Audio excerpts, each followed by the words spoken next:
Good morning. I'm Dave Hamilton, founder and chairman of the America's Future Series. I'd like to welcome you to our two-day National Security Summit, which is streaming on social media and can be viewed via Zoom. All of our interviews and discussions will be placed on our YouTube channel in the coming days. So please like, subscribe, and click the bell for notifications at youtube.com/at America's Future Series. America's Future Series is a nonpartisan think tank and speaker series focused on U.S. global competitiveness and national security. We were founded in 2009 with support from leaders like Tegan Pickens, Ross Perot Sr., Randall Stevenson, and Herb Kelleher to provide a forum for meaningful dialogue on a broad range of topics. We invite everyone wishing to have constructive conversations and even debate on how best to ensure that America, along with its allies, remain the strongest economic, military, and political powers in the world. I'd like to start by thanking all of our sponsors, partners, and team members who made this summit possible. In particular, the longstanding and amazing support of Ken Peterman and his fantastic team at Comtech Telecommunications has helped us grow and expand our programming over the last few years. Ken is a thought leader dedicated to ensuring the best ideas are put forward and that all aspects of our society work together for the common good. He himself is an accomplished leader who has had great success growing numerous commercial and defense-focused businesses. The progress he has made in his short tenure with Comtech has been incredible.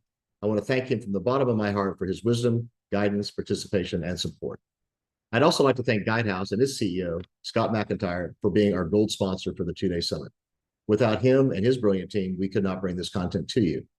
Guidehouse is doing amazing work supporting our nation's national security and government agencies. It has brought together the talent, wisdom, and capabilities of some of the world's leading consultancies like PwC's Federal Practice, Grant Thornton, Navigant, and others to form a powerhouse, combining the best in commercial and public sector expertise to outmaneuver today's most difficult challenges. Before I bring Ken Peterman on to set the stage for the day, I'd also like to thank Dr. J.R. DeShazo of the UT Austin LBJ School of Public Affairs for being our venue host. We greatly appreciate their collaboration and allowing us to emanate from their offices in Washington, D.C. We also look forward to Dean DeShazo hosting a fantastic conversation with Adam Klein, Director of the Robert S. Strauss Center for International Security Law, to kick off the day. Lastly, I'd like to thank Business Executives for National Security, their new CEO, General Tim Ray, their DC Director, Alex Volk, and their colleagues for partnering with us and the LBJ School on our luncheon reception tomorrow, which honors Secretary Ellen Woodward. They are also partnering with us on our VIP reception and five-star award presentation at the U.S. Capitol tomorrow evening. Secretary, with that, I'd like to welcome my great friend. They are also partnering with us on our VIP reception and communications course. He will join us after a very brief pause.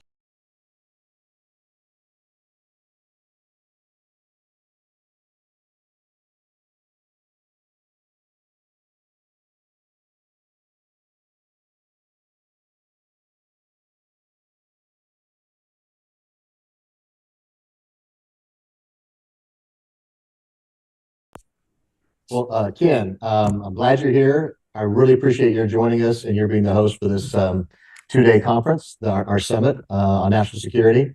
Just said a few nice things about you and your team at Comtech. It's probably nothing you haven't heard a million times, so you may blush a little bit when you see it. But can't thank you enough for coming on board. And you always do such a fantastic job, both teeing up the day and then sort of closing it out and summarizing it. So I'd love to hear a little bit about your thoughts about this two-day conference and any remarks you'd like to give. Thank you, David. It's very kind of you. Good morning. And thank you to everyone for joining us today. I think Comtech is genuinely honored to be the title sponsor of this really fantastic event. The America's Future Series National Security Summit. It's uniquely insightful. It's thought-provoking. It's a fascinating venue where industry, government, and academic leaders come together to candidly express and discuss important topics related to national security, U.S. policy, global affairs, and much more, absent political motive or agenda. These events not only put forward thought-provoking ideas, but they also offer actionable insight that leaders can put into practice across both the government and the commercial sectors. As David mentioned, I am the chairman, president, and CEO of Comtech, and at our core, Comtech's a technology company with over 50 years of proven technology leadership across global, satellite, space, terrestrial, and wireless markets.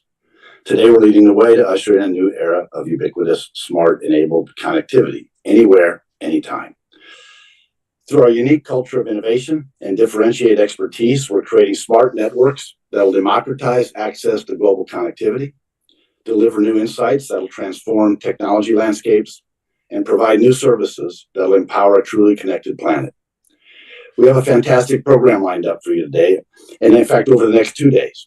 And I want to take a minute to provide a preview of what's ahead. Today, we're kicking things off with a discussion on strengthening the defense industrial base. It'll feature speakers that include the Honorable Ellen Lord, who is also a ComTech board member, Congressman Ken Calvert, and National Security Advisor Bryn Willicott. Then we'll feature ComTech's very own Daniel Gazinski, along with Kevin Steen from OneWeb Technologies, Scott Shemriff of Iridium, and Sam Visner of the Aerospace Corporation and Space ISIC. We'll discuss commercial space assets from a variety of diverse perspectives. We move from there to a panel discussion about the space industry and how it brings innovation.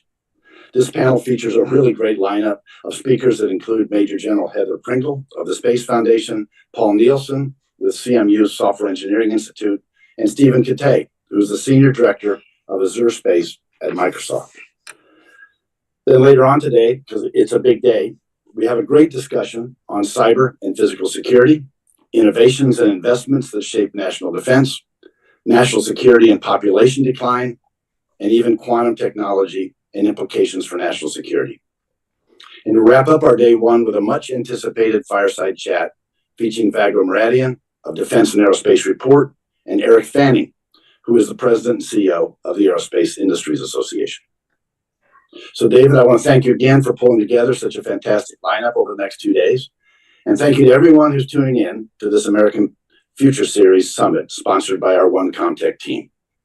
I'm really looking forward to participating and listening in to each of these sessions, and I know we have a lot of ComTech friends, employees, and partners who are thrilled to be part of it as well. I'll see you all later in the day for closing remarks. And David, back to you, my friend. Thank you, sir.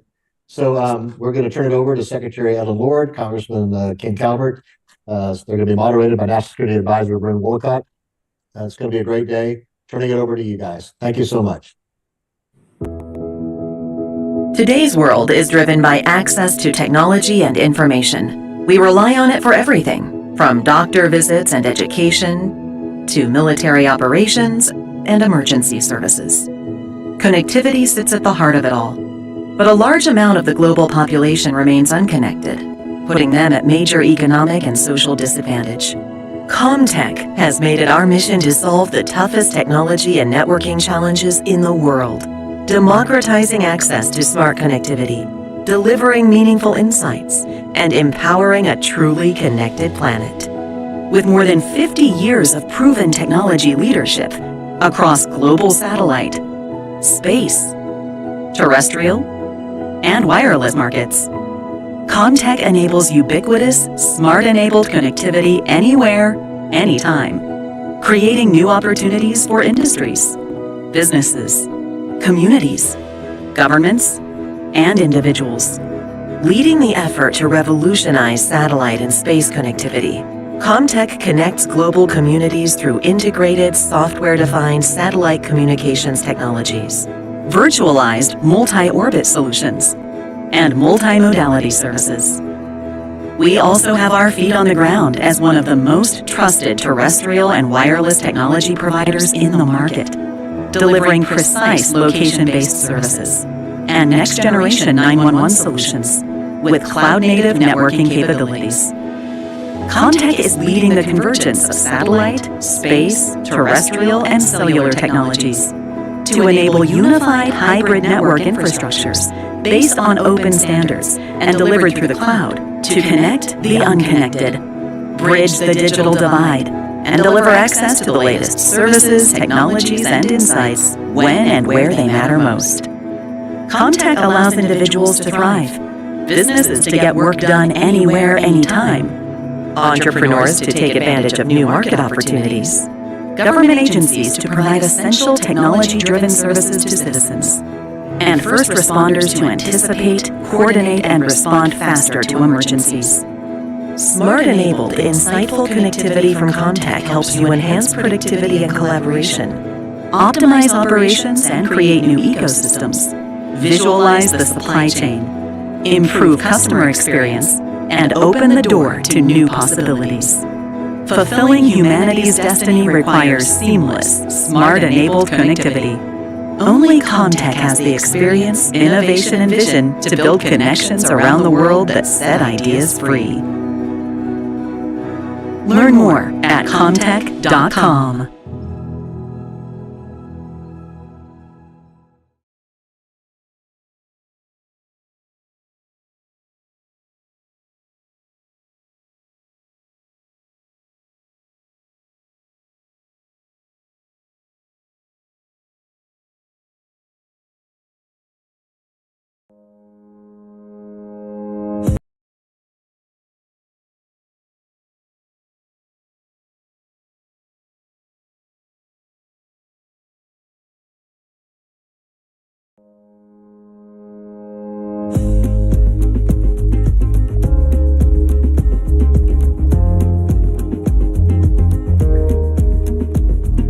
Hi, I am Steve Zimmerman. I am the President, CEO, Founder, and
Thank you for the opportunity to present today at the America's Future Series National Security Virtual Summit.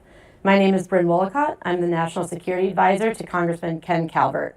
I will be moderating today's session on strengthening the defense industrial base. I'm joined today by Congressman Ken Calvert of California's 41st Congressional District, the chairman of the House Appropriations Defense Subcommittee, and my boss, and the Honorable Ellen Lord, former Undersecretary of Defense for Acquisition and Sustainment, former CEO of Textron Systems, and currently serving on many boards and advisories. Thank you both for being with me here today. America's military strength is largely derived from the strength of our defense industrial base, which is currently challenged to keep pace with an uptick in demand on existing programs while simultaneously addressing the need for new technology and innovation to get after future challenges.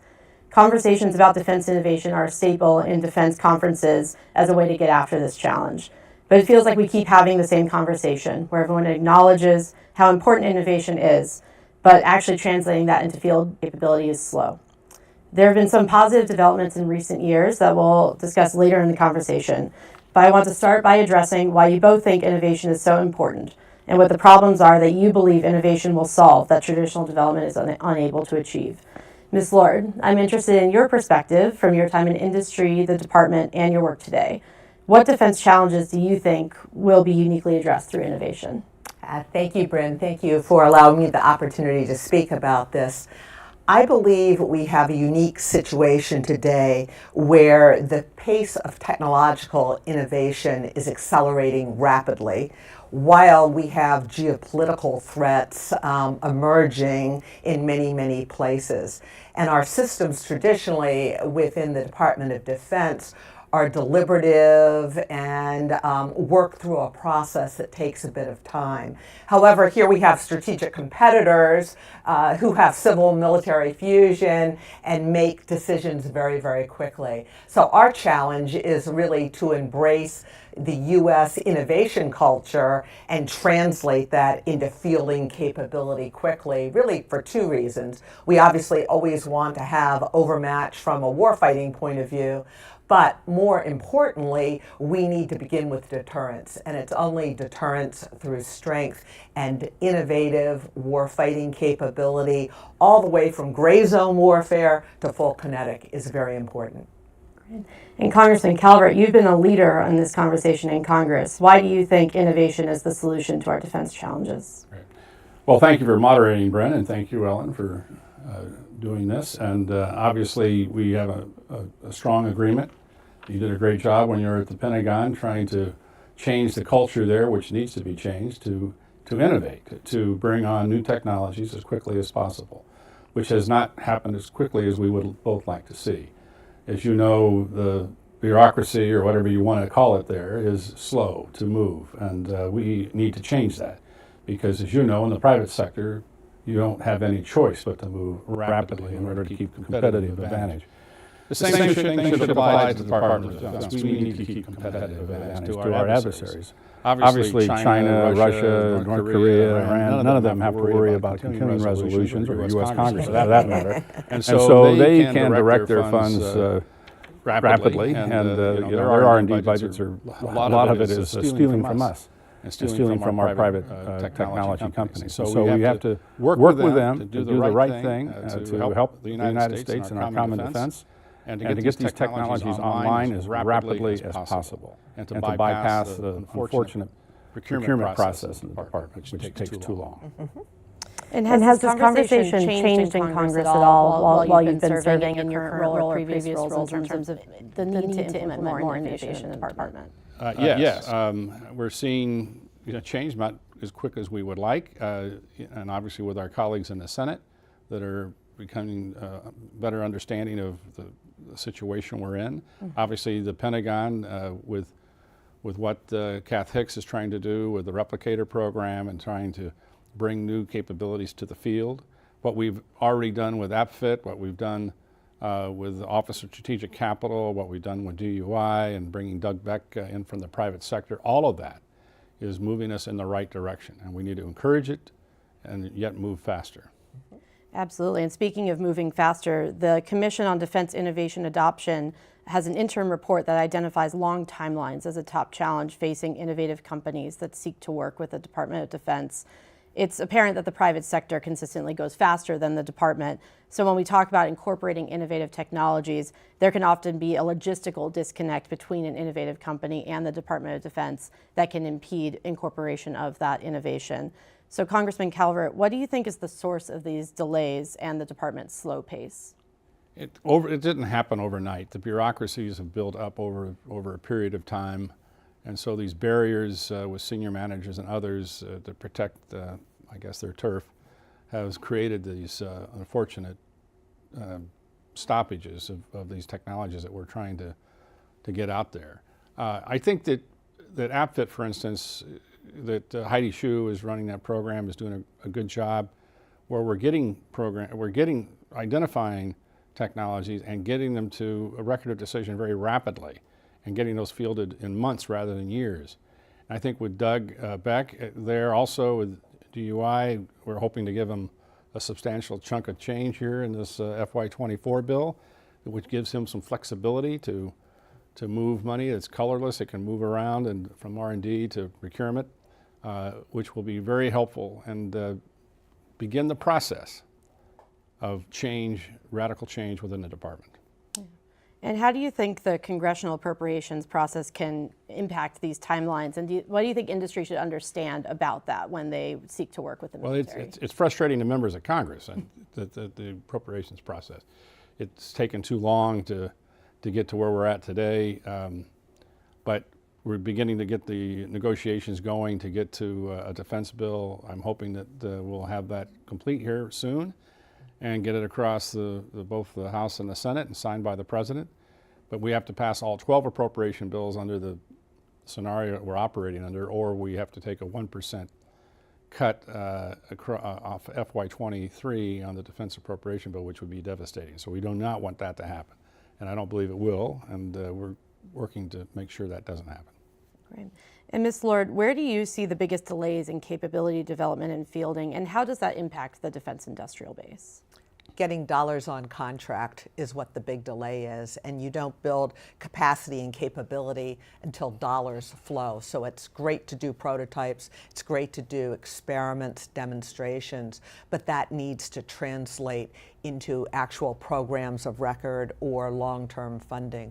So one of the largest problems is with the small businesses, where most of the innovation takes place these days, and they might get a phase 1, phase 2 small business innovation research grant, but then when they get to phase 3, it gets much tougher, and then to continue funding is a problem. And as the Congressman alluded to, if you're a small business, you need to make payroll every week. You can't be told, just hold on, 18 months from now we'll be back to you. And frankly, our adversaries are fielding very, very quickly. So it's really translating all of these islands of innovation within small companies to be able to either retrofit programs of record with new sensors, new weapons, new software, or finding how we actually reach down and pull them up, particularly looking at new business models such as services. So launch as a service, that's a great way we brought the private sector in,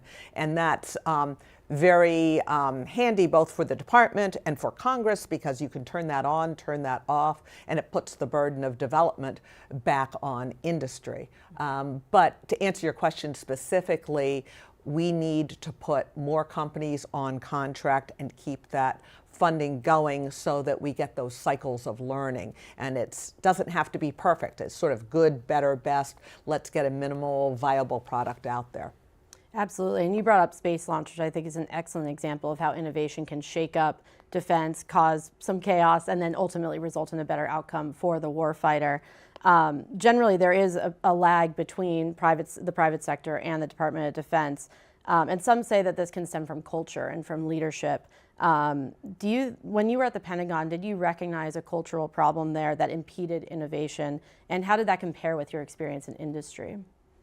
There are some unique challenges in government. First of all, I think most individuals, whether they be civilians or military in uniform, they are not motivated and they are not recognized for taking risk. It's a risk-averse culture for a lot of very good reasons. Mistakes can mean lives sometimes, but I think we have put so many Band-Aids on for so many different reasons that now we've sort of paralyzed a lot of people. And you know, the media tends to jump on anything that's a problem. Unfortunately, there are not enough hearings in Congress, so you tend to have hearings on the things that went wrong versus the things that went right.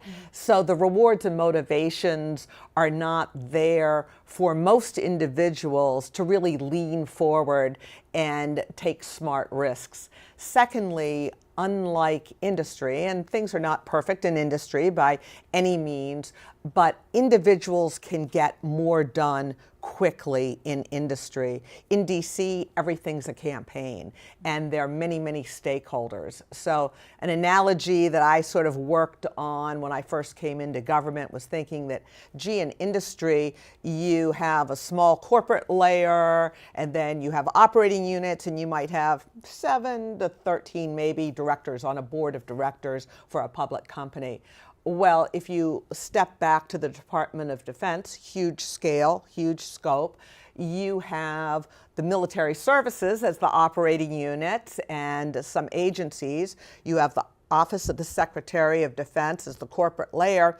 And then you have almost 550 directors on the board of directors called Congress. It just takes more time. So that's the challenge here. How do we scale quickly, taking smart risks, allowing Congress to have their oversight responsibility while motivating and rewarding the Department of Defense individuals to lean forward and take smart risks? Yeah, absolutely. And Congressman Calvert, I'm interested in your perspective on how Congress can both contribute to a risk-adverse culture, but also maybe provide solutions to it so that the Pentagon feels more empowered to move faster. Well, we need to encourage people to take risk. I think that has not happened in the department. They've been rewarded for not taking risk rather than, you know, there's some, I think it was Elon Musk that has, the fail to succeed in his plant in Hawthorne.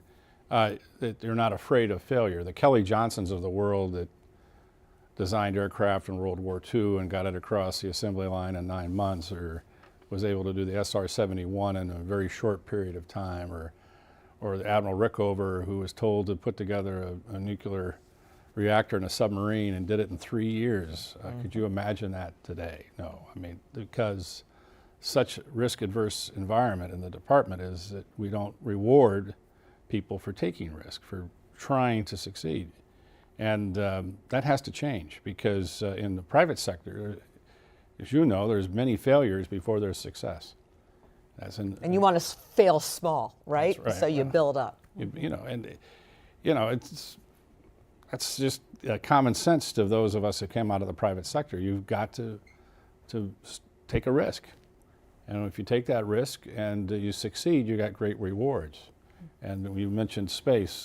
Obviously, we had a monopoly with United Launch Alliance. We brought in SpaceX to create competition. Now I was happy to see Vulcan rocket be successful the other day, and because we want to make sure there's competition within the system. Best thing is competition. Absolutely. We need that in the department also. Yeah, absolutely. And so, great leaders definitely can make a difference in this process and in encouraging innovation. But it's no question that process plays a huge role in how innovation is actually implemented.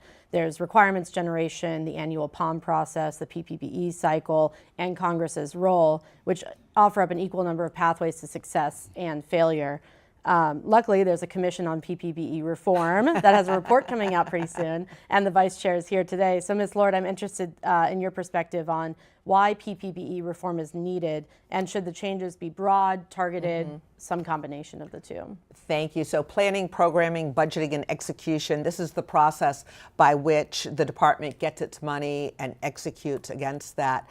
We have to realize that 60 years ago, this process was written. And at that point, government had the bulk of technological innovation, and they were driving it.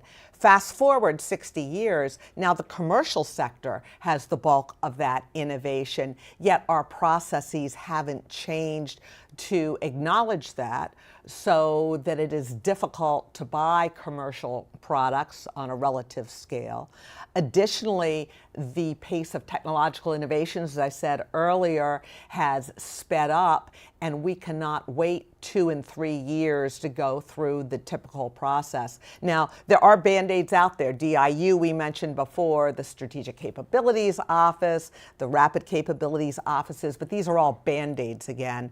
And what the Commission is looking at the behest of Congress, is how do we change that process, keep the good parts of it, that we have lots of people deliberating and making decisions, but make it relevant to today. So we need to speed up decision making. We need to have much more transparency in terms of data, the way we pass information back and forth between DOD and Congress and DOD is somewhat in the dark ages. We need to digitize all of this, make files searchable, sortable. We need to really have consistent communications. So there's an enormous amount we can do with this digital transparency, but also just thinking about how we actually architect the budget. So the way a person thinks about a military service, a specific segment in terms of capability,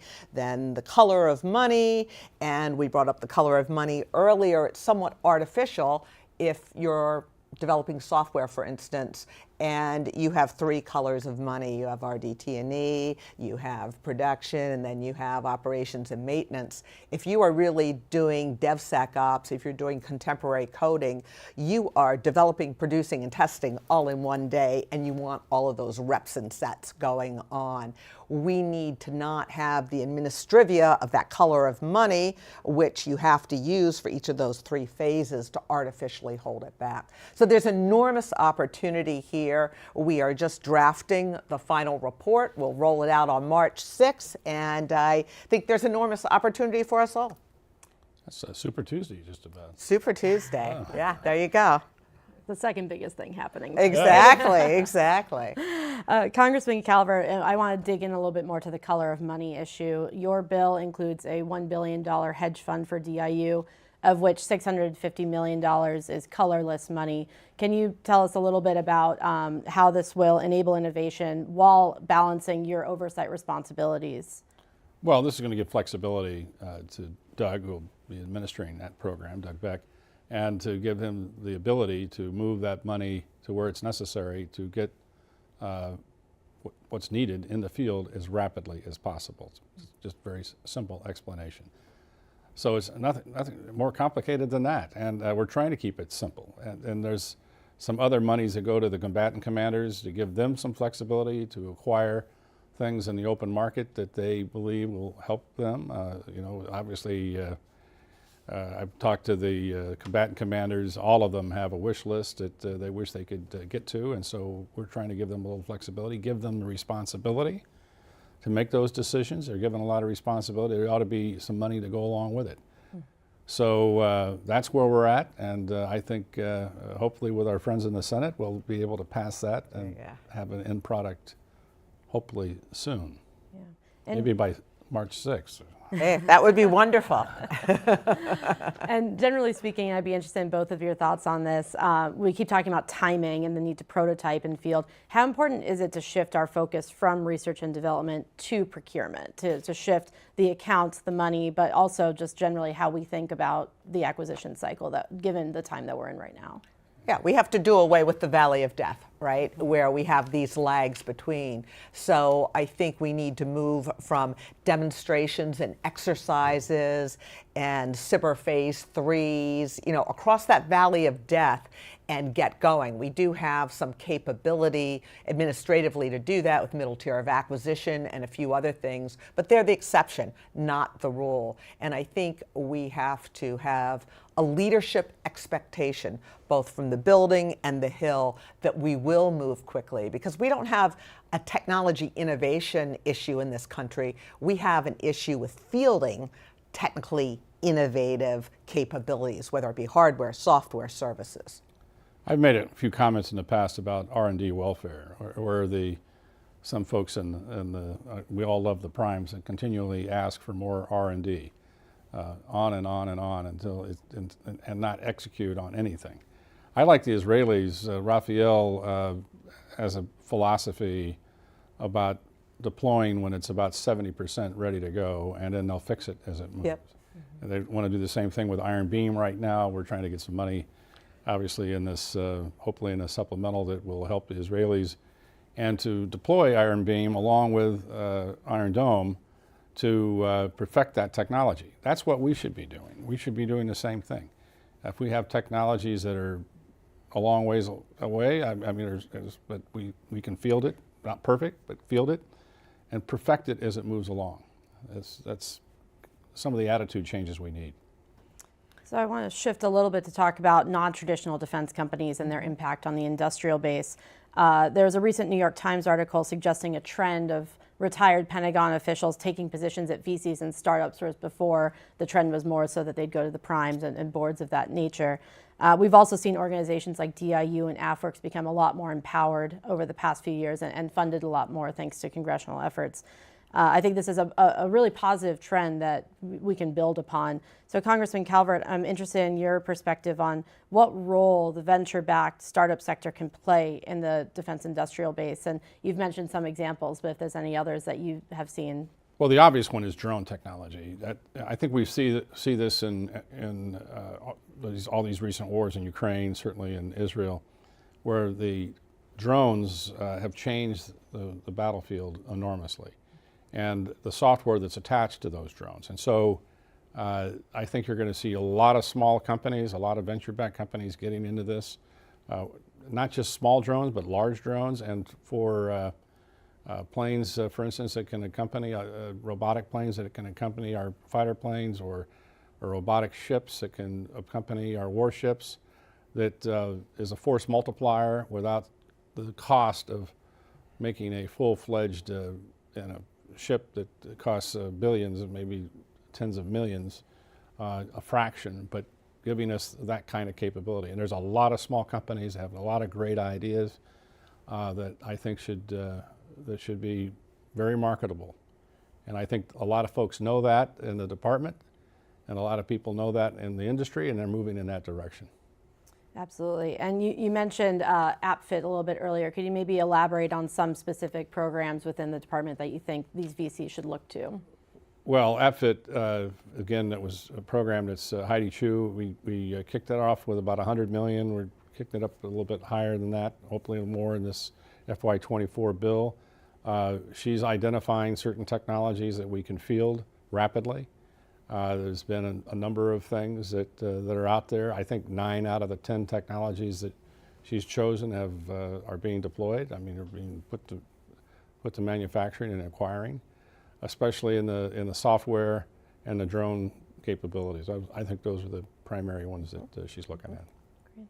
And Ms. Lord, are you seeing a shift in focus towards these non-traditional models and companies in the defense industrial base that has historically focused on the larger companies? Absolutely, but we have a structural problem, just like we have with the PPBE process, where it's slow and laborious and perhaps very good for manned fighter aircraft and aircraft carriers, not so good for attritable unmanned aircraft systems. Mm-hmm. We have had a defense industrial base that has modeled itself on the Pentagon with the same number of levels and the same way of doing business, whereas those major primes are very important to U.S. national security. They're necessary, but they're not sufficient. And what we need to do is find a way for the primes to pull in more of these innovative companies, but also perhaps for government, for DOD, to own that technical baseline, to do the systems engineering, look at these modular systems, understand the interface control documents so that we can switch in and switch out this innovative technology. We're in a bit of a vapor lock sometimes now where everybody sees the opportunity, yet integrating a new component is so onerous from a cost, technical complexity, and time point of view. We don't get it done, and we wait to the next version of the aircraft, the plane, the weapon, whatever it is. We need to get much more agile because the defense industrial base needs to include all of these companies, but they need a way in. And I know, for instance, National Academies right now is doing a study on the reauthorization of the SBIR and SITR process, saying how can they pull more of these companies across. There are opportunities to do this, but it takes basically DoD working closely with Congress so everyone understands what are the inhibitors and what are the enablers. So it seems like the shift, maybe, and correct me if I'm wrong, is largely being driven by these companies wanting to work with the Department of Defense and the department just needing to change its processes, or is the government forcing the change as well? You know, DoD is a pretty hard organization to penetrate. When I went into DoD after 33 years in government, I knew I didn't know a lot about how the government worked. I realized I knew nothing about how it worked. And so for the average individual to get in there is hard. And I think that's why, thank goodness, we have all of these senior officials coming out of DoD and working with private equity and working with venture capital to kind of be the translator and the connector. And what we have to do is have enough people in the Department of Defense with business experience, with business acumen, to understand what it takes to pull these companies in that can translate to those who are fabulous in terms of their military knowledge and the workings of government, but don't understand the language and the mechanisms to work with industry in a mutually beneficial way. Yeah, absolutely. So I want to conclude today's panel with a forward-looking question. In the past 2 years, we've seen a pretty rapid deterioration of the security environment with Russia's invasion of Ukraine, Israel and Hamas and their conflict, Iran and its proxy actions in the Red Sea, and the enduring potential of China invading Taiwan in the next couple of years. All these factors together mean that this year's budget, the fiscal year 2025 budget that is, will be hugely consequential in terms of getting these innovative next generation capabilities into warfighters' hands in a manner in which they can use them in future conflicts. So I'm interested from both of you, of all the items we've discussed today, what are you most hopeful and excited for to be incorporated to scale these solutions that we've worked on the past few years and get these capabilities into the hands of warfighters? Maybe I'll go first because you're the one with the pen and can really make a difference, so you should close this out. I look at this in 3 buckets. One, from a product point of view, what do we need? We need what the Congressman mentioned in Replicator, Kath Hicks projects, where we have large numbers of attritable unmanned systems, whether they be aircraft systems, whether they be surface, subsurface, or terrestrial. We just really need to fund that, and quantity has a quality all of its own. Ukraine has especially shown us what can be done there. So I'd say that is huge. Secondly, from a domain point of view, I'm extremely concerned about space. It's a contested environment. It's a confusing environment because there's so much commercially happening there. And I think, unfortunately, the average American doesn't realize that our national security and our economic security are incredibly intertwined, and space allows a lot of our economy to function. So I think we need to double down and really resource space. And finally, I think we have to pay attention to business systems. We typically do not fund business systems for the Department of Defense, and we've fallen way behind. And that's not only a cybersecurity threat and a variety of other things, it's impeding Congress and DoD to work quickly together with data transparency, with communication, and all the rest. Great. Congressman Calvert. I agree with everything you've said. I think the Replicator program is a good example of something that can be successful or not successful. we got to find out exactly what we're going to fund, that it's a scalable endeavor, whatever we pick, and that we fund it. And so hopefully those decisions are going to be made soon. That could start in FY24, and obviously FY25 would finalize that, and as such as that we would get these systems online as soon as possible. The threat is real. It's now really. China today is moving ships in the Strait, and there's an election on Saturday. With this program will probably be showing. We'll probably find out what happened in Taiwan, but these are threats that are real and now, and so we need to move quickly to get these systems online as fast as possible. You mentioned business systems. The Pentagon still does payroll the way they were doing payroll 50 years ago. I think that's reflective of the entire, obviously, enterprise. And so it's the largest enterprise on the planet. And that's why I'm hopeful that they bring in, it's not just people leaving the Pentagon and going to the private sector. We need people from the private sector coming into the Pentagon. Absolutely. And to change the culture there, to say, look, we don't need to be doing our payroll. I mean, we can contract that out to whoever, and we can contract a lot of things and get focused on what's important. And what's important right now is the procurement process and fixing it, and personnel and fixing that. And so those are the two big P's that I've been focused on and will continue to be focused on as we try to change the culture in the Department of Defense. Great. Well, I think that's a great place to end it. So thank you, Congressman Calvert. Thank you, Ms. Lord, for your time today.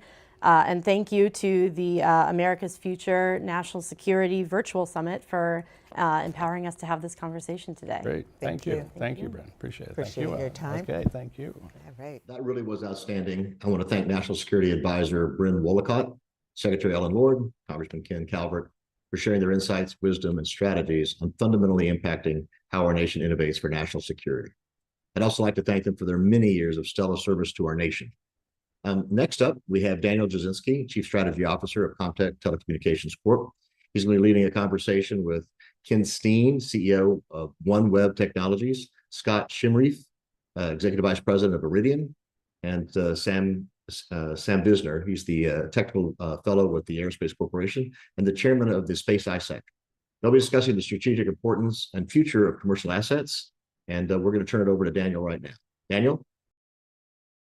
The world today is on the brink of remarkable technological transformation. A new era of machine, human, and digital coexistence will bring forward new possibilities for businesses, governments, communities, and individuals across the globe. The rate of innovation is moving faster with each year that passes. This belief led to the creation of Evoke, Comtech's Innovation Foundry. Evoke creates new solutions that empower global communities by providing access to technologies others never imagined possible.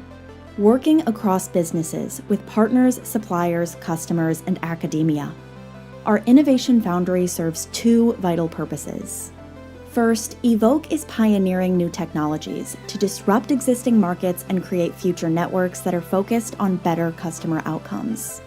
Second, through our relentless innovation, Evoke is enhancing Comtech's existing offerings that will enable the transformation needed to usher in a new era of machine, human, and digital coexistence. Since the launch of Evoke, we have already forged strategic partnerships with market leaders, innovators, and technology disruptors that will help us push the boundaries of innovation and propel the world into a truly connected future.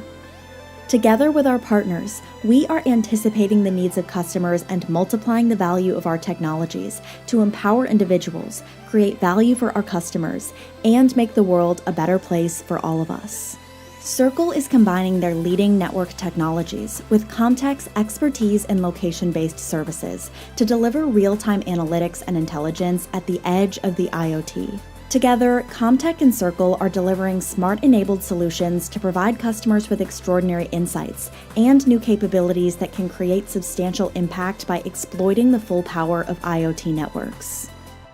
Descartes Labs is integrating their industry-leading cloud-native supercomputer and data processing capabilities with Comtech's communications technologies to provide customers with powerful insights and services. Today, Comtech and Descartes Labs are infusing the power of artificial intelligence, machine learning, and monitoring insights to deliver real-time, actionable intelligence of developing situations. Wishnish brings leading distributed ledger solutions to further enhance Comtech's technologies and improve secure information exchange and enhance privacy applications available across industries, institutions, governments, and developers.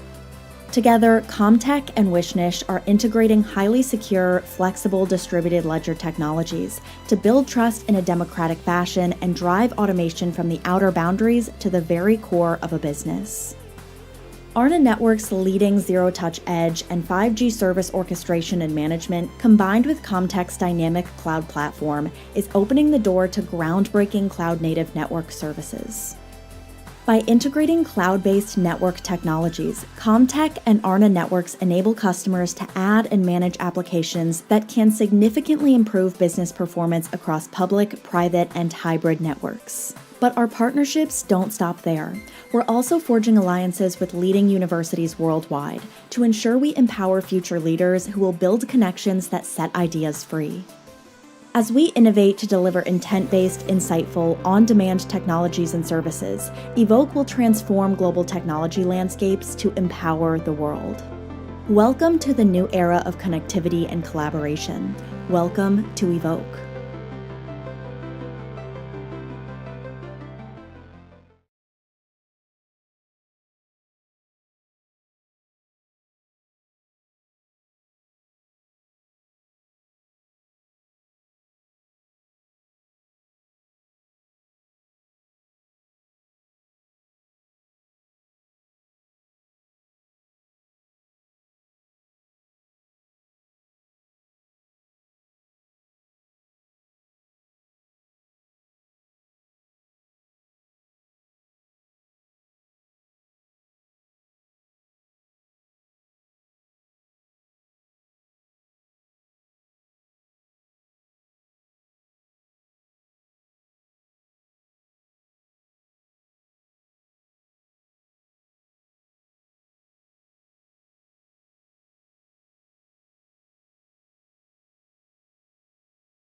Welcome back and good morning to the next panel on our America's Future Series session. We're discussing unlocking the value of commercial space assets. Really excited about the panel that we've got together today. We've got Scott Shimriff from Iridium, the Executive Vice President of Government Programs, Kevin Steen, the CEO of OneWeb Technologies, and Sam Visner of both Space ISAC and a Senior Tech Fellow at the Aerospace Corp. Welcome. Thank you, Dan. Thank you. Thank you very much. Like to start off with, before we dig in, go into each of you for a quick background on yourself, your organization, with particular focus towards how you fit into the greater vision of commercial space assets operating alongside military capabilities. Scott, I'd like to kick it to you first for a quick introduction. Sure. Again, thank you, Dan, for having me. So I joined Iridium in 2000, so 21-year career here now. At the time I was brought on to focus specifically on our U.S. government military support. Today, our organization has grown to be a pretty big, significant role within the Iridium company.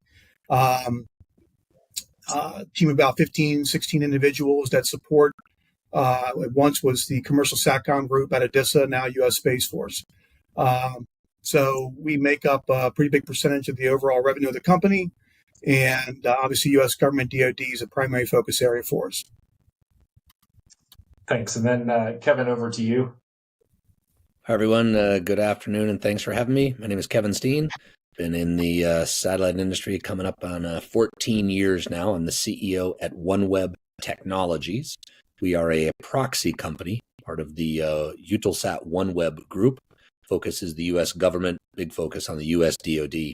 So managed service provider for LEO connectivity.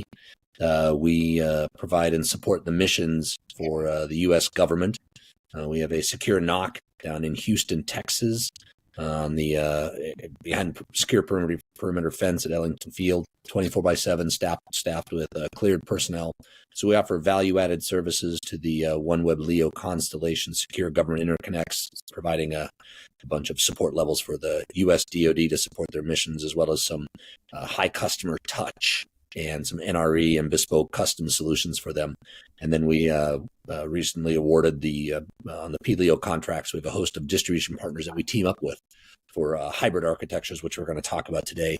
So we have a secure, resilient architecture and offering in the market by the nature of our architecture, of our constellation, as well as by what we do here at OneWeb Technologies. So proud to do this. Very, very thrilled to be on this panel today. It's pretty exciting and the topic's pretty relevant. So looking forward to this, Daniel. And then Sam, over to you. Thank you, Dan. I'm pleased and honored to be on this panel as well. I'm Sam Visner, and I wear a couple of hats. I'm a tech fellow with the Aerospace Corporation, a federally funded research and development center. I work on the cybersecurity and resilience of space systems, largely from a policy and operational issue. But what consumes the bulk of my time is my role as chairman of the board of directors of the Space Information Sharing and Analysis Center, which is industry's real-time operational capability to monitor the security environment affecting space systems, including commercial space systems, and to alert our members and to alert the industry as to threats, events, issue recommendations regarding mitigations, and to share information about these events, mitigations, best practices. We have a very active set of working groups, information sharing, analysis, exercises, policy, you name it. I've been in this role for a few months, having been vice chair of the board of directors for a couple of years. I've run a couple of cyber businesses. I didn't grow up in the space business. I grew up as an intelligence officer and eventually chief of signals intelligence programs at the National Security Agency. But as director of the National Cybersecurity Federally Funded Research and Development Center, sponsored by NIST, the National Institute for Standards and Technology, I found myself more and more involved in looking at the issues related to the security of our cybersecurity of our space systems, and that became sort of my overarching professional passion. So today we have at the Space ISAC over 100 members. We have international relationships with Japan, with countries in Europe, with the Commercial Space Office in Space Systems Command and other parts of the U.S. government. So we're clearly growing very quickly, and we are operating very much at the intersection of commercial and national security space.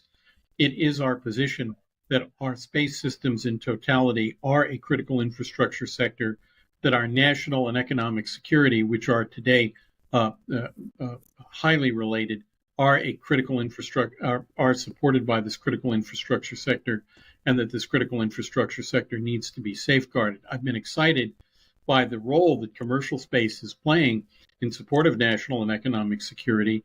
The work, of course, that Iridium is doing, that OneWeb is doing, Black Sky, Hawkeye 360, Maxar, Planet Labs, and others. And I would note that our country's ability to support our international commitments, for example, what we're doing on behalf of Ukraine, is manifested in large part by the work of commercial space companies that are playing a vital role in supporting that country's struggle with Russia. And I would also note, Dan, that in the war that Russia initiated against Ukraine, before any Russian troops crossed the border, the first thing Russia did was attack a commercial space system used by the Ukrainians and others, this being Viasat.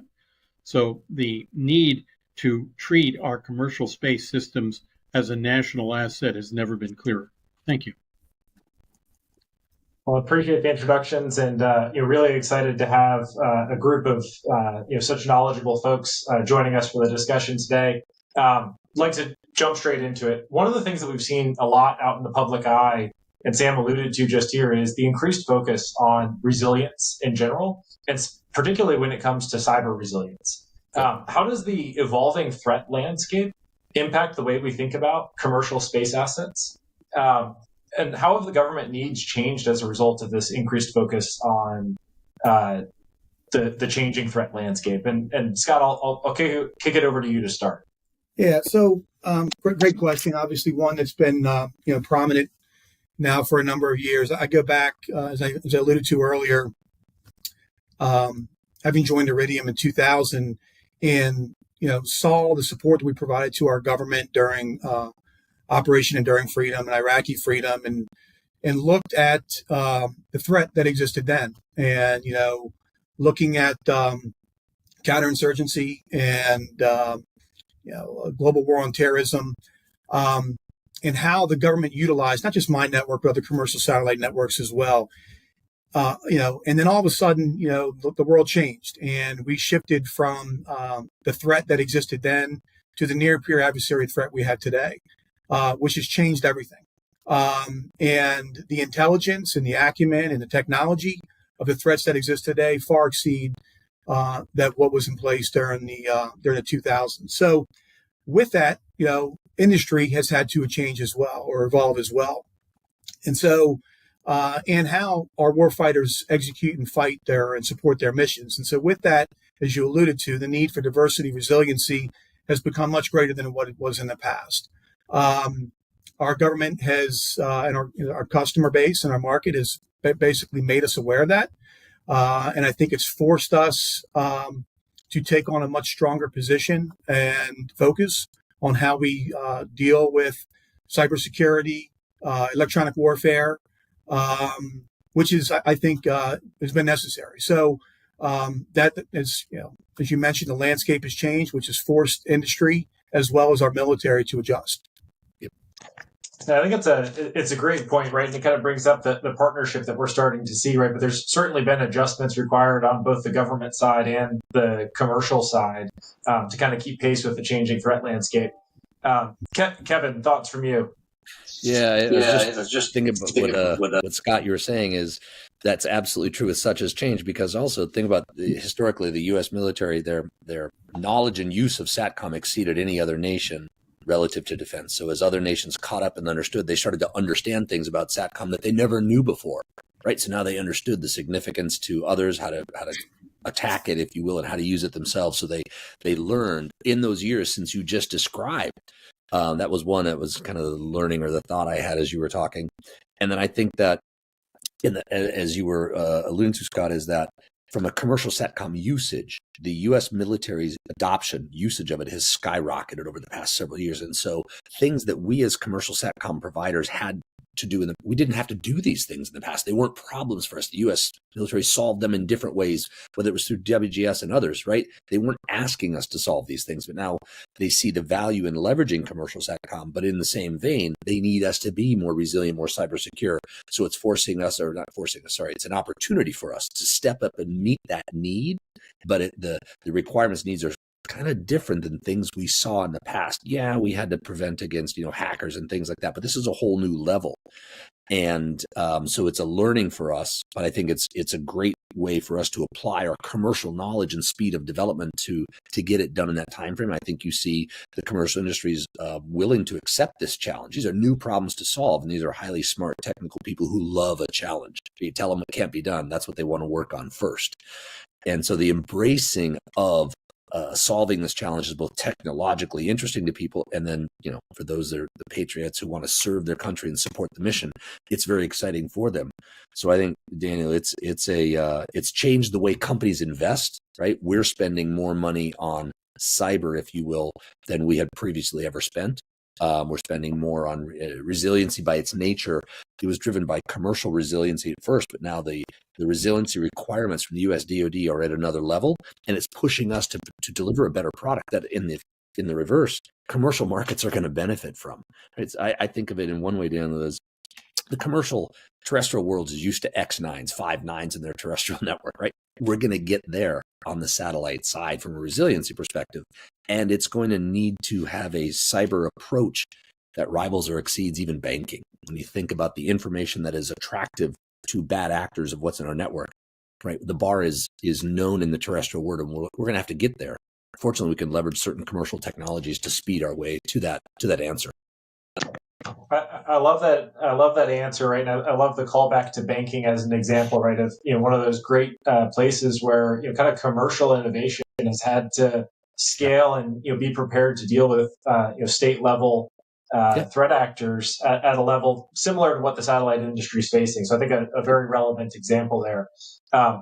Sam, a couple of thoughts from you on this. Well, let me foot stomp what Scott and Kevin have already said.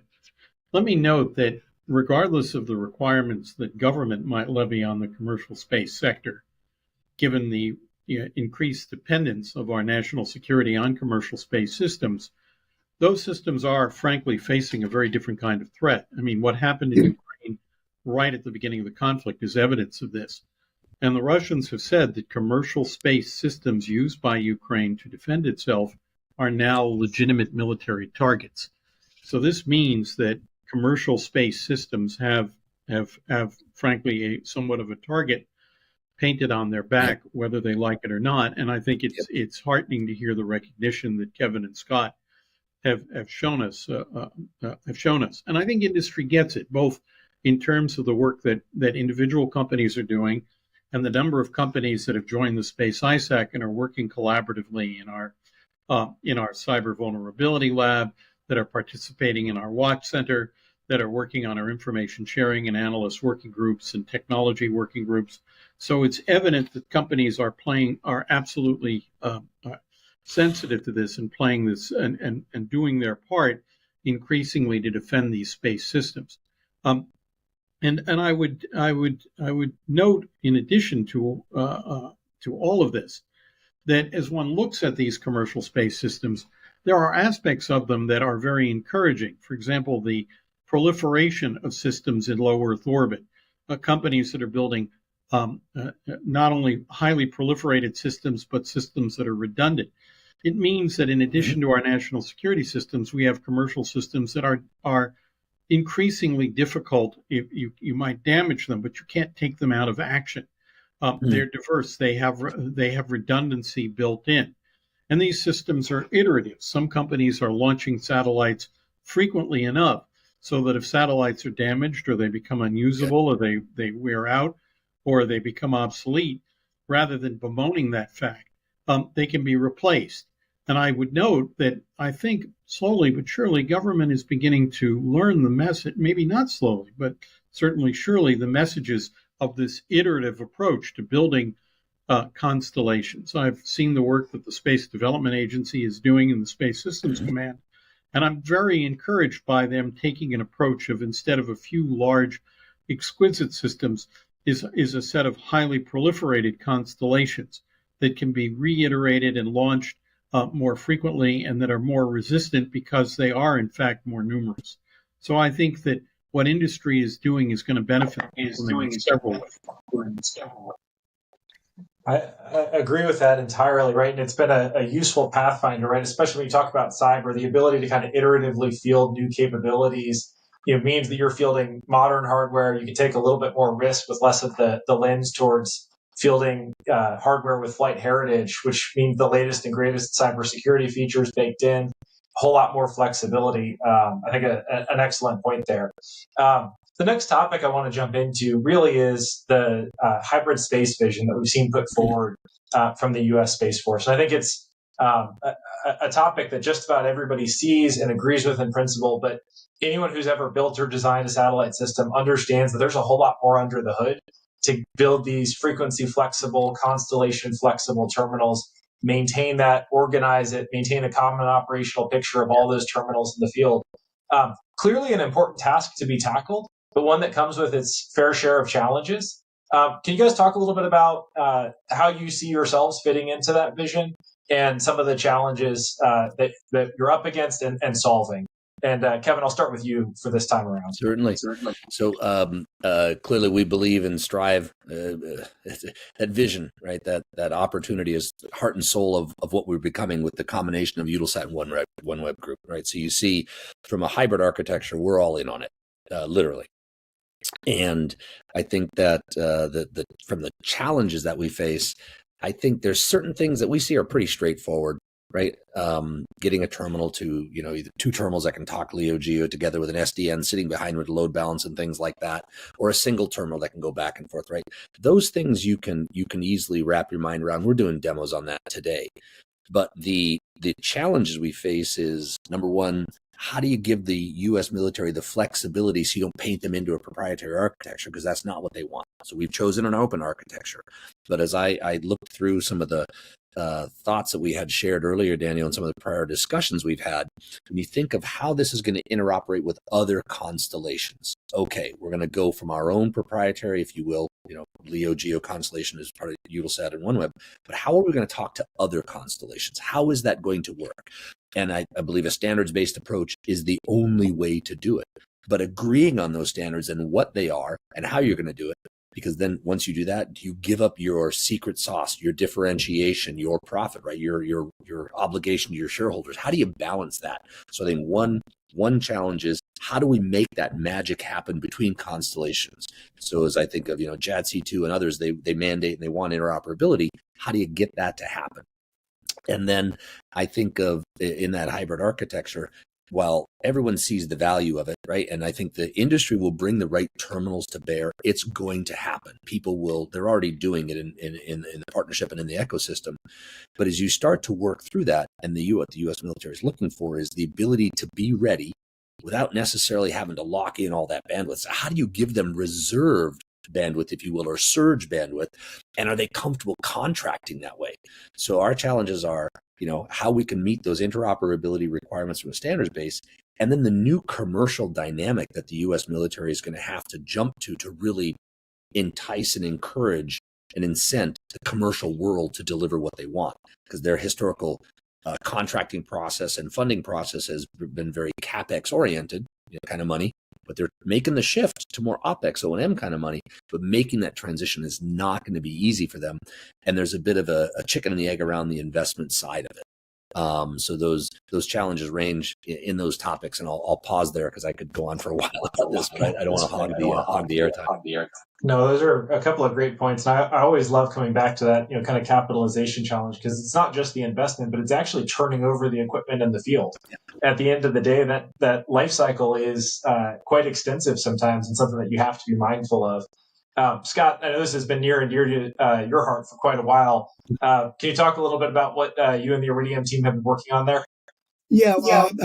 Before I answer that, I'll kind of go back a little bit in time as well. I remember, in the 2000s, where I would sit in multiple conferences, and I won't name names of the flag officers that would sit and speak about, what the demand was coming from, or I should say the supply coming from the commercial satellite being, roughly 80%. That was always the number that was thrown out there.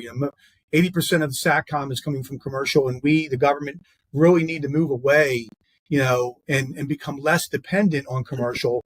And as a commercial operator, obviously you don't want to hear that. You want to, what you want to hear is, what can we do to be more relevant? What can we do to make you more satisfied, comfortable in use of our network? And, I'd say, over the last, 10 years, that has shifted.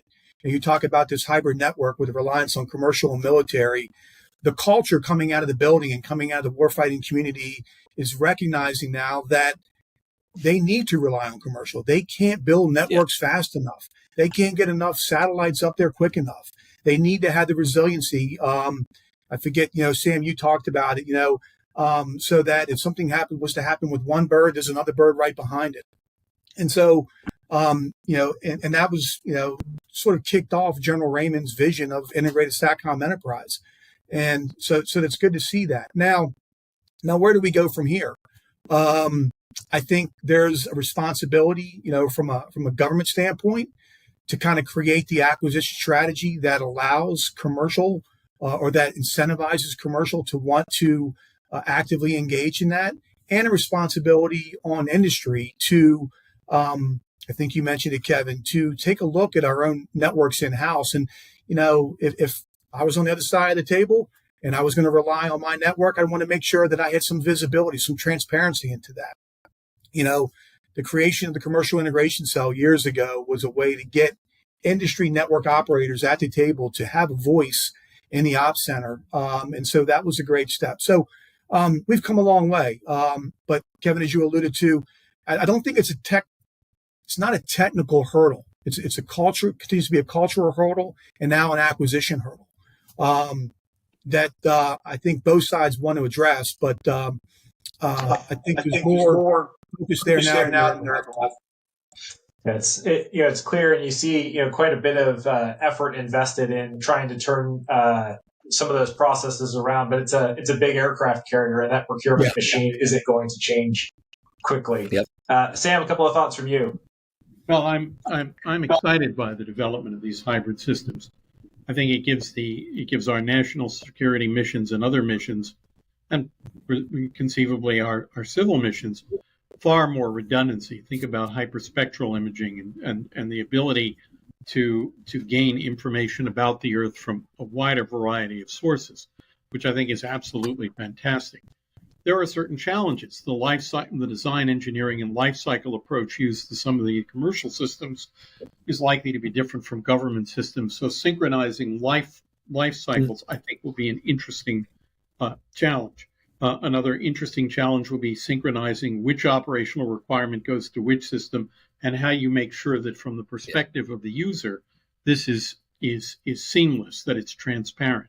Yeah. But I also think those are operational issues that we can conquer. I don't think those, and I agree with my colleagues here, I don't think those are highly technological issues. I think those are programmatic issues in terms of synchronizing acquisition and engineering, and I think that they are operational issues in terms of synchronizing and harmonizing their use. But I don't see why that can't be done. And in fact, as I make my way around the national security community, I think there is increasing interest, in fact, in making it happen, and I think it's consistent with where General Raymond's vision is trying to take us. Yeah, absolutely, right. And really the shift towards procuring more of those things as a true service, right, where that innovation can continue to move forward at the commercial pace rather than locked into a validated set of requirements. Yep. I think is a key part of that, right? And we've seen some progress, but certainly still some more work to do. When you look at how things were laid out at the front end, Space Force put 5 core attributes for their enterprise SATCOM vision: rapid, resilient, sustainable global access to SATCOM, terminal and modem agility, network agility, cyberlink, and operational security, and then data interoperability. And each one of those is probably a difficult topic to tackle all on its own. Can you guys talk a little bit about how you're thinking about those, fulfilling those core tenets and core requirements as part of your system design, and how commercial satellite can deliver against some of those capabilities a little bit more rapidly? And Sam, I'll start with you this time around. The Space ISAC doesn't build or operate these systems.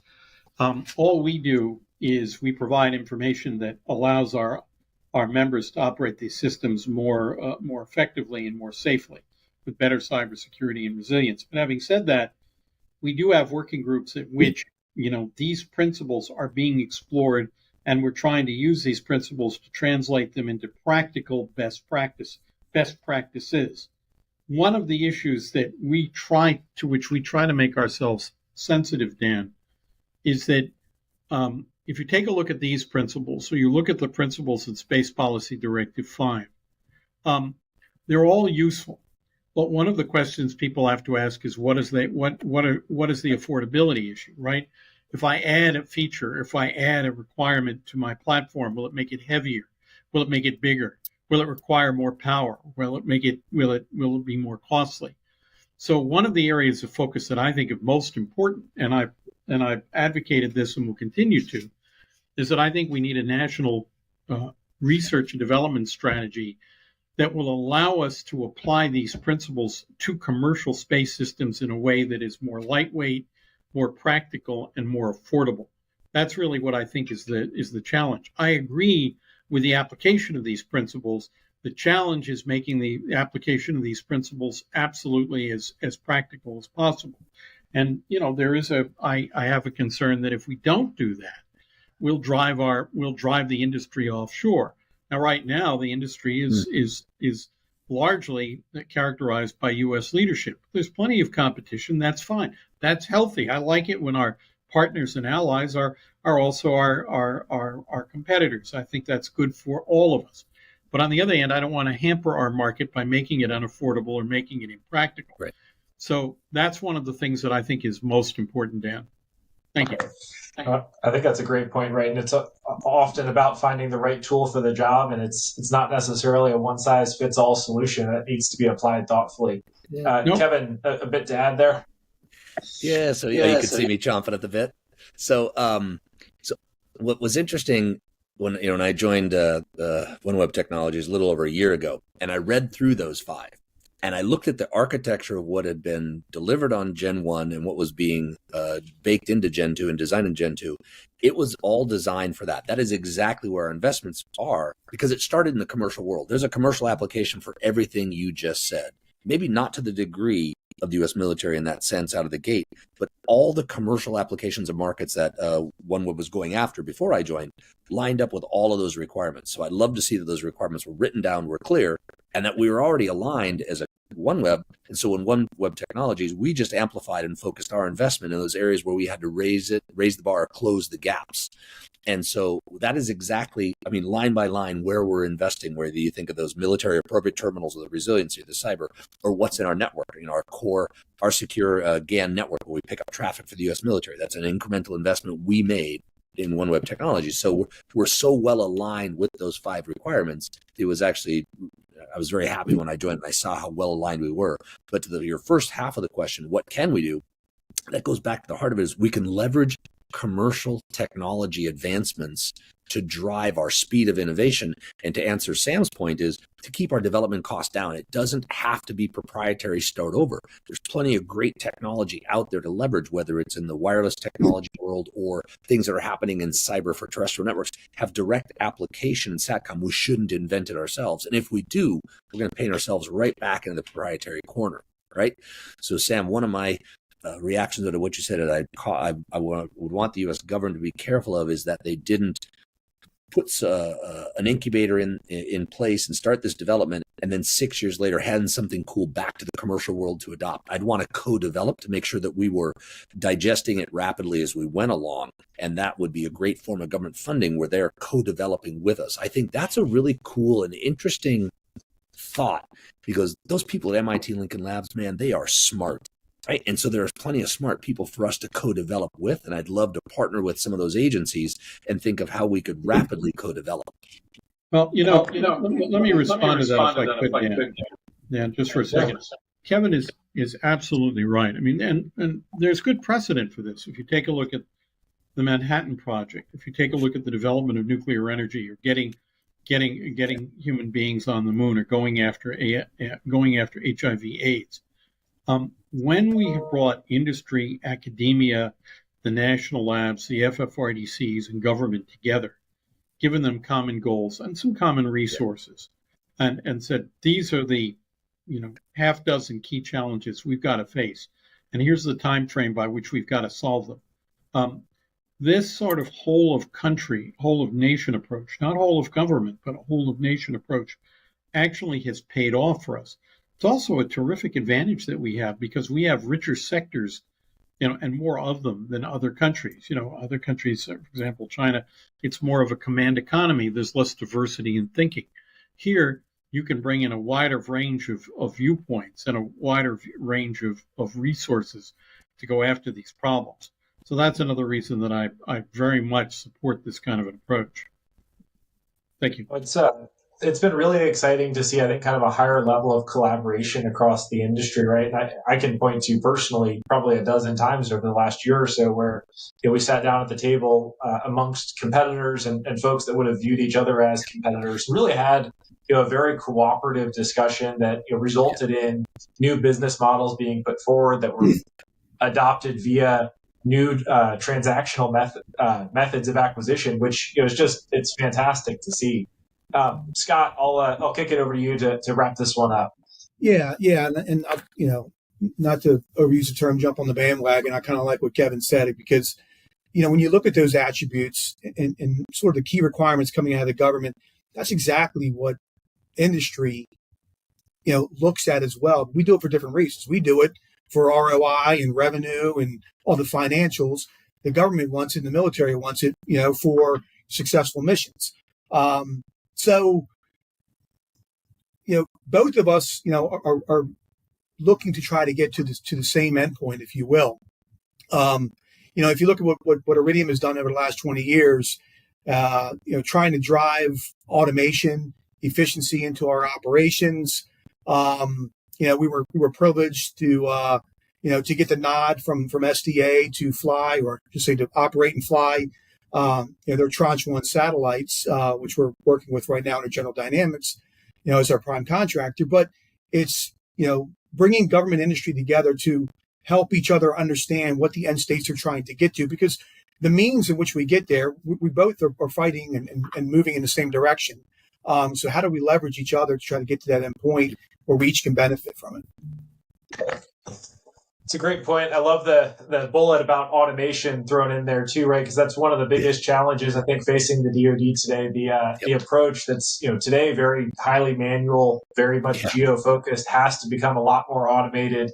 Even as you bring in initial LEO constellations, but that hybrid space architecture becomes exponentially more complex. I think that's a great area for information sharing, especially for some of those pioneering companies that had to get out and solve those problems ahead of the rest of the industry. So there's been, I think, a lot of discussion, and we've hit on it a few times today, about buying more commercial. I think it's widely understood. It's important. It adds meaningful value to the government. Can you guys talk a little bit about how you're seeing their repositioning towards being a better partner, things that maybe are still sticking points that are necessary to resolve, as well as some of the things that have gone well? And you can point to things like the NRO's CSPO, the stand-up of the Space ISAC as part of public-private partnership for information sharing. Right? I think there's been the Space Force Commercial Space Program Office stood up. So clearly meaningful steps forward. We're not all the way there yet. From each of you, what have you seen that's worked well? What are the things that still keep you up at night? And Kevin, I'll start off with you.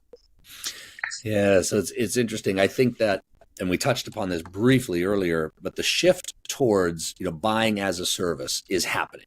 Right? It's not going to happen. It's already there. There's multiple contracts out now where they want to buy as a service. I think that's a huge positive, because it's going to speed up the procurement cycle greatly. So I see that as a massive positive of a different way the U.S. military is buying. Check. I think the effort Space Force put in to go through the PLEO contract to first set up a framework under which to buy. And it was a long process to get the framework in place, but now they can rapidly turn out task orders. I think that's unprecedented. I've never seen a task order come out, be issued and awarded in less than 10 days in quite some time, at least in my experience with the U.S. military. So I think that's a massive positive. I think the challenges I'm still experiencing firsthand, or the company is, there is still this level of comfort that's going to have to happen between Space Force and the end user, right? They're going to have to figure out, the requirements I have, do you really have them? If I MIPR you my money, is what I'm going to get back what I expect? So there's this kind of dance or courting period where they're going to have to get comfortable with each other. And so we'll see how that plays out. But I think Claire and her team are doing an amazing job, though, at walking that walk and talking that talk and saying, we're going to deliver this. So I'm very, very optimistic when I see this. So I think we'll get there. I don't think Space Force has been happy with the pace at which things are happening, but I love the fact that they're not happy, which means they want to run even faster. I think that's fantastic. I think Claire's got a great attitude about this and a great vision for it. I think that, the buy-in from those branches, right? They're used to the way they did things for so long. And no offense to the U.S. military, right? But once they're set in their ways, they're set in their ways. It's hard to, as someone just said it earlier in the call, it's hard to turn that aircraft carrier. So that's some of the challenges I think we're facing, or we're seeing personally, is, are people willing to now make the jump to something new? And I think the last challenge, I think, Sam, you hit on it, is if we're really going to get this hybrid architecture, interoperable thing going, there has to be this commonality pool of way of the end user just says, I want that. It's in the database. I click it. I want it. It comes to me. And it's transparent, or it's invisible to them of who it is, what it is. That's going to be the other challenge. And I see Mike Dean in the CIO group driving that architecture. They call it the reference architecture. I think their vision is spot on for where I wish we were there as a country yesterday, because I think it would make us way more nimble and flexible, and our war fighters would be way more effective. But I think that's going to speed it up. So I think the challenge we face is adopting these new financial models and these new the technology models. They'll get there. We just need to, I think, as a commercial enterprise, right, we need to be patient, we need to be flexible. But I think on the flip side, the U.S. government's going to have to be more aggressive in doing things differently, and we're all going to have to be a little uncomfortable, and it needs to happen quick because of all the tensions that are happening. That's my soapbox. No, I think that's a really interesting thing, and the sense of urgency that's there, I think, is felt universally, right? You love to see these conversations where both sides of the table want it to happen faster, and there's some steps that have to get worked through that always take longer than anyone would like. But it has been exciting to see the amount of passion both within government and on the industry side. Scott, couple thoughts to add to that? Yeah. Again, I'll fall back on my experience, having worked with DISA, for 20 years now under the ComSatCom branch. And to your point, Kevin, they had built up this, cost reimbursable program, utilizing working capital funds, Defense Working Capital Fund. And then under the 2018 NDA, I think it was, all ComSatCom was to shift out of DISA and into then Air Force Space Command, and then the creation of U.S. Space Force. And I think the expectation was, the way the DoD is buying MilSatCom, why can't we leverage that in the efficiencies and the economies there and procure commercial SATCOM? Great vision. Unfortunately, two different types of acquisition models. And I would say that, as you alluded to earlier, Daniel, we're coming out of the end of it, but I think it was not, exactly what was expected both from industry and DoD. I thought it would be, more of a, 2-year time frame to transition over. And here we are now entering the FY24, and we're still trying to fight our way through it. And I mean, we as in, as a country. So I think Space Force has definitely matured significantly over the last number of years, and they're building in the processes, the tools, getting the funding in place to procure ComSatCom much better than they have in the initial 2 or 3 years. So that's all good. Programs like CASR, reserve access to commercial SATCOM, great concept, great idea. I see things like that being the impetus to kind of help improve on the acquisition side. So not as quickly as I think either side had hoped, but I think we're approaching the end of it and moving more towards a much effective acquisition model for ComSat. Yeah, I think that's it's a great point on CASR, right? Because it's a perfect example of, hey, this is slow, but a big part of the reason is it's hard and there's a lot of things to think about. And I feel like every discussion that you see or, participate on, rolling that program out, somebody brings up a new twist or a new challenge that really needs to be thoughtfully worked through before something like that's broadly deployed. One thing I wanted to add, Daniel and team, is I find something very positive in that the way the military asks you now to participate in some of these programs and exercises is far easier than it has ever been, right? Northern Edge, Red Flag, all of those. I mean, they want you to come in and show your stuff because they want to take it for a trial. But the way that they bring you in is way more straightforward than it ever was. But the prize or action after it is way more tangible and concrete, right? We can see action as a result of our participation in Northern Edge, Red Flag, and some others. It's resulting in instant follow-on proof of concepts and demos. I mean, it happens. And so I didn't want to, it just came to me as you were speaking, Scott, right? That's a definite positive, I would say, that we're experiencing. And I don't know, Scott, if you guys are, or Sam, if that resonates. Absolutely. I'd say, participation. I think, look, the pace of the threat, I think is driving that as well, right? Our adversaries aren't going to wait for us. So, working closely with our government customers, introducing new technology, innovating with them to address that threat in real time is necessary. So it's all positive. I love that the collaboration seems to be happening pretty consistently earlier in the procurement cycle, right? Rather than things really going through and maturing, there's, early discussions, a lot more prototyping, a lot more, other transaction authority purchases of some level of capacity, some level of, flexible systems. Let's try it. Let's see what works. We'll go back and, tweak this, tweak that based on what we've seen in the field. It makes it easier to connect the dots as a commercial organization. You're not, hey, I'm playing for something that might pay off 5 years from now. There's a little bit of payoff and appreciation for that participation along the way, which I think is really important. Sam, a couple of thoughts for you to add to this topic. Well, I agree with what I've heard, and I think the progress that we're making, I'm naturally not patient, but I think the progress that we're making is really quite laudable. An area, and I'm pleased to see what's happening with CASR. I would encourage, acceleration. I'm hoping the Space ISAC can facilitate that. I think there's probably a role, and I think the Space ISAC, which was actually sort of a government idea, ISACs are a government idea, but has been subscribed by industry, represents a strong example of the kind of public-private partnership that we need. An area where we are not making as much progress as I had hoped is in the declaration of space systems as a critical infrastructure sector, given the proliferation of missions. I think I saw a piece today about Iridium is pioneering standards for direct IoT to satellite communications. So we're going to see more dependence of other critical infrastructure sectors, including things like precision agriculture and hyperspectral sensing. Every other, our energy, transportation, and all the other sectors are dependent on space. And yet we haven't made that declaration, and that means that there is no internal coordination within the government of information. Industry is doing a pretty good job of coordinating information amongst itself and with the government.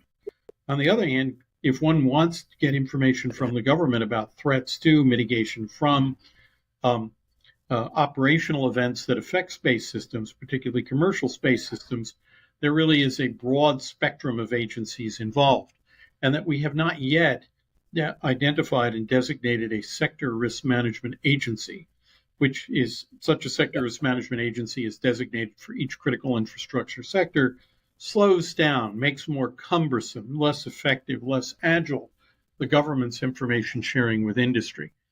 This is still something that I hope will happen eventually. I think it will. But the point that I would make is that, the world is not operating simply at the pace at which we prefer, but it's operating at its own pace. And, our adversaries get a vote, sadly, in the pace of change in the environment. in which we have to function. So we need to accelerate our moves towards coordinating sector risk management for space systems. I think we'll get it right. I'd like to get it right today. And it's always the perennial challenge, right? It's not just about getting it right, because getting it right 2 years late is just as bad as getting it wrong. And I think that's an unfortunate reality. It's good to see. I think a lot of folks are working hard to push some of those decisions in the right direction with the right thought put forward. Really appreciate the thoughts and insights today. I know we're starting to get to the end of the time that we've got allotted. I'd like to close by asking each of you, what's got you the most excited about the next 12 to 24 months in this industry? And when you look back, call it 4 or 5 years ago, I think most people in this industry wouldn't have expected the amount of change that we've seen over the past few years. Things have moved fast. It has dramatically altered the landscape. I'm always an optimist. I love the technology. I think we're going to see that same pace of innovation. We might even see an acceleration. What has you guys excited about the next year or two? Scott, I'll start with you. Yeah, I would say I'd kind of teeing off from my last comment. I'm excited to see the maturation coming within U.S. Space Force and Space Systems Command, as well as U.S. Space Command, and seeing how they have now integrated themselves into the combatant commands, the services, and the agencies. As a network operator, that excites me because they're on the forefront, if you will, driving ComSatcom into the warfighter mission. So that's one area. Another area that excites me is, you just mentioned it, the need for interoperability. It's not just commercial right now; it's commercial and military. And you can have interoperability between commercial and military, but you also need to have interoperability between commercial networks as well. And so, how do we, like Kevin and myself or other networks, work with each other to provide that sort of mission interoperability that our customers want? And I think being on the side of industry, we have the ability, the expertise to drive that innovation quickly. And I think we'll see that over the next couple of years. Kevin, a couple of thoughts from you to add on to that. Yep. So I'll add on. So we've had a couple of sessions where we talked to Scott and his team about, okay, what can we do together, right? Win-win for everybody around. So I love partnering and things like that. When you asked the question, Daniel, my mind went to instantly solving problems. So what I'm excited about is at SIA, we met with J6 of CENTCOM, J6 of InnoPayCom, and they said, hey, several months ago, you showed us a PowerPoint of what you were going to have. And we thought that'd be really cool, but we're here. Do you have it? Right? And we said, yes, here it is. Their eyes lit up and they said, fantastic. Please come and show us that it's real on site. And I said, the meeting is already scheduled. Their eyes lit up. So the fact that I have something physical today that I can deliver that solves their problems, because they told me they either have no other solutions or limited alternatives or none. And to see the smile on their face and look in their eyes and say, oh my, you have what you said you'd have, and you delivered, and we can use it. It met their expectations. Sometimes it exceeded, but it's that happiness or that excitement out of them to say, great, I'm going to add a tool to the warfighter that's going to meet their needs, and you did what you promised, and we're all going to be better off for it. So I like solving problems. I love solving customer problems. That's what motivates me. And the fact that I showed up there and we had those meetings and they said, come, let me show it to my team because this is going to be great. So that's what excites me is capitalizing on the traction and the market traction we've built over the past, X months before I got here and since I got here, but now turning it into reality. And it's going to be amazing. And it just makes me proud to show up at every one of those meetings saying, here's what we have. I think we can help you. It's one of the most exciting things about, selling a commercial service, right, is the opportunity to show up and kind of prove it, right? The opportunity to not just have slideware of what things might be 4 years from now, but to be able to show what exists today. It's operationally usable and can be deployed, as quickly as they can procure it. Yep. Sam, a couple of thoughts from you on this? Well, I'm excited by several things. First, I'm excited by the government's recognition of the services and capabilities that industry can provide, and the fact that government really is demonstrating strong recognition of this. The business of as a service, that's absolutely right. I think, Kevin, you said it. that decision is already in our rearview mirror. We're already seeing the government not just acquire systems and capabilities, but acquiring the product that space systems produce. I think that's terrific. I'm also excited by the fact that bit by bit, I see the government beginning to adopt from industry some of industry's lessons about how to engineer, develop, procure, and operate these systems. What SDA is doing in particular, I think, is evidence of this. But lastly, I'm extraordinarily excited by just the range of new technologies and missions that we're seeing in the commercial space sector. Laser, optical communications between satellites, that's coming. IoT directly to satellites, that's coming. Manufacturing in space, that's coming. The next space station will be a commercial space station, that's coming. That opens up for our country a whole entire new economic sector. It's a sector that's going to grow very quickly in our country, probably faster than in any other country, and maybe faster than many other sectors. It'll give our country's economic security, just sort of the next chapter in exciting growth. People wonder what will happen. Is the United States going to be more of a service economy? Is it going to be come back to being a manufacturing economy? In large part, it's going to become the world's first space economy. That's exciting. That's something that's going to happen. And the fact that so many of these businesses are here, some 3,000 companies involved in commercial space are here, that we're launching at an unprecedented rate, that we're pioneering new missions and new technologies. I think that's terrifically exciting. And I think apart from what the government acquires from commercial space, the country's overall strength will be enhanced by what happens in the commercial space sector. Thank you, Dan. It's a great point. I love that kind of subtle bit that you stuck in there, right? Ultimately, it's easy for us as industry to kind of point out the things that we wish moved faster, we wish were done more thoughtfully with government procurement. But there's a couple of great examples, including the approach to managing the SDA constellation, where they went and looked at commercial providers that had been doing that sort of thing for a number of years prior to that, and they said, we want to be mindful of that. And we want to learn from that experience rather than going and trying to reinvent the wheel. And I'm not sure that's something that would have been done 15 or 20 years ago. I'm not sure that the tools or mechanisms or the mentality were there at that point. Really appreciate the thoughts from all of the panelists. Thank you guys all for joining. Some great discussion. I think if I had another hour to spend asking you guys questions, I would take advantage of it. But unfortunately, we're out of time today. I'll hand it back over to you guys in the studio. Really appreciate everyone joining. Thank you, Dan. Thanks, guys.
Today's world is driven by access to technology and information. We rely on it for everything, from doctor visits and education to military operations and emergency services.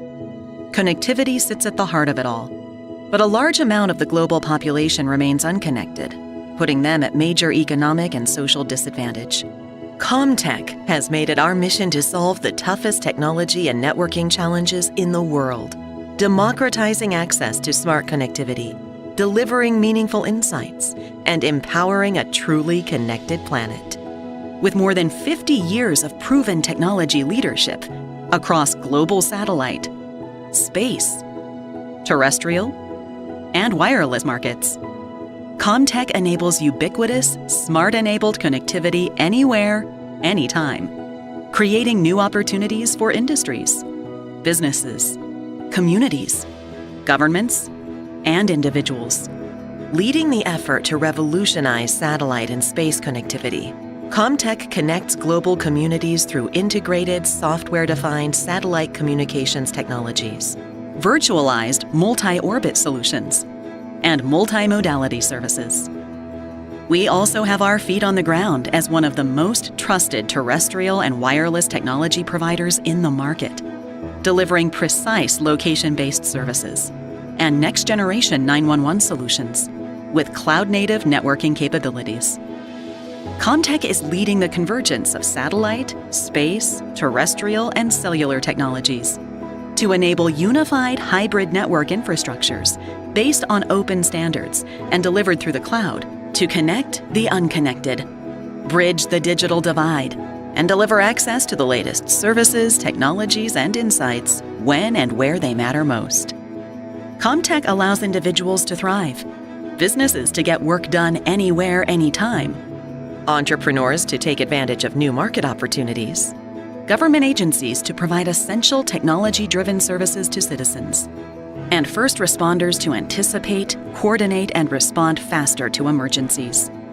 Smart-enabled, insightful connectivity from Comtech helps you enhance productivity and collaboration, optimize operations and create new ecosystems, visualize the supply chain, improve customer experience, and open the door to new possibilities.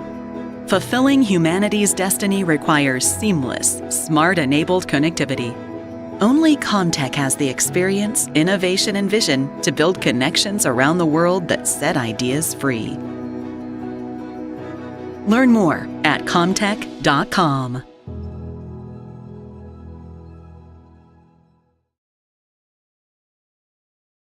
For 40 years, Space Foundation has been the leader in delivering excellence in education, collaboration, and information to advance the global space community. From the premier assembly of the global space ecosystem to classrooms and business centers around the world, Space Foundation works with its partners to create opportunities and inspire generations. Today, space presents more possibilities than ever before. With nearly 100 countries active in space and thousands of companies providing operational support, millions of jobs are generated around the world and across diverse sectors: government, business, education, medicine, and more. There has never been a more exciting time for space, and it's only just begun. At Space Foundation, we believe there is space for all, and we invite you to join us in creating new opportunities and inspiring generations to be part of today's adventure in space. Learn more at spacefoundation.org.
Daniel, thank you so much for moderating that fantastic discussion.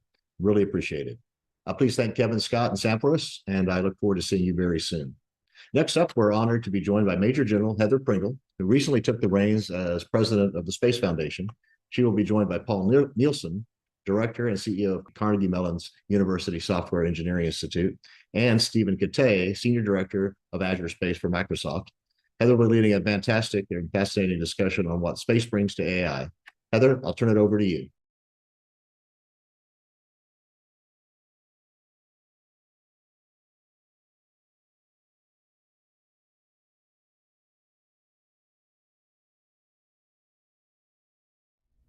Thank you, David. I'm really honored to be a part of this summit focused on national security, and I'm here with two experts in the fields of space and artificial intelligence. Joining me today are Dr. Paul Nielsen, CEO of Carnegie Mellon's Software Engineering Institute, and Stephen Kate, Microsoft's Senior Director of Azure Space. Thank you both for joining me here today. Really appreciate you taking time out of your schedules. Oh, it's my pleasure. My pleasure. Thank you. It's great to be with you, Heather and Paul. Well, thank you both. The theme of this National Security Summit has really been on leading innovations and breakthrough technologies across all domains. And of course, today we're going to talk about two that are particularly important: space and artificial intelligence. And you are both experts in this area. And I'd like to discuss the transformational potential of these two technologies.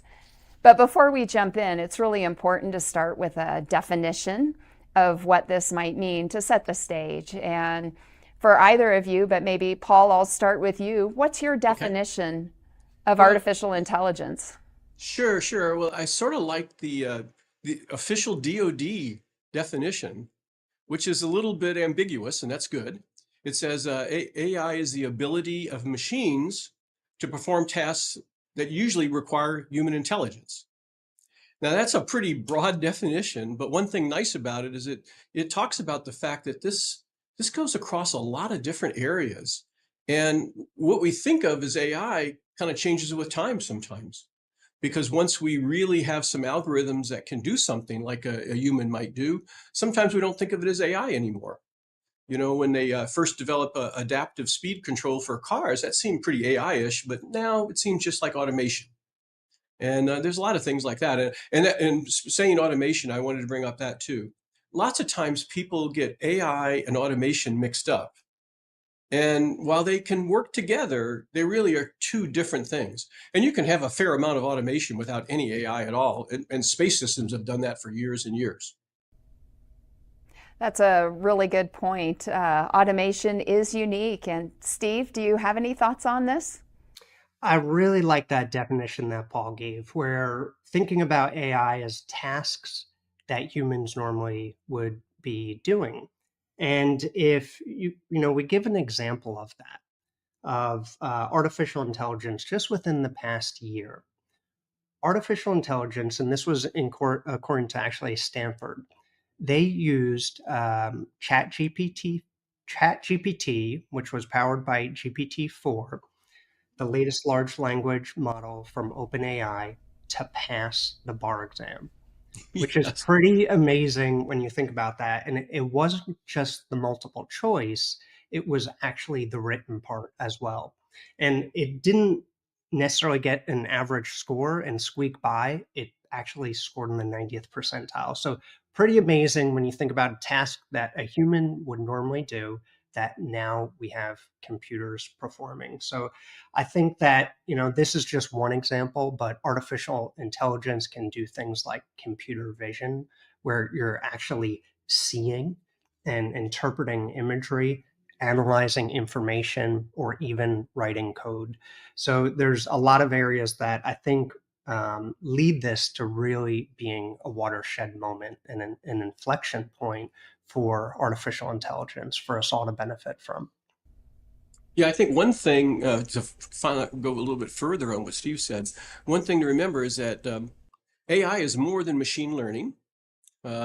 30 years ago, the big thing in AI was expert systems, and people were looking at those, and we kind of ran out of computational power and rules for them. We actually were exploring neural nets even 30 years ago when I was at Rome Lab at the time. But then we didn't have the computational power that we have now.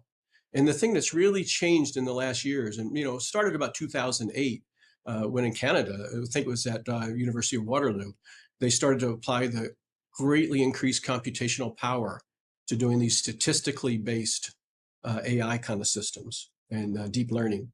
And that's really changed almost everything. And I think what all of us have seen over the last months is that this is a technology that applies to almost everything. It's a watershed technology that we don't even know all the applications of it yet. Absolutely. It's absolutely limitless, frankly, just like the space domain itself. And Steve, I'm really glad you brought up ChatGPT. I actually asked it what it thought about the nexus of space and artificial intelligence. So if you will, I'll kind of give you the definition. Wasn't too bad, actually. Kind of talked about the two-way street. Technologies developed for space missions often find applications in AI, such as data analysis techniques and autonomous systems, kind of buttressing on Paul's point. Mm-hmm. Additionally, AI plays a role in analyzing vast amounts of space-related data, aiding in tasks like image recognition and pattern detection, and optimizing spacecraft operations. I thought that was a really good point, too. The intersection of space and AI continues to foster innovation in both fields. What do you think about that? Have you seen innovation that's come around? Paul, you kind of touched on it. Steve, you also have? Well, certainly. I mean, geez, in space, during my career, we started accruing so much information that we couldn't even process it all. We just don't have enough analysts or enough eyeballs or hours of the day to do that. And so AI methods have helped that a lot in image interpretation, image recognition, and such. In addition, as long as we understand some of the limitations of it, AI can help sort of throttle the data to looking at the most important data, help select the data that we want to see. And at the same time, look for something that's anomalous, in a sense. And sometimes it's the anomalies that are the most interesting things, right? So I'm sure Steve has some more to say about that too. And I'd be curious what you'd think about the limitations too. Go ahead, Steve. Well, I think that, as Paul was getting at, space and AI are really this perfect combination, because what you're bringing together are these technologies and challenges that really go across a global scale. And Paul was mentioning the massive amounts of data that's coming from space. And if we look at where we're at in the space sector, there's not only this transformation that's happening with AI that we just spoke about, but there's a transformation happening with space as well, where more and more satellites are being launched. It's not only from the government, but it's also from commercial companies around the globe that are doing things like Earth observation, collecting data, understanding the Earth, or doing things like communications, being able to communicate across the globe through low latency signals. And what artificial intelligence is going to bring to that is to be able to help us see what's actually these satellites are producing images and other forms of sensors of. And it's going to be able to help us route data more efficiently through these networks, not only going through space, but also on the ground, because it is underpinned by this huge computational power that Paul was talking about, where fundamentally nowadays that's really cloud computing, large amounts of data centers that are connected across the globe that are then bringing this data together to be processed and moved at speed and scale. So at Microsoft, this fits perfectly in our mission, because our mission is to empower every person and organization on the planet to achieve more. So what we're doing now is taking these space technologies, taking artificial intelligence technologies, bringing them to governments, bringing them to enterprises and industries across the globe so that they can benefit and do their missions ultimately faster, do them more effectively, and do them securely. Can I ask, Steve, to what degree do you think it might be evolutionary in terms of what AI could bring as a change versus revolutionary or transformational leapfrogging where we've been in the past? Do you have a thought on that? I think it's revolutionary. These technologies that we're talking about can offer so much advantage. And the way that we look at it at Microsoft and the way that, I look at it personally is AI can be used as a co-pilot. You're not necessarily giving over control, although as Paul had mentioned earlier, you can use AI to automate tasks and make them happen much faster. But you can use artificial intelligence to improve your own decision making. You have all this data that's out there. How do you use it to harness that data to make better decisions and to do it much more rapidly? And I do see that ultimately as a revolutionary advantage that we're going to be able to bring to governments. This is a national security series, so it's certainly going to advantage the military to be able to keep us safer and support global peace and security. Yeah, thank you. I like what Steve, the track Steve was on there, and I just want to maybe emphasize that. As an engineer, one of the great things that AI does for space and for other fields is it really just opens up more design space.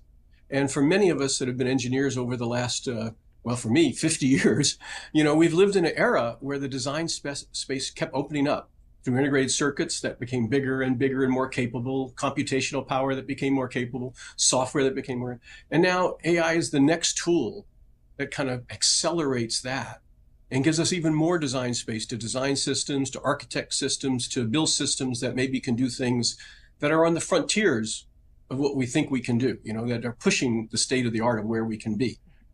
So I think it's an exciting time to be an engineer of any stripe right now because of all the tools that are available. Oh, that's a really good point. And as an engineer, do you have any thoughts on how you scope it or how you need to approach it with kid gloves or an appropriate recognition of any limitations of this technology or the nexus? Sure. And, there's a lot of talk about that in there in the news. And some famous people that are, some of the pioneers in AI have raised some concerns, and we should pay attention to those concerns. But I think all technologies have some things that can go a little wrong with them. But we have to remember that they are still created by people, and people can put their mark on these things. I mean, one of the big issues in AI right now, and one that DARPA is trying to address, is that AI systems, for the most part, are a little brittle. And they'll make some mistakes, so we have to understand that. ChatGPT every now and then says some strange things, So we haven't really gotten to the point of what DARPA and others might say of generalized intelligence, a generalized artificial intelligence. Right now, things are pretty specific. And the thing that I think is missing that humans have is context. We have context when we apply ourselves to problems. And that context sometimes helps us from making bad mistakes. Even children have context in things when they do it. So AI is still a little immature and brittle at this point, and we have to be wary of that as it goes along. You mentioned the human side of the equation, near and dear to my heart, of course. And what do you think about how we develop the talent that is involved in these two different fields? You're at a university setting. Is there anything unique and different about artificial intelligence or what companies need? What kind of skills we need to look for in developing the next generation? Well, yeah. I mean, like other breakthroughs, like CRISPR in the biological area, like some like modified RNA, like Moderna did during the pandemic. There's a lot of things going on, and usually when something breaks pretty fast, there's only a limited number of people who really have the training in those fields. AI, in a sense, has been around for a long time. In a sense, people were talking about AI in the 50s and 60s, but this recent version of AI has not.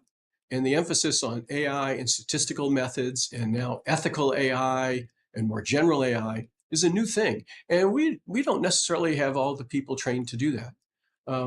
I've been on lots of Defense Science Board studies and Air Force Scientific Advisory Board studies. And interestingly, in every one of them, one of the issues that comes up is the workforce. And how do you train the workforce? How do you keep the workforce up to date with things in a fast-moving technological ecosystem? And each of you knows this. I mean, the system is changing so fast that how do you keep people up to date? And you want those new grads, but you also want grads that have experience. And as an older guy, I like to think maybe the older guys even have a little wisdom sometimes, to blend with that experience, because we have scars on our back every now and then. But this is a difficult thing, and it's across all of technology and all of DoD and all of national security space. There's no one area that probably can say, oh yeah, we have enough engineers and scientists to do this. Steve, bring us the company perspective, if you will. So I really appreciate what Paul was saying about how fast this technology is moving. And people do need to embrace it and experiment with it because it is changing so fast. And what is important here is it's not just to be thinking about this for, the IT shop. And this is something that the IT shop is going to handle, but it actually goes throughout the mission of the organization to be embracing these technologies. And, I read something once that gave this, saying that AI isn't going to replace your job. What's going to replace your job is people who don't embrace AI, insofar as how is it changing the modern workforce and ensuring that you're staying current with it and improving the work that you're doing today by understanding these technologies. And I think what's really exciting about what's changed maybe over the past, as Paul mentioned, it has been decades that there have been advances in AI, but where we're at today is you don't need a PhD to actually use it. You had mentioned that you put in a question and it's a chat GPT and ask something. And these are the types of things that, I look at when, we all have a tie to the Air Force Research Lab. In fact, I was there working under General Nielsen when he was the commander of it. And I think about these tools, and if I had them as a lieutenant, as a program manager, working in the Air Force, it would be extremely helpful. Well, while we've been talking about AI, Heather, I'd like to loop back briefly to space, though, and remind people that, space, we've been involved in space since the 50s, but space is going through quite a renaissance right now, too. And, in the 90s, I worked around U.S. Space Command, and we kind of had this long-range space plan that was forecasting all these launches. Didn't quite come to pass, but now they are coming to pass. And, when you see not only the various nations that are involved in space doing very aggressive and innovative missions, but the private companies that have started to really flow into the space sector, it's a new world for space. And that's going to generate so much innovation of its own. So space is in a really innovative era right now, and AI is in an innovative era right now. When two things like that cross, you just got to kind of watch out because there's just so much coming. And we're almost just limited by imagination on what things we can do with both of these things right now. So one of the things we've studied at Space Foundation is the number of companies and the number of countries that are involved in the space economy.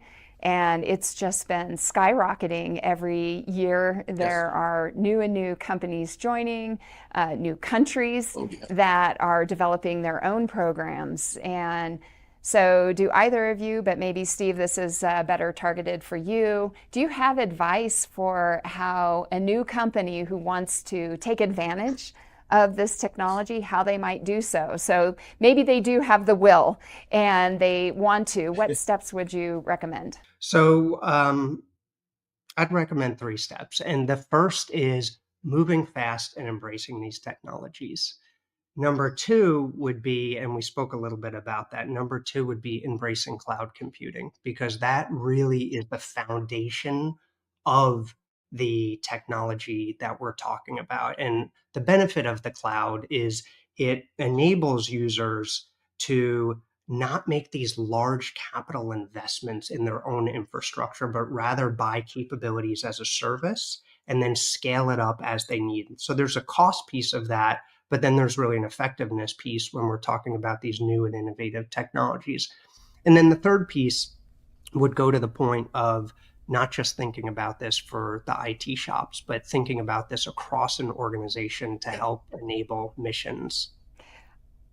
I absolutely agree with you. And there are some people who advocate that it's not the application of AI to the operations, but to the business end and some of those other normal business functions where you really get some advantages for this massive approach, the data processing of all that data that companies create. So really great thoughts. So before we kind of move to the last couple questions, I wanted to ask, do you have any thoughts on the limitations of AI? Paul, you mentioned, we're accelerating at such a rapid pace, both in space and in artificial intelligence. So this is an extremely dynamic time. What are some caveats or, buyer beware? What would you recommend? Mm-hmm. Well, I did mention already the brittleness of some of these systems, the fact that they sometimes can be spoofed, fooled, faked, maybe poisoned. They depend on both a lot of computational power and a lot of data, and there's some issues there. Sometimes the answers they come up with can have been poisoned intentionally or can be biased even unintentionally. And we've all heard of stories about that, where if you train it on a certain system, it's going to reflect that system. And so if you trained it on a population of mostly men, it's going to favor mostly men. It's not going to hire a lot of women at that point, right? So we have to recognize the brittleness of these things. And then I like to keep coming back to the fact that we have to recognize the inability of it to actually put things in context. Sometimes when we see ChatGPT come up with beautiful prose, we think it's thinking, but it's not thinking. It's doing a statistical prediction of what the next words are based on what the input was there, and then kind of pushing that out. And it says a lot that it comes out so well, it sounds like a person wrote this, but it's not thinking in the sense that a human being thinks. And so we have to be a little wary of anthropomorphizing these things and making them sound like they really are thinking when they're not. They're doing stuff based on statistical methods that are good methods, but they're statistical methods. Really great. Steve? And if I can build upon that, in particular, when talking about the large amounts of data. And there's two pieces I'd hit on related to that. One is the management of that data and ensuring that you're bringing a structured approach to actually manage this large amounts of data. So when we're talking about space data, for instance, we're building out something called the planetary computer, which manages massive amounts, petabytes and petabytes of space data in an optimized and standardized fashion, to then be able to bring applications like artificial intelligence on top of that. But the other really important point when thinking about data is public data versus your data. And that's whether you're a government or you're an enterprise or you're just a personal citizen, and you want your data separate from what's training these large models for everybody. So ChatGPT and OpenAI run their services on Azure. And we have a capability called Azure OpenAI that's currently in our commercial clouds. It's coming to our government and classified clouds this year. So government users and enterprises are able to keep their data separate. So you're able to have the large language model out there, but then ground the data and the questions that you're asking with just your own information, but that's kept just for your organization, whether it's classified for the government or whether it's an enterprise. And that's really important. So when you talk about pitfalls and understanding how you're moving forward with this, you have to understand how you're bringing your data into this and ensuring you're doing it in a way that's safe, that's protected, that you have the right transparency within your organization, and the right privacy. Yeah, we're working on some projects just like that, Steve, for the Intel community of taking, general purpose large language models, but bringing them into an enclave, a secure enclave, and then training them on their data, so it's not spread out back to the cloud and then class, but, to write things the way an analyst would write it, or to look for the things that an analyst would care about. And I think some companies have found this to be very important, because if you expose your data to the general large language models, your data is now part of those models. Yeah. And that might not be what you want if you have proprietary data to go out there. Right. Recently, there's been the case where what the New York Times is suing because they said, wait a minute, you ask this model something that was written in the Times and it comes out looking like it was written by the Times, and that should be copyrightable or something like that. So there's some issues still to be looked at there, I think. What's the difference between copyrightable data and fair use of data? That still remains to be determined in the US, I guess. But I think the whole point about paying attention to your data and what you want to protect, how much of it, yes. Data is the new oil to run this engine. And that's another area that if someone's, looking to enter into or take advantage of the opportunities that AI and space can have together, it starts with the data. And so having it in the right formats, having it stored in the right places, as you mentioned, Steve, and making it accessible. And frankly, just creating that data. And I know a lot of space companies are paying attention to what data they are creating and how they're leveraging that for their bottom line. So I think that's a really great point. Okay, this time really flew by, and I want to end it on our question that has to do with who are you watching for the next big breakthrough in either of these areas or the two as they come together? Steve, what do you think? Well,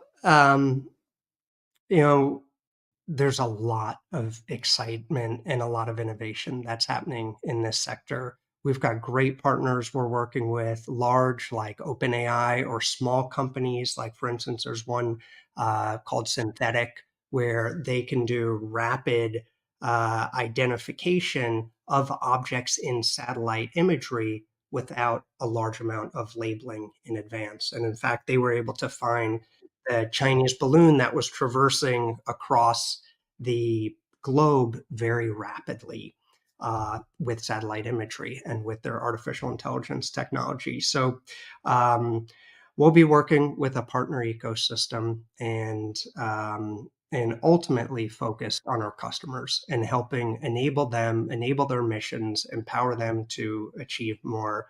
And I expect a lot of exciting things to come ahead in this area. How about you, Paul?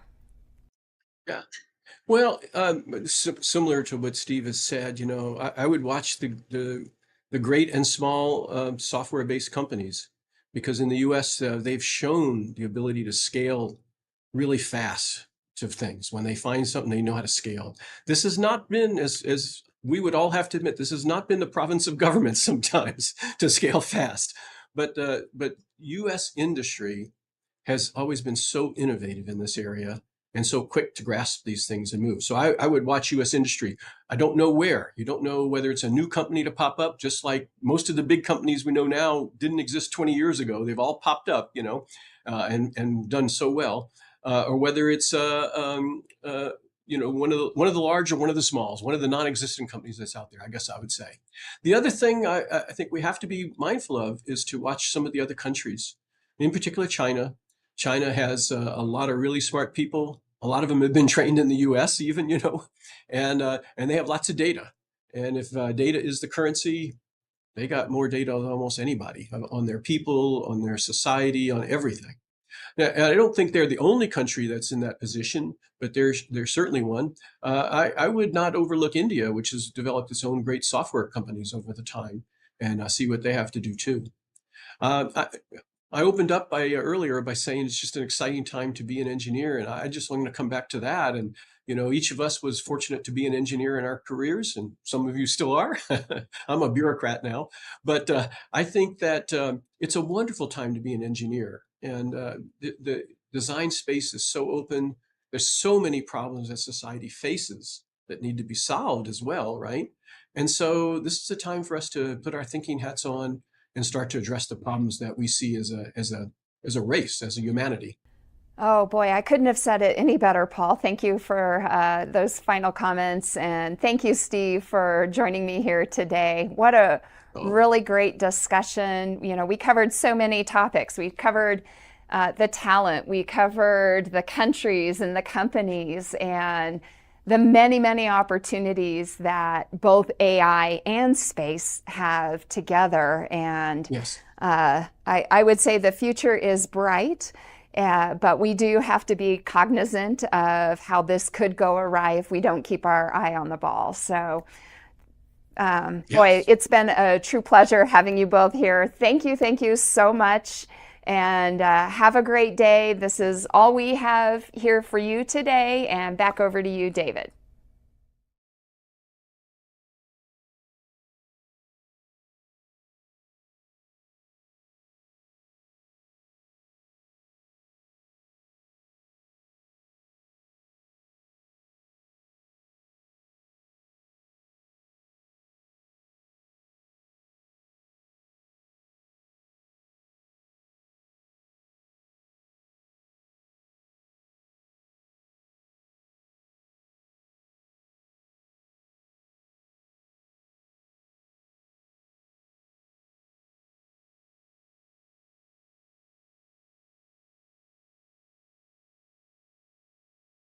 For 40 years, Space Foundation has been the leader in delivering excellence in education, collaboration, and information to advance the global space community.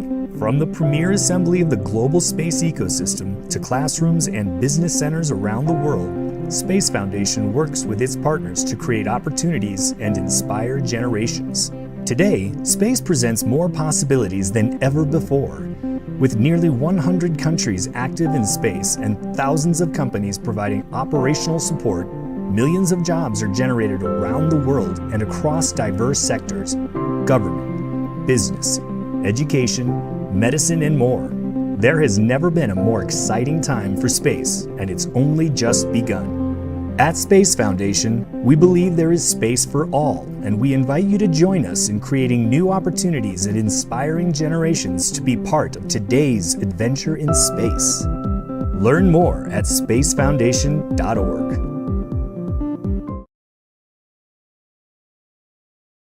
The world today is on the brink of remarkable technological transformation. A new era of machine, human, and digital coexistence will bring forward new possibilities for businesses, governments, communities, and individuals across the globe. The rate of innovation is moving faster with each year that passes. This belief led to the creation of Evoke, Comtech's innovation foundry. Evoke creates new solutions that empower global communities by providing access to technologies others never imagined possible. Working across businesses with partners, suppliers, customers, and academia. Our Innovation Foundry serves two vital purposes. First, Evoke is pioneering new technologies to disrupt existing markets and create future networks that are focused on better customer outcomes. Second, through our relentless innovation, Evoke is enhancing Comtech's existing offerings that will enable the transformation needed to usher in a new era of machine, human, and digital coexistence. Since the launch of Evoke, we have already forged strategic partnerships with market leaders, innovators, and technology disruptors that will help us push the boundaries of innovation and propel the world into a truly connected future. Together with our partners, we are anticipating the needs of customers and multiplying the value of our technologies to empower individuals, create value for our customers, and make the world a better place for all of us. Circle is combining their leading network technologies with Comtech's expertise in location-based services to deliver real-time analytics and intelligence at the edge of the IoT. Together, Comtech and Circle are delivering smart-enabled solutions to provide customers with extraordinary insights and new capabilities that can create substantial impact by exploiting the full power of IoT networks. Descartes Labs is integrating their industry-leading cloud-native supercomputer and data processing capabilities with Comtech's communications technologies to provide customers with powerful insights and services. Today, Comtech and Descartes Labs are infusing the power of artificial intelligence, machine learning, and monitoring insights to deliver real-time, actionable intelligence of developing situations. Wishnish brings leading distributed ledger solutions to further enhance Comtech's technologies and improve secure information exchange and enhance privacy applications available across industries, institutions, governments, and developers. Together, Comtech and Wishnish are integrating highly secure, flexible distributed ledger technologies to build trust in a democratic fashion and drive automation from the outer boundaries to the very core of a business. Arna Networks' leading zero-touch edge and 5G service orchestration and management, combined with Comtech's dynamic cloud platform, is opening the door to groundbreaking cloud-native network services. By integrating cloud-based network technologies, Comtech and Arna Networks enable customers to add and manage applications that can significantly improve business performance across public, private, and hybrid networks. But our partnerships don't stop there. We're also forging alliances with leading universities worldwide to ensure we empower future leaders who will build connections that set ideas free. As we innovate to deliver intent-based, insightful, on-demand technologies and services, Evoke will transform global technology landscapes to empower the world. Welcome to the new era of connectivity and collaboration. Welcome to Evoke.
General Pringle, thank you so much for leading that wonderful conversation. We really want to thank you for all the great work you and the Space Foundation does, and really want to thank you for all of your support. Now, we have another really interesting discussion coming up. Laura Winter, who is a journalist with the Defense and Aerospace Report, will have a conversation now with about cyber and physical security with Jana Monroe, who many of you may know was the inspiration for the character Clarice, played by Jodie Foster in Silence of the Lambs. Jana is a multifaceted expert in many areas, so we're really looking forward to Laura and Jana having this conversation. So, Laura, thank you again, and we look forward to it.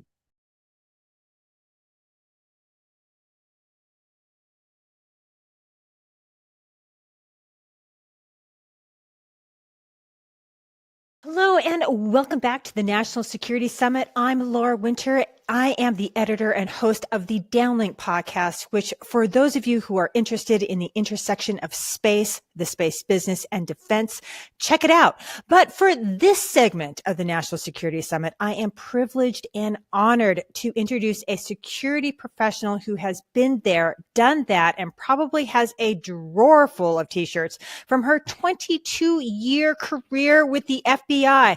Jana Monroe has served as the special agent in charge in Los Angeles and Phoenix and is not only the first assistant director of the FBI Cyber Division. Jana is also the FBI's first female profiler in the elite behavioral science unit. Jana is now in the private sector and was most recently the vice president of global security and remains as a consultant for Herbalife, an international and publicly traded company with a market cap of $1.5 billion, according to Forbes. Jana, thank you so much for making the time to join me today. Oh, Laura, it's great to be with you. Thank you so much for the invitation.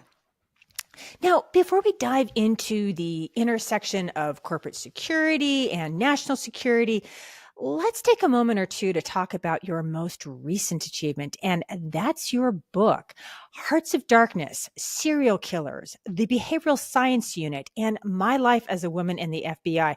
You know, writing a book, especially an autobiography that's more than slightly touched by evil, is not easy. I've got to tell you, Jana, I read the book over Christmas and I recommend it to everybody out there. It's a page turner, but briefly give our audience a synopsis and why you wrote this book now. Well, thank you, Laura. I'll start with the reason I wrote this book now.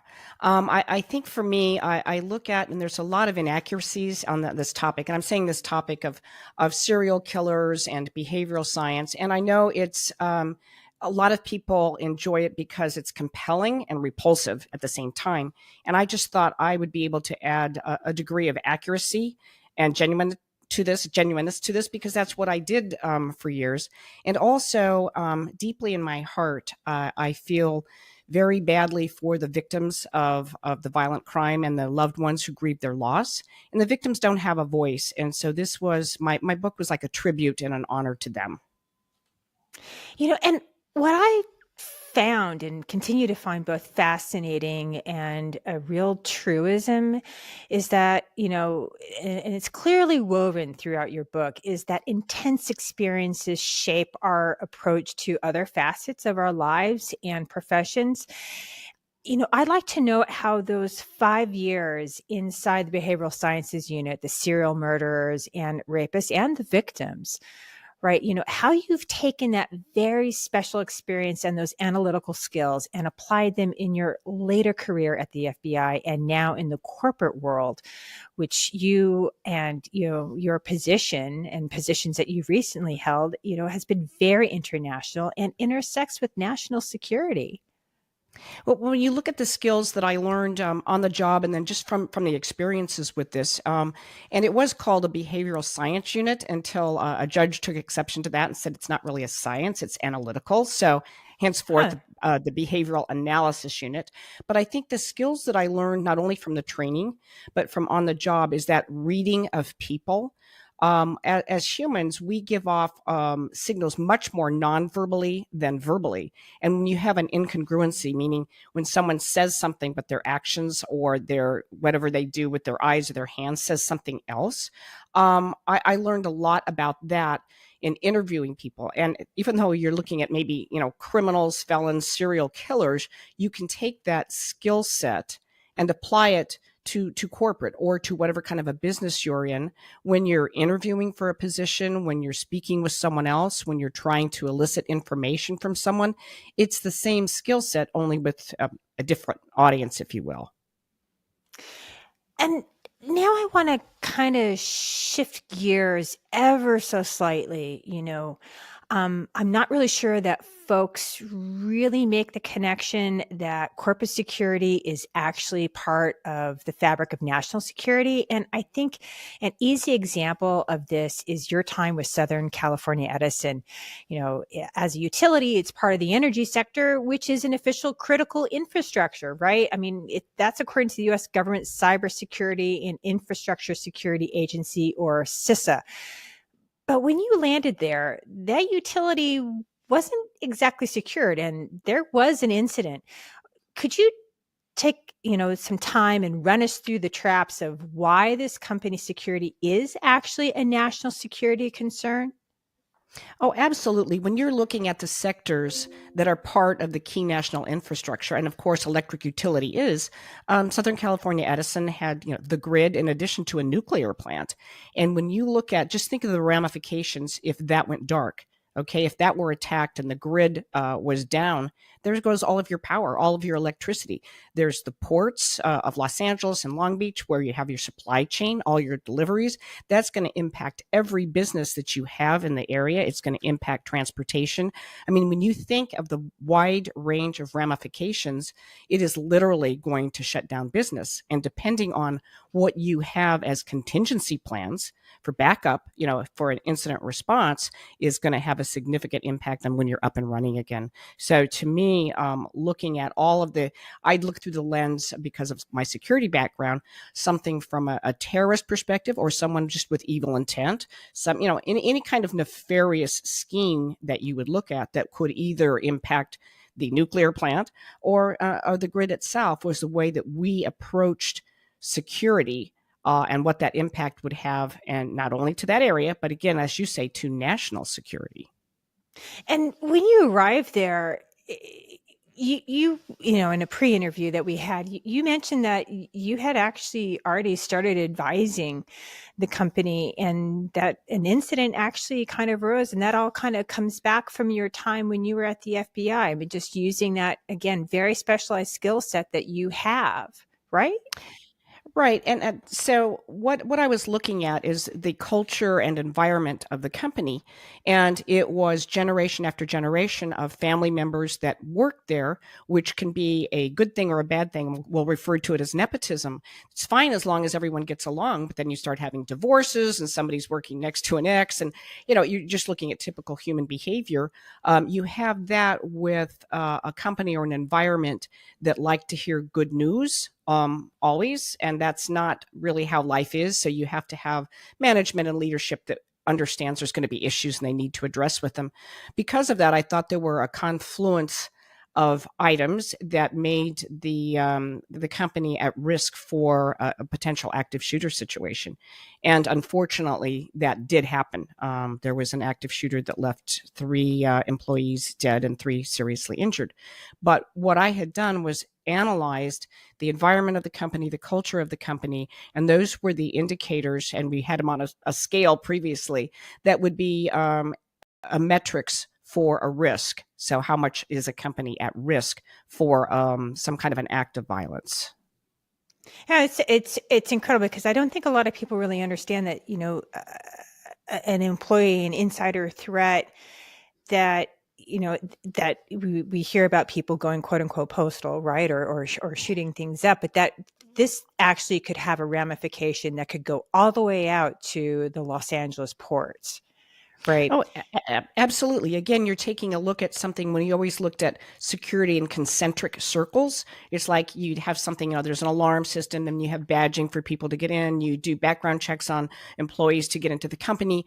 But you have all of those things, and there's a nexus right there then with cyber. I don't want to get too far ahead, but that's why those two functions need to work so closely together.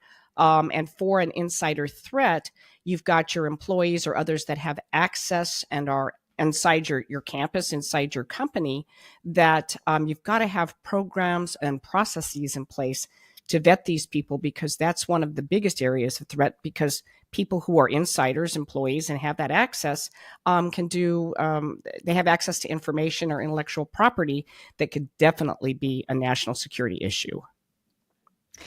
So now I want to take a look at what's perhaps not so easy an example, and that's the company Herbalife. I'd like for us to start this off, if you could just give us the basics, like what is it, where is it, how big is the footprint globally, how many employees, what are the big data points that our audience should understand about what Herbalife is before we actually start talking about, the threat situation and the, corporate security and its intersection with national security. Yeah. What is Herbalife? Sure, Laura. Well, Herbalife Nutrition, it's a multinational, multi-billion-dollar revenue generating vitamin supplement and drink enhancement company, but it really focuses on comprehensive wellness and well-being, footprint in 96 countries. And it operated, it's a great company, but it operated more, when I got there, more like, I'll say, a mom and pop company. It had grown exponentially, and so had really grown more than it was taking a look at its security function and security processes. As is anywhere, when you're in 96 countries, some of those are not so friendly. And each one of them, you're going to have to take a different look at their laws, the regulatory environment, in addition to their security environment. And how many employees are we roughly talking about? I mean, like thousands? When I started, it was approximately 8,500. It's a little less than that now, but we're talking, in the thousands. There probably are about 7,500 at this point. So, and that would also include, like manufacturing facilities all the way through administration, just so that I, get the whole sort of picture. Sure. Manufacturing facilities in China, in California, in Winston-Salem, and you're looking at actual offices in all of the 96 countries. And it's a multi-level marketing sales force, which means the distributors are not employees of the company. So in addition to the 7,500 employees, there are hundreds of thousands of distributors as the sales force. Wow, that's a lot. Yeah, so that added complications, because you are looking at the rules and policies, procedures for employees that differ from that of distributors. But when you're looking at reputation, you're looking at the stock market and the public, right? It's all one Herbalife. So that made it a little more complex, and then throw in the different 96 countries with it. It became a complex environment. So now, when you walk through the door there, that was back in 2014, almost exactly 10 years ago. Yes. Herbalife was not exactly in a good place in its security posture, its brand, its employees, the facilities, its distributors, the C-suite, spouses, and even children were facing a growing list of threats, very specific threats, creepy, skin-crawling threats. I don't want to get into the ins and outs of Herbalife's business practices, but I really want you to set the scene. I mean, like when you walked into the offices there, it was a multi-altitude storm, right? Yes, I love that multi-altitude storm. It certainly was. And Bill Ackman, who is a hedge fund activist, was shorting the stock at Herbalife and trying to take it to zero. He was very public about that, and very threatening and intimidating. And Herbalife, hadn't expected that, but I have to give the company a lot of credit. When I was hired for that, they had already had a team that was working to address that, while they had another team that was working to keep, business as usual. You've got to have sales, you have to have operations and run the business.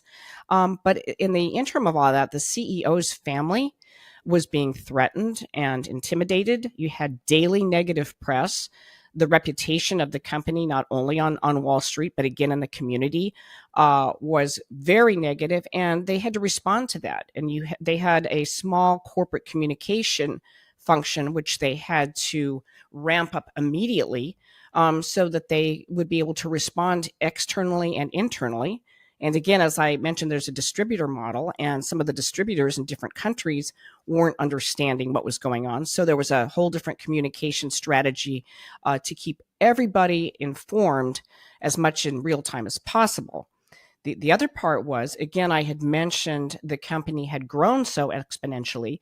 Their regular traditional security, badging and cameras and vetting and making sure that people were not in your space, your company space, that didn't have approval to have access, all of that needed to be ramped up also. And just to really illustrate to the audience, what kind of threats we're talking about. I mean, there was a threat that the CEO's wife received on her cell phone coming back from her daughter's soccer match. Is that right? Could you Yes. illustrate that Yes. for us? Yeah, 'Cause yeah, that's that's creepy as correct. heck. Oh yeah, she received a threat that that they knew where she and her daughter was, and that son was home alone, and that he could be threatened. So it's one of those eerie things, threatening the whole family. And you take a look at it, the company wasn't doing anything wrong, but you had this activist that had his own agenda. So the company, and specifically the CEO's wife, but other of spouses of the company, were not expecting this. And of course, the C-suite hadn't been able to articulate it because they didn't see this coming either. So it was kind of this Sure. confluence of negativity all at the same time. And they had to address all facets of this like instantly. It wasn't something let's get on this next week, next month. So, under those circumstances, right, I'm sure that your list of what to do first was actually quite long, but really, what was the first security issue there that you tackled, and why was it that one that you felt that needed to be taken care of first? Okay, so keep in mind, like I said, there was a small team that was dealing with the attack and the incident. So, of course, I met with them first to see what actually they were doing.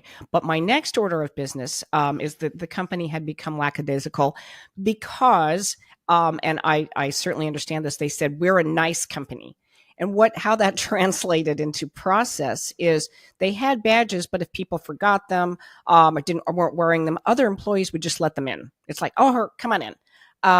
Whether they knew them or not. So here you're having a process of just anybody and everybody can come in to the company. And this was in downtown LA, in an LA live setting. And I only say that is because there's a lot of, there's a huge homeless contingent there. There's some crime in that area.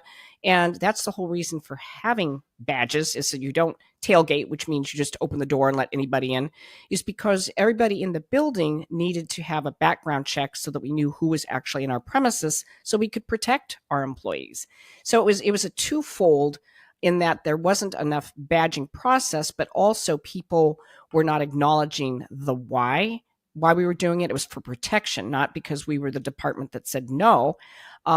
So I embarked on a video campaign and posters and a big explanation as to this is a positive, not a negative, as to why we need you to badge in and not let other people in without knowing who they are. And we also offered, if they were not comfortable, the employees were not comfortable with confronting someone and saying, I'm sorry, I need to see your badge, we had increased security officers, and they could then just refer them to a security officer. So they could play the heavy hand, if you will.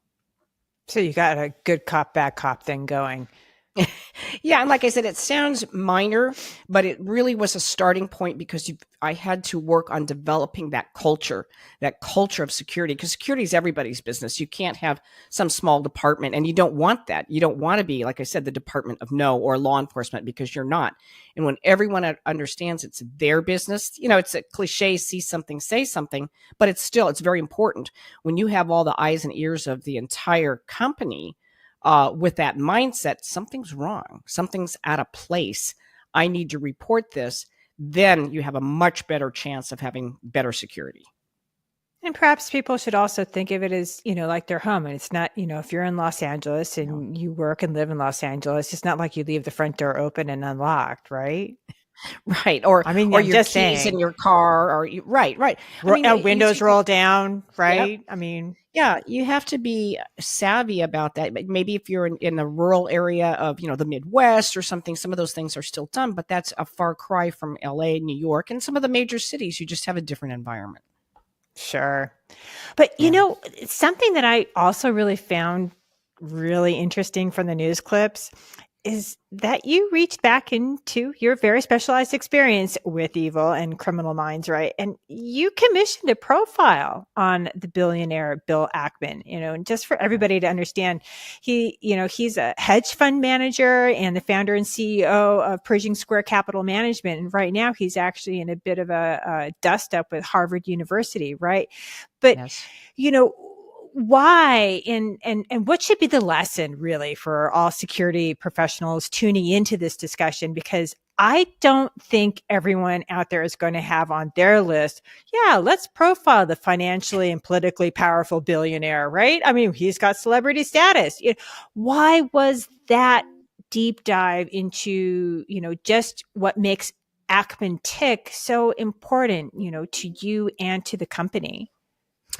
Great question. And the reason is, and like you said, it's something you learn from behaviorally. It's like, what does make him tick? So is he going to take this to the nth degree? Is he going to use every amount of money that he has for that and his clients too to do this? Is this the hill he's going to die on?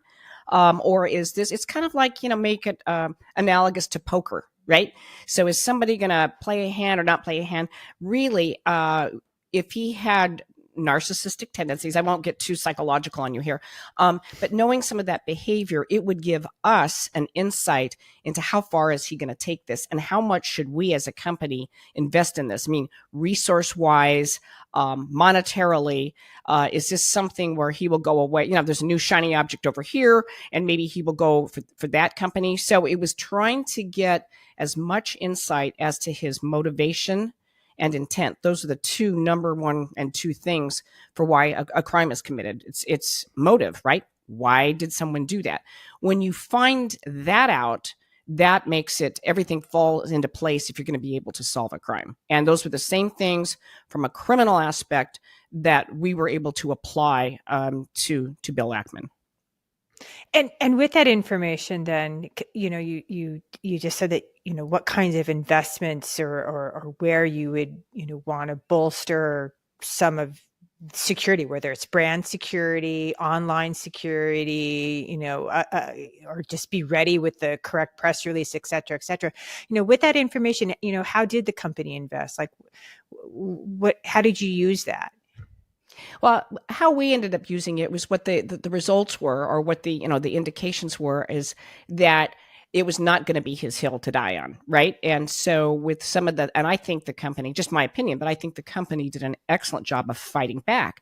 He started to realize, and like I said, we had a great corporate communication team that was built very quickly. He started realizing that the company wasn't going to roll over or lay down or go away or even look for, let's cut our losses, let's compromise. The company was fighting back. I think that's where he underestimated Herbalife and the executive team. Interesting. So that profile helped decide whether we should hit this head on. It's almost like if you look in a courtroom, right? Are we going to do a plea bargain? Are we going to do a jury trial? Are we, what do we think is the best way to approach this to win? And that's what the profile was kind of the foundation for helping with.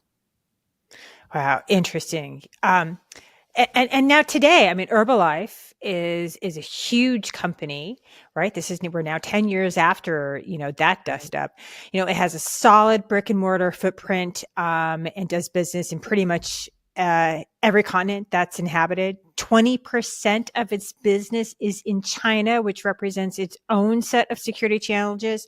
It recently launched a new website starting in the Singapore market. In the past 30 days, it named a new president. That's Stefan Paolo Graziani. And if I'm saying your name wrong, please forgive me. I'm sorry. You did a great job with his name. Okay. Just, haven't met you yet. And it also inked a memorandum of understanding with a university in Himachal Pradesh. And that's in India. Yeah, this could be considered, small change, but I'm bringing all these things up and their different levels of importance to illustrate, just how deep into foreign countries Herbalife goes, right? It's very international, which means the threat landscape is actually quite expansive. And now you have the added pressures of geopolitical schisms, especially in East Asia, where, Herbalife has 20% at least just in China of its business. And you've got hot wars with Russia's invasion of Ukraine, and you've got the Israel-Hamas war. How do these larger global crises and national security challenges inform a company's security posture, right? What gaps or concerns in this current global security environment do you think other security professionals need to be sure to cover down on? Excellent question. And that's the way that we approached it, as I do know many other companies do too. We had regional security advisors, which was a security personnel in each one of the regions, because as we previously mentioned, there's different laws, regulatory environment, legal. So they are the literally boots on the ground employees that can keep us current with those situations, because otherwise, you have your intel or your intelligence, but that's coming from a different source. You can then use that intelligence that's also coming from your own employees. But, all of the geopolitical schisms and scenarios you just mentioned, never a dull moment. Those are the things that you need all of that intel for, because each one of those is going to be handled a little differently. And the way that we approached it, we had corporate, which the corporate was located in Los Angeles, but you need to have a corporate voice that then has the flexibility to incorporate all of the different security concerns in the different areas. So you've got that flexibility, but you're still being seen as represented as one company. Something goes awry in India, and it's not going to be Herbalife India, it's going to be Herbalife. So corporate certainly needs to know what's going on, and the decision makers need to have an option of information so that they can make decisions based on accurate information. And I think I don't know if I'm going to call it a gap, but let's just call it a big concern, is getting that the congruency of cybersecurity with traditional security and making sure those two functions in each one of the company are working in partnership. And also with, when we're thinking about cybersecurity and Herbalife, I'm not really sure if it falls into one of the critical infrastructures. So it may not have access to, all the tools and bells and whistles of CISA. But, one of the things that I also think is important is, how do you interact with your national government? I mean, Herbalife has a footprint. You're now consulting with other companies that have international footprints, or at the very least, an international employee base. How much do you think, companies, or are they, smart about interacting also with the U.S. government, whether it be the Department of Defense, the Department of State, Department of Commerce, the Department of Justice, the FBI, et cetera, et cetera? I think that is something that's just a constant push. And that typically you'll see that for the positions that I've held, which are called Chief Security Officer, in a posting for that will be one of the requirements, is that you have contacts with and engage frequently with all the federal agencies that you just mentioned. But I can't say enough how important that is, because the two are really intertwined. Like you said, when you look at commerce and you look at publicly traded companies and privately, the business that they do, there's so many entry points for that national security. And even like now, Herbalife was not considered part of the key national infrastructure, but since I already belonged to a lot of these organizations within DOJ, FBI, DOD, I kept my contacts up with that. And where appropriate, we would exchange information that would safeguard the company. But I think also on the other side, since I was in the government for so long, I think there's a tendency for the government to underestimate how important companies are to the national infrastructure and what they bring to the table. Well, with that, then, and this I think will really, close out our discussion. What would you recommend then to government is it a way of how they should engage with corporate America? Is it that they need to broaden their lens to, companies that may not be part of the quote unquote sectors of critical infrastructure, and to engage with them to support their security, because it could have a knock-on effect on national security? I mean, what would you recommend, based on your, many years of experience, both, with a badge and in the private sector? Well, it's a great question. There are those programs, the public-private partnerships that do exist. InfraGard is one. There's a DSAC, Domestic Security Alliance. I won't go into the number of them. So they do exist, but what I see is that there is not enough emphasis on them, and I don't think they put enough importance on them. When I'm saying I'm referring to the federal government. I think it should be more of a push from their perspective. They're outreaching. They make it known that these exist, but there's not really actively going out to the public companies private companies and saying, here we are, this is what we do, this is the benefit of us partnering together. I think that's a part that's a gap. It exists, but it's certainly not a focal point. Jana, thank you so much for your time. This has just been an absolutely fascinating discussion. I can't thank you enough. This is a really important topic, and it was my honor to be able to discuss it with you.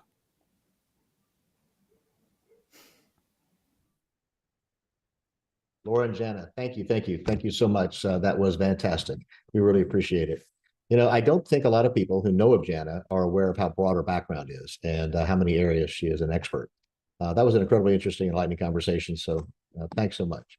We're now going to be joined by Daniel Kurtenbach of Comtech Telecommunications, their Chief Strategy Officer.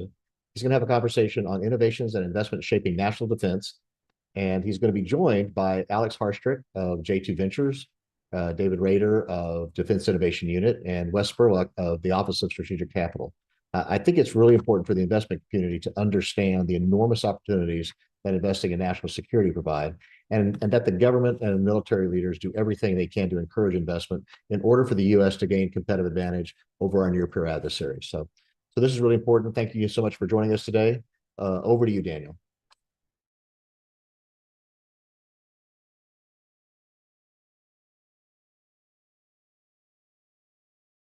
Good afternoon and welcome to our panel, Innovation and Investment Shaping National Defense. My name is Dan Kurtenbach, and today we have the distinct pleasure of being joined by three distinguished individuals, all of whom work in three critical areas of our national security establishment: defense innovation, defense investment, and venture capital. I'll begin with some introductions, and then we'll get right into our three topics: current events, operational challenges, and the future of national security investment. So to kick it off, Alexander Harstrick is the managing partner at J2 Ventures. He began his career as a healthcare consultant at Booz & Company, and later built the enterprise venture investing arm at Horizon Blue Cross Blue Shield of New Jersey. Alex serves as a U.S. Army Reserve Intelligence Officer and has deployed with the Special Operations Joint Task Force to Afghanistan and Iraq. Alex was previously at the Defense Innovation Unit, where he led human systems and joint command investment efforts in the DoD. Alex holds a BA from Columbia and an MBA from Harvard Business School. Next up is David Rader. He is a senior advisor at the Defense Innovation Unit and an adjunct fellow at the Foundation for Defense of Democracy. He was previously the deputy director of the Global Investment and Economic Security Directorate at the DoD, where he was an expert on industrial policy and CFIUS-related matters. David has held roles at JP Morgan, the RAND Corporation, and the U.S. Army. He earned a BA from the University of Arizona, a JD from Michigan State, an MS from Johns Hopkins, and finally, an MBA from Northwestern.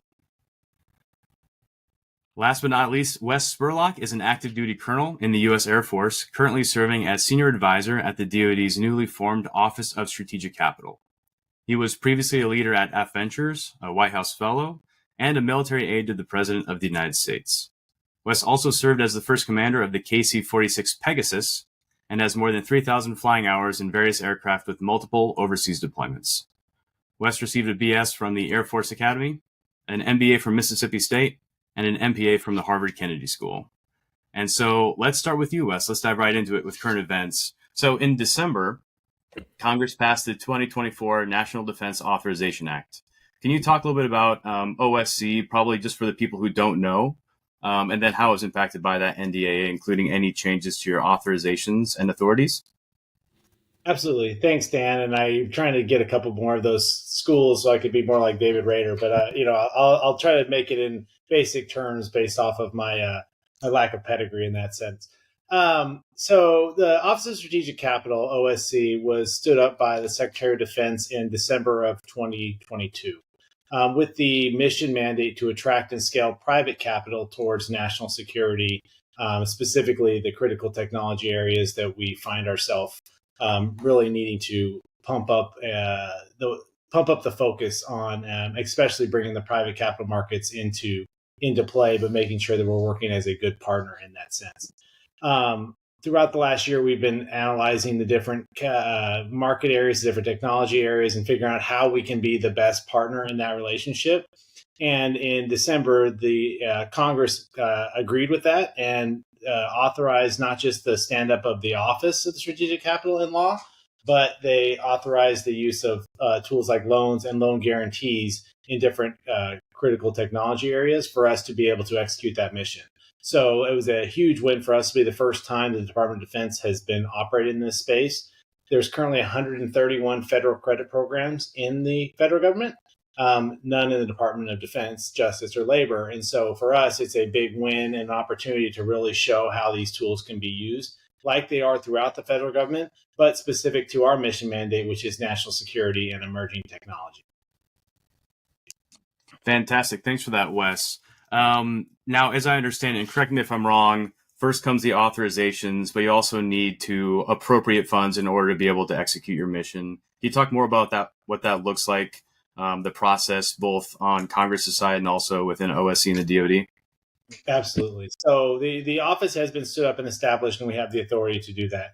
But with these types of programs, it is critical that the appropriations also come alongside that. As most of the folks are aware, authorities and appropriations are required for any of these government programs to really be put to execute. And so for us, we're kind of eyes looking down the track, doing as much as we can with the authorities we have to figure out how we can best utilize those authorities, with the hopes that we have the appropriations that Congress sees fit in the next couple months to get that working. Once we have those two, we'll look at what Congress has kind of told us to do through those authorities and appropriations, and then work to build and execute a program that will maximize the use of these tools, but also maximize the efficiency of these taxpayer dollars to achieve our objective.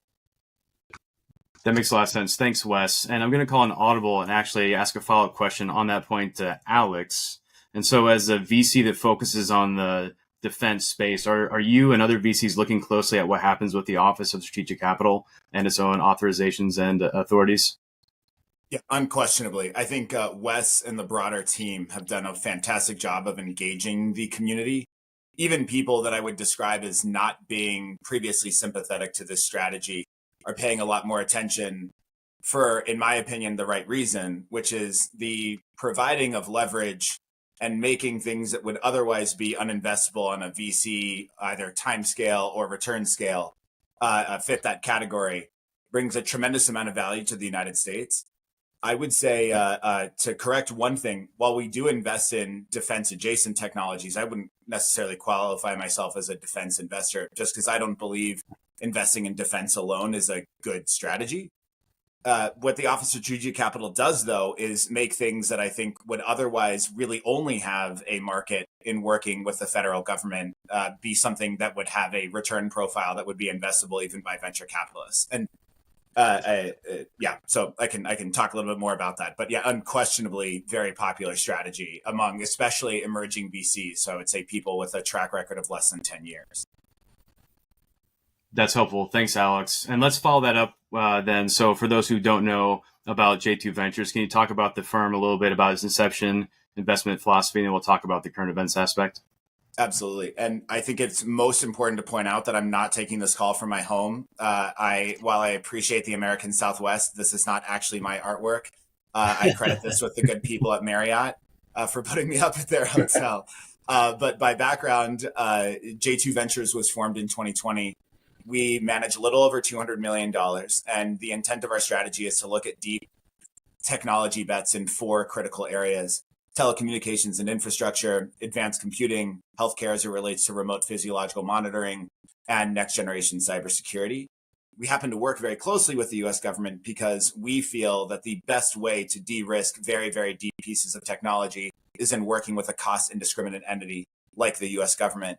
I had the pleasure of working directly with Wes at AFWorks, among a couple of other people that are the Office of Strategic Capital. We had made reference to the Defense Innovation Unit. And what I found fascinating, Dan, was so few investors when we got started in 2020, or when we originally iterated on the strategy in 2019, wanted anything to do with the federal government. I mean, if you talk to these people, if the federal government was a part of their strategy on a company they were seeking to invest, regardless of the fundamentals of the company, they wouldn't touch it. Outside of a couple of funds that were so large, they had to have some kind of exposure to the strategy because their AUM was so large. So we felt that there was a gap in the market to be able to build a very robust investment firm that targeted exactly that. And I would argue, and this might come up later, with almost no sympathy towards service or mission, but a pure focus on what we think are good companies, which I think happen to work with the Department of Defense. That's incredible. There are, however, I suppose, a proliferation of defense-focused VCs that have started over the last, let's say, a half decade or so, that are focusing on that as their investment thesis. Is that correct? Yeah, absolutely. And the reason I felt it was important to make that distinction is I think it's very good that these investment firms exist. They're very prolific. A new one seems to emerge now every week.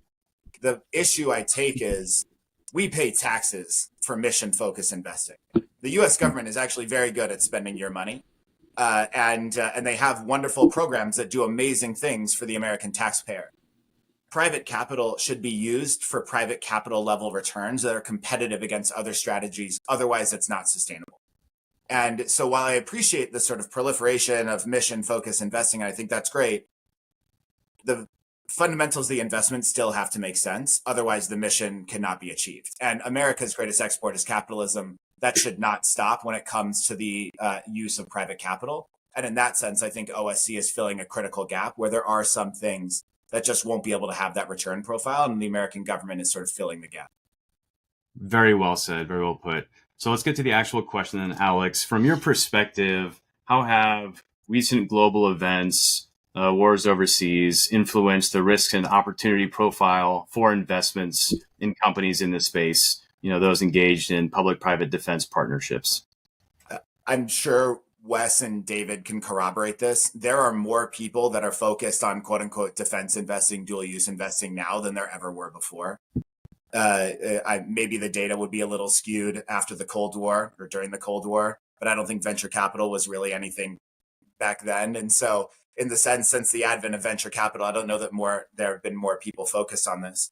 I think the problem is the popularity of global events have obfuscated the investment rationale of investing in this asset class. So people are saying things like the world's an increasingly dangerous place. We need more technology to defend it. Completely understand that. But American defense, and when I say that in the sense of the things that truly repel our enemies, have always been creating incredible, innovative technologies that have made us more prosperous, that often have nothing to do with weaponry or explicit defense, in my opinion. And so when you think about the things that really, really pulled us out of the Cold War, there were amazing advancements in technology, but a lot of the threats that we had from a kinetic point of view were actually lies. I mean, space wars, for example, or space lasers being shot around. It was an amazing head fake towards Soviet Russia. But in actuality, the things that we invested in, computer chips, better air superiority, which you could argue has some weaponry components to it, but a bunch of sort of plethora of technologies, we came to the conclusion that it was perpetual innovation for perpetual prevention. And so the better America is as an export, the more our enemies are even going to want to join us in embracing those exports. And I think that the critical to creating that is working with the U.S. government. Perfect. Thank you. Dave, let's get you in here. Can you talk a little bit about how the Defense Innovation Unit is facilitating new models of cooperation between the military and the tech industry? I know there's been multiple iterations of DIU since its inception. particularly in the context of recent international conflicts? Yeah, I mean, you caught me in a weird part in the calendar because Replicator is ongoing right now. Dr. Hicks, the Deputy Secretary of Defense, just announced that, but it's not really publicly announced yet. I mean, some of the aspects of it. And then DIU 3.0, Director Beck's new agenda for DIU's mission mandate, also is yet to be announced. So I wish I could, time machine us forward 60, 90, 120 days and get that to really enrich this conversation. I will say, though, I mean, nothing about the core of DIU has changed in the sense of our job is to scout emerging and critical technologies, match that to warfighter demand or service needs, really make sure that the capital partners play a role in helping shape that to make sure it's commercially viable and market realistic. So, our engagements remain constant and meaningful, both domestically and overseas. Director Beck has done a really good job in expanding our purview and our scope to work more closely with allies and partners. I hate to do the cliche of as we live in a global economy, but we do. And so we're being more cognizant of the U.S. can't make everything. We're not going to. We're not good at it, at everything. Our partners and allies have to make stuff too. We have to be trading with each other. We have to be, making trade-offs and off-takes with one another. And so that's a real core focus right now, both Secretary Austin and Director Beck's. And so that's really kind of where DIU, without showing my cards, that's kind of where DIU 3.0 is going. Really focusing on our allies and partners. And the one other aspect is also the combatant commands. I was going to say COCOM, sorry, shorthand. But so making sure that, DIU's primary focus was originally with the services, Army, Navy, Air Force, Marine Corps, Space Force, etc. Really focusing now to make sure that the end user, the combatant commands, theater commands, INDOPACOM, CENTCOM are getting what they need too. And so that's a big focus of DIU 3.0. So, technologists, entrepreneurs, venture capitalists out there, members of the business community need to be recognizing that shift from selling to the services to also selling to the combatant commands when they maybe think about their business strategy or to whom they engage on this front. Thanks, Dave. Now, remember about 3 or so months ago, DIU announced opening a new office or initiative with INDOPACOM on the Pacific region. Can you talk more about what obstacles that is intended to solve? Yeah, I mean, so the JMAD, that's the acronym, and some of those kind of programs that are being run out of INDOPACOM, it's the pathways exist. It's just the muscle movements are maybe a little clunky because we haven't done it the same way. So INDOPACOM has been there for a long time. DIU's been there for a relatively long time, 2015 under Secretary Ash Carter. So we both know what we're doing, but fusing those two together, this is a unique kind of challenge and opportunity too. So it's well staffed, it's well resourced. Admiral Aquilino, Admiral Paparo on one side, Dr. Hicks, Director Beck on the other side.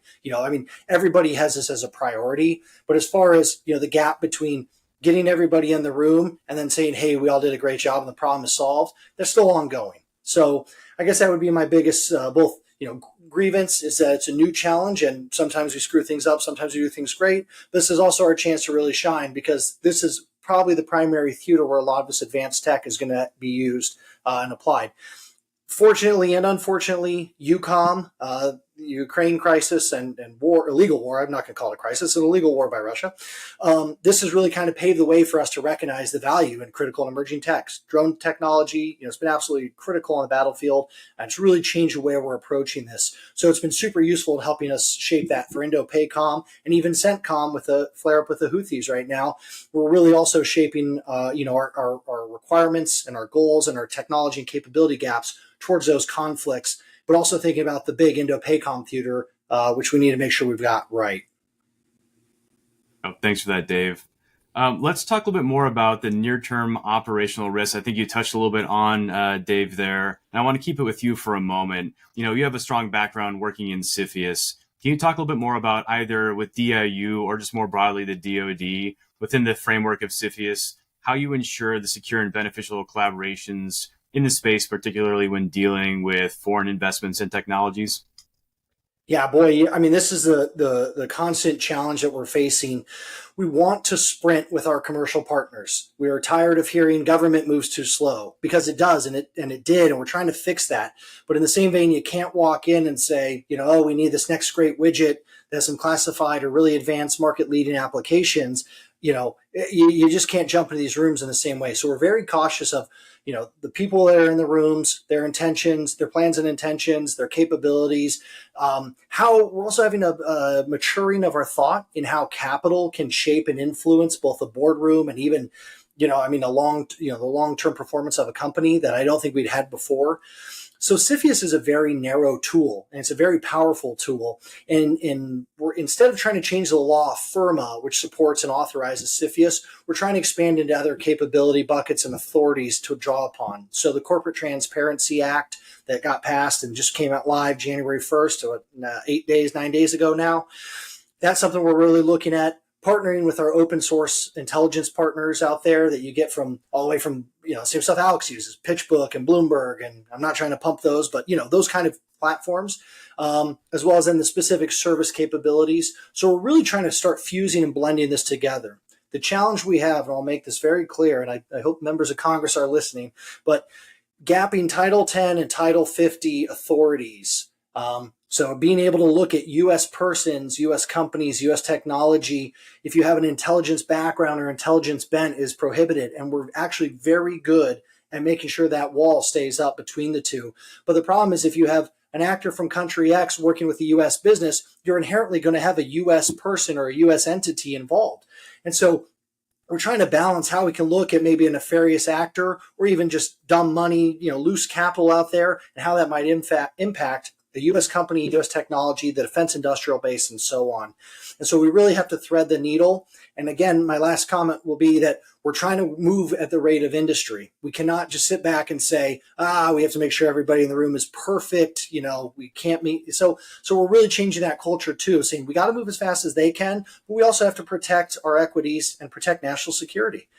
And it's a really fine line. It keeps us up at night. A lot of people work around the clock to get it right. There's things we've done wrong, things we've done right, but we're actually, the biggest thing we can do is get good feedback from industry on kind of what works, what doesn't work, and also have industry try to police itself. And I hate to make that mandate because it's government's job ultimately to protect the public, but also it makes our job a lot easier and we're better partners if industry and the private sector is willing to also police itself and make sure that they're very closed-lipped about their meeting with the government, and that they don't invite the wrong actors into the room. They don't open their data rooms, to potential nefarious actors. So it's a big ask, but we're all in this together. And defense innovation and defense investment will not be as productive if industry doesn't police itself, and we will not be as good at investing and innovating on the defense side if we also don't move at the rate and pace necessary to keep up with our private sector partners.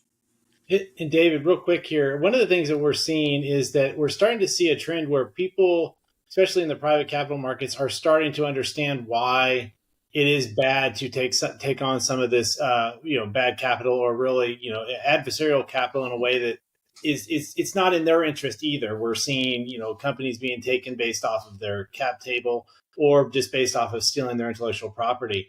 Are you seeing that realization help it to where it's not just the government trying to protect us, it's the actual, the entrepreneurs trying to protect their own best interest? Yeah, and I won't be able to get into it for a variety of reasons, but it absolutely was. He nailed it on the head. I mean, the numbers have changed dramatically from one or two, funds or entrepreneurs or CEOs saying, hey, this kind of weird thing happened with this company or this fund overseas. We feel like maybe there's more going on, to where it's a long list now, where we've been able to kind of map out their tactics, strategies, and we've put in some good blockers. The problem though is it's just, the private capital markets in the United States and commerce and commercial activity is so great that government can never, really check on all of it, nor do you want us to. I mean, you'd have to quadruple, quintuple the size of government overnight just to have us reach that baseline. And we're not meant to do that. So I do think that story is starting to get out, where a lot of folks in the private sector are thinking, geez, we should be a little more thoughtful of with whom we partner. And did you hear about this company? They got screwed over here. We're not going to let that happen to us. So I will say that you're seeing a lot more private security, private intelligence, corporate intelligence, however you want to frame it, be pulled into the boardroom and really, and geopolitical, risk analysis really shape decision makers in the C-suite now. And I think that's super meaningful because they are already saying, hey, we're not even going to go down that path. We're not going to need the government to come, help us because we're not even going to let that happen to us. And so it's great to see. It's a good point you bring. Good question. Thanks, Dave. And actually, Alex, that brings up a question for you then. I mean, I don't know, are there mechanisms by which VCs can engage with the government based on what they're seeing when they deal with foreign companies or foreign technology and what they're getting from demand signals from foreign governments, for example, with these technologies? I would say not efficient ones. To David's point, if you were to have that, so that every VC knows at every number that they could call some sort of 911 for nefarious foreign activity, you would have to expand the government multifold to the point where I don't think they could chase down every single lead. And you would also then have to recognize that most VCs have no training to figure out whether or not those leads are valid. What I would add is I think that there is a sort of inbred elitism to this that's actually very beneficial for the broader system, which is companies that do have to kind of go and raise from some odd nondescript actor that no one has ever heard of are usually embattled, usually don't have product market fit, usually have some kind of issue where the system is in and of itself self-correcting. I would never argue that certain VC funds are sort of better feeders than others, just because you may be on a really hot deal on one vintage and then a terrible vintage every single vintage thereafter, and the fund will just ride its popularity based on a single investment. Similarly, that logic would prevent any kind of emerging manager from entering in the space and creating new VC funds. But what I would add is there is smart money and there is dumb money. And I think the government is better at recognizing certain aspects of that than they are frankly allowed to let on. Just because the government does have to be this democratic access point. They can't say, I'm only going to take a deal flow from certain funds. But at the same time, I think there's a healthy level of skepticism on who the government chooses to actively engage or how they advertise certain aspects that will sort of build out different parts of this that are well within the law in saying there are certain funds we want to invite to the table and having these sort of discussions. Back to David's point. They're tight-lipped discussions by background. You can do research on these people. You can figure out who they are. And I think it is the way that information is letted out on certain topics of interest to the government and how they want to feed into their deal flow. That is the best mechanism by which they do this. Because if you have to invite everybody and everybody is right, then you're in a bad room and it's not an important place that none of us should engage. That's right. Thanks for that, Alex. Let's shift a little bit back to OSC, Wes. Can you talk a bit about the most pressing obstacles that you see in the near term for your office's ability to deliver capital to the companies we're describing who want to be part of a forward-looking, robust defense industrial base? Yeah, absolutely. I mean, I think first of all, the most pressing obstacle right now is obviously working through ensuring that we have the appropriations and authorities to operate in this space. We already talked about that, so I'll kind of put that aside.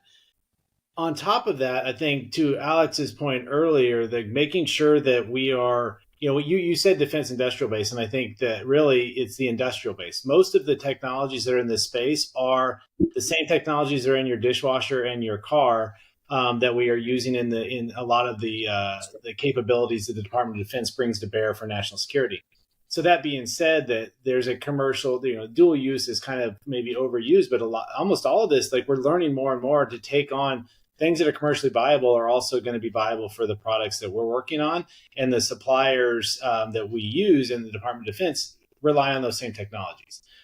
Up until now, when the Department of Defense has kind of thought about the economic instrument of power, we've really used it in a sense of we use it as a purchasing mechanism. And that worked for a lot of the things when, there's no commercial viability for an aircraft carrier. But, a lot of the 14 critical technology areas that are laid out for the Department of Defense, quantum computing, there's hypersonics, there's all of those technologies. Really, most of them are dual use and for the most part, commercial use. And so that is kind of a messaging thing for us. And then along with that messaging thing is then convincing, when I tell you that we're looking to utilize loans and loan guarantees, most people in this think about what their mortgage is on their house. And that's not kind of really what we're looking at. We're looking, how do we lower the cost of capital so capital allocators like Alex can look at the numbers and the math will math to where they can invest in those hard technologies versus the quick returns on something that might be a software focused technology that doesn't really help us in the Department of Defense and really eliminates the commercial demand that will make that a viable option for us to utilize in the future. And so it takes a little peeling back of the onion to understand what exactly we're talking about and how we're using these tools. These tools are being used, across all the federal government. We've been using federal credit programs since before the Department of Defense. We just haven't used them in the Department of Defense. And we talked a little about the Cold War earlier.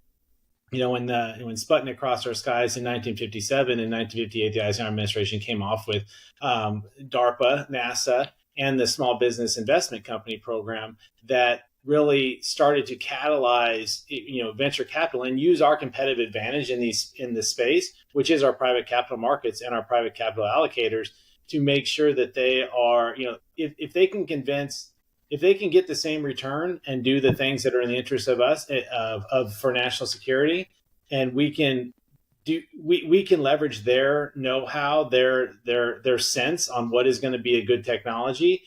When we talk about public-private partnerships, that was really about. And when those investments, our loans get paid back in the different formats that we're looking at, and those technologies are available to us, the taxpayers get their money back, and the private capital providers are able to continue to go on about doing what they do. That conversation is a little bit nuanced. There is the aversion to working with the DoD that we've heard from, that we've seen in previous years. I think that has started to, things like what AFWorks did with the SIBR program and what DIU has done is started to build those relationships. And it's really hard to hate people when you know people. So that's really been helpful. I think that there is a ecosystem that's going on where people know who to talk to and how to talk to them, and that it's not as scary anymore. But that doesn't, when we talk about all the tools in the toolbox, we haven't utilized these tools before from the DoD's perspective. So when people come to us and say, hey, this is our problem set we're trying to solve, and I say, well, you're trying to bring a commercial technology into the DoD in a rapid pace. Let me connect you with David and the DIU team, because that's kind of what they can do that at a much faster pace. Or you're in a very early stage research and you're looking to figure out how do you get onto a program from research to prototype type phase. We'll introduce you to the AFWorks, the AFVentures, the SIBR type of investment thing. Some of just the know-how and based off the experience our team has brought will allow us to feed the right to match make a little bit. But some of that is also when they hit in that sweet spot of where the tools we're looking at through OSC can go, is now then getting the same people to understand what we're doing both in the government and out, so we can have those conversations to see what are those viable options and how can I convince Alex to quit investing in his next dog walking app and start investing in the technologies that we're going to find in the next F-35. First of all, Doggeroo is an amazing app, and I don't really you using this forum to trash talk it with. If I could jump in on one point, by the way, Dan, on what Wes said, is I'd actually sort of to defend part of OSC's mandate is the access to the SMEs in the federal government is a not covered enough in what OSC is doing as a part of their accreditation program. Because I would argue a lot of venture capitalists, especially modern venture capitalists, are actually not very good technologists. The fact that most of the feeder schools into this program are business schools and not PhD programs in some sort of deep tech. The federal government in their national labs has done a better job of recruiting SMEs for these kind of deep tech programs than I think any venture capital firm could have access to, even with infinite amounts of money. Because more often than not, you would just end up hiring a GLD who's going to go and find someone who works in a national lab. The name of our fund is actually Argonne, which is the first national lab in the United States. And I think when you think about the best venture capital exits just of all time, at some level, since the sort of advent of modern venture capital, dog walking apps aside, there has been some kind of connectivity to some scientist at some national lab, whether they were trained there, whether they had some sort of affinity there, or whether the technology was literally invented there. I mean, let us not forget that things like LiDAR, which enable all autonomous driving, was a DARPA Grand Challenge program. one of our very high performing companies, which is a needleless blood draw, not Theranos. It's called Tasso. It actually works. It's an amazing company. It does a lot of work with the DoD. Was a DARPA spin out. Another company of ours, Illyria Technologies, does a ton of work in Livermore National Labs. Without these, we would not have the technology that make venture capitalists look smart. And so I actually think the paradigm has shifted, which is the DoD is very good at finding good technology. They're just not very good at finding good businesses. And the venture capital ecosystem, by virtue of having limited partners, by virtue of having different incentive structures that drive towards returns and growth, will be better at finding businesses. But that should also not be conflated with better at finance, because I think most venture capitalists don't even know what a DCF is, let alone how to figure one out or sort of cash flows of a business, at least not for the majority of VC funds. But figuring out that commercial sensitivity is a venture capitalist job. They will just be more sensitive to the commercialization aspects of a business, which will position it better to be a going concern than if it were just a science and technology evaluation. I would argue. That's helpful. Thank you, Alex. To follow up on the question about risks, Wes, I want to talk about the future very briefly as we start to close out our final category. If you can project ahead forward 5 years for the Office of Strategic Capital, what does success look like for you and the team? I mean, I think the success is having the authorities and the appropriations to execute this, full stop. But then in 5 years, if we're able to, that we're not spending our time convincing the private capital markets why lowering the cost of capital can help them and us, and why, investing in national security can make investments on par with what, the next best alternative is, that's what success looks like. We're starting to see the trends of that with our partnership with the SBA and the Small Business Investment Company CT, Critical Technology program. That is an SBA program that we are working with, providing what Alex talked about, some of the technical assistance and some of the national security lens by which we look through to help bolster that program. The SBIC has been a successful program, like I said, since 1957. A lot, in certain periods, I think 2/3 of all venture capital in the 70s were backed by the SBIC. It's become less effective. It has been less utilized in that sense in recent years. And thanks to the SBA for their forethought and partnership, they have really tried to bring that back to focus on some of the technologies we're working on. And we look to model some of the hopeful programs that we'll be developing on our side of on the DoD side in that asset where we, debt lever a fund to make their ROI on par, their return on investment on par with what they would do in their next best alternative by using these debt-based tools, these non-dilutive forms of capital. That is, that is showing us we're getting a lot of interest. There's a lot of folks that are applying, that are getting licensed and working through that process just in the recent months. So I think that's a good sign. But it's like a lot of things in government. We make a lot of letters and TPS reports, but until we're actually seeing the outcome of this, that is what success looks like. We look back at a lot of the team worked at the AFWorks side of the house and watched what kind of happened with the SBIR program, where we had 70% of the companies last year had not worked with the government before. That's a huge win. That starts to build those relationships that we can then leverage down the road. There starts to build a sense of trust that it's not just everybody out to get us, because this is a mutually beneficial type of arrangement. So for us, as we can start to leverage those relationships, continue to demonstrate success for both the public and the private sector in this space, but all in all for the taxpayers and our overall national security.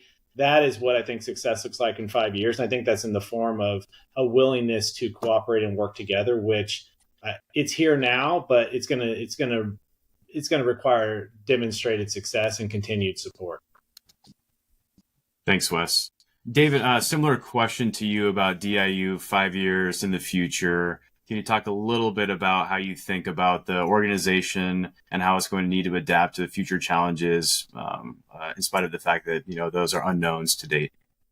Yeah, I mean, I'll pull on Alex's comments. I heard him mention DARPA, I believe 2 or 3 times, and DARPA does incredible work. And so we're hoping for a world which exists where Alex, or the next version of Alex, says that about DIU. So if I want to pretend to be a pilot like Wes and I take my hover car, I want somebody to be like, oh, wasn't that a DIU spinoff from 27? Like that's a DIU success for me. And so to have it be a household name or an innovation name, I mean, it already is, but to be able to point and say, oh yeah, you're the folks that, you spotted tech X and now, gosh, I use it every day. Thanks, man. And so that's what I'm looking for. That's a big win for DIU. There's a lot of good stuff going on right now. Again, DIU stood up in 2015. So our longevity in this space is actually quite short. I think we've had some good wins. I think we'll see some down the road. So my Jetsons car, I'll get a point to and say, I was at DIU when we thought of that, or when we spotted it and worked with them. For the unknowns, again, I don't want to be dismissive of what's going on in Ukraine at all. We're constantly getting distracted by these short challenges, and we're drawing our attention to them when we have to. Of course, that's the role of the United States right now in the world. And so, trying to equip ourselves to match technology gaps and needs in all these unique places is very critical and necessary. But we really need to be focusing on our core adversary, which is China, or at least as we sit today, it is. So. Big success for DIU for me is having a long-term solution to address our true problem, long-term problem, while also being able to serve the short-term needs of our country and our allies and partners.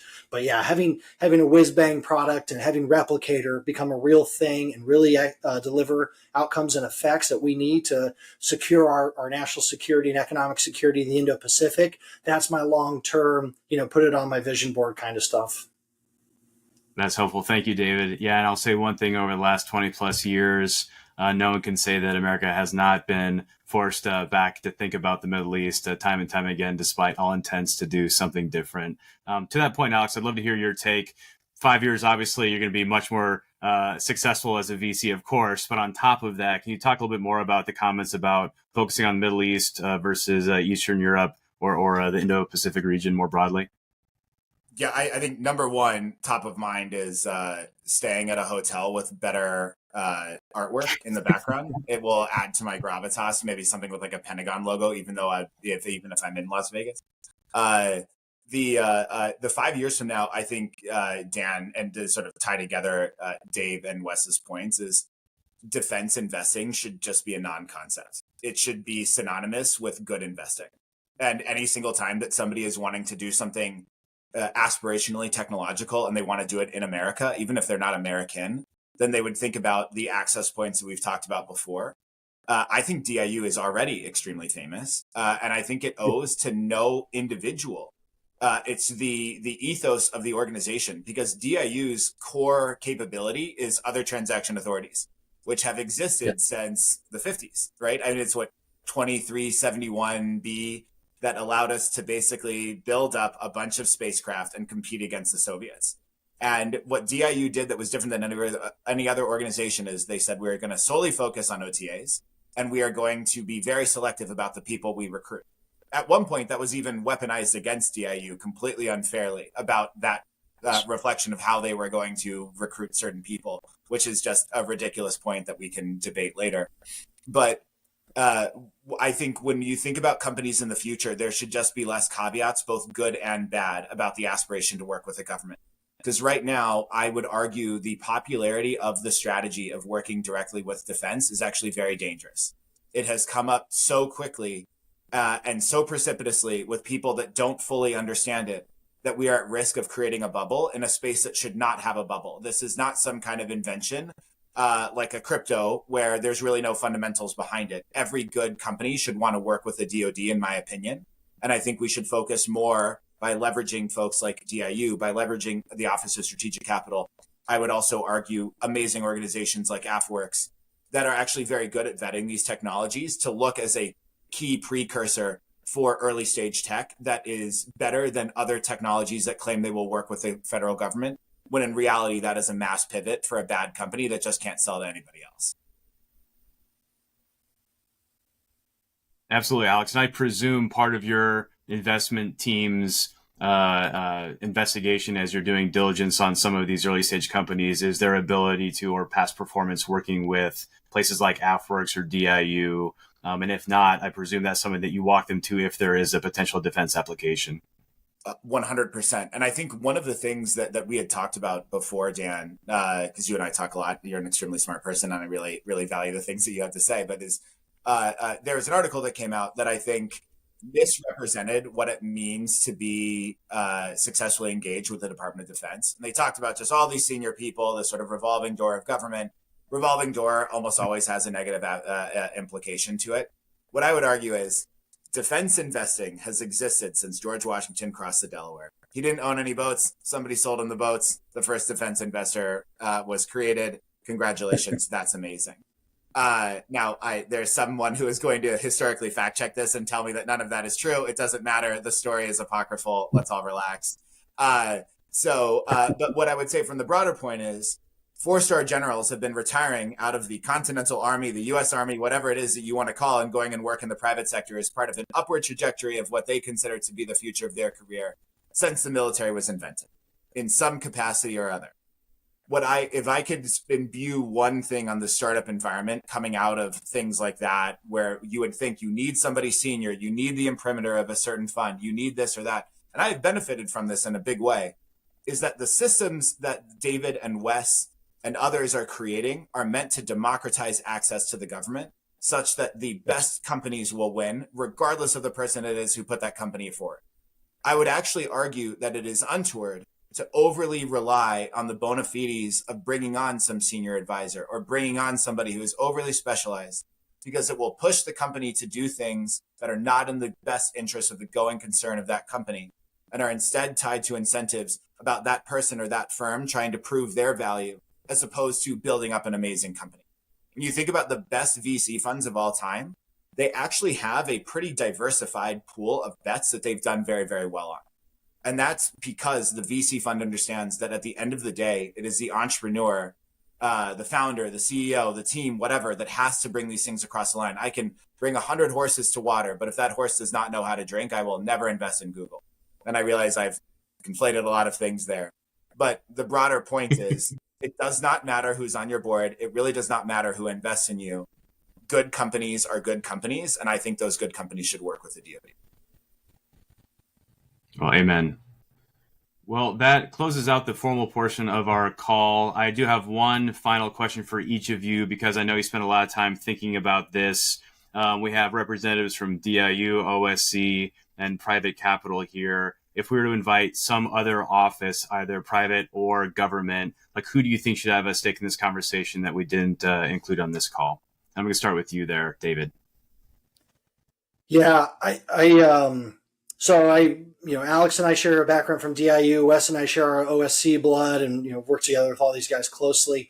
And that's a critical and emerging tech space, and it's very important. But we need to get also manufacturing, the boring, not boring, but it's just not as glitzy as AI and quantum. And same with infrastructure, ports and roads and all these things we just kind of blow by because we take them for granted. They are actually very capital. I mean, they play a huge role in the capital markets. They're constantly neglected because we're just used to seeing our roads, and we're used to seeing ports, and we're used to seeing people put together our stuff, and it's really, those are neglected areas. And so I would actually argue folks from commerce and the CHIPS office right now, industrial-based policy out of OSD, and some of our colleagues and other, maybe the services who are focusing on core manufacturing. And I'll end it to kind of tie it back to say there are some incredible technological leaps in manufacturing technology right now, whether it's 3D printing or automation or any of those kind of things. It's really an impressive space. And I hope that once Alex buys his hover car because he's made so much money, he thinks about how to invest in kind of that less, or lower return, longer duration manufacturing and infrastructure. They should be in these calls too, or these discussions too going forward, because they are super critical to national security and just our overall economic and commercial well-being. And, sometimes they don't get as much of a spotlight as they deserve. Thanks, Dave. Wes, same question to you. I mean, my brain went to the same kind of thought process as David there, but I would say that I think that there is still a void out there of where the office that I would say is really not in existence. I think that there's a lot of good touch points on this, but I don't think there's a clear center point to solve some of that. When we talk about, there's been a lot of focus on the VC end of the financial spectrum. But when we talk about some of those bigger bets going down, because those big bets matters too, especially with the manufacturing and different things. I spent a year at the Development Finance Corporation. That's great if you're international in your development, but like we don't have the similar type of mindset in the domestically. And people are trying things like the SBA and the Department of Energy, and there's a lot of programs that are trying to do this, but there's not really a strategic kind of driving force to put the right people in the right room. So you get people kind of just walking around blind, running into walls until they find someone that they meet. If I were your king for a day, I would try to kind of bring that to bear where we could do something like this. There's such a focus of this domestically, and it's great for chips, but all these other technologies that are critical for national security, looking at it from the lens I'm in, they don't have a CHIPS Act.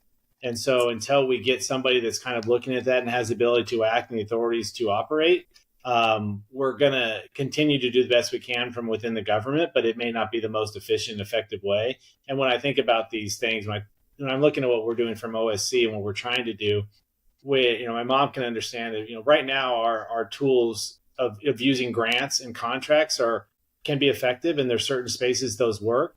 But if I can achieve the same objective by executing a loan that gets paid back to the taxpayers with interest, we should be doing that. We have, fiduciary responsibility to the taxpayers to be doing that.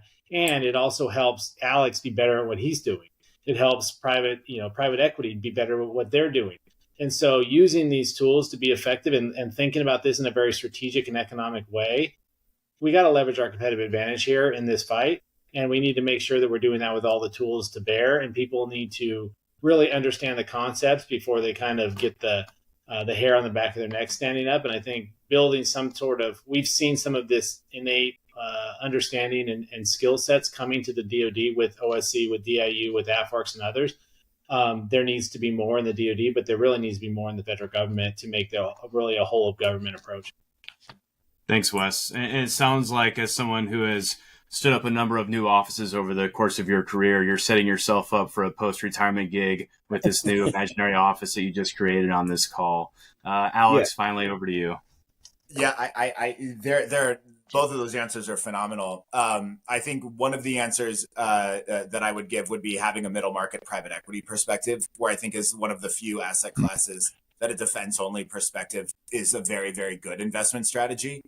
But I think to add to this, we often ask folks like me, VCs, questions about these sort of things. Our bosses are capital allocators that are limited partners.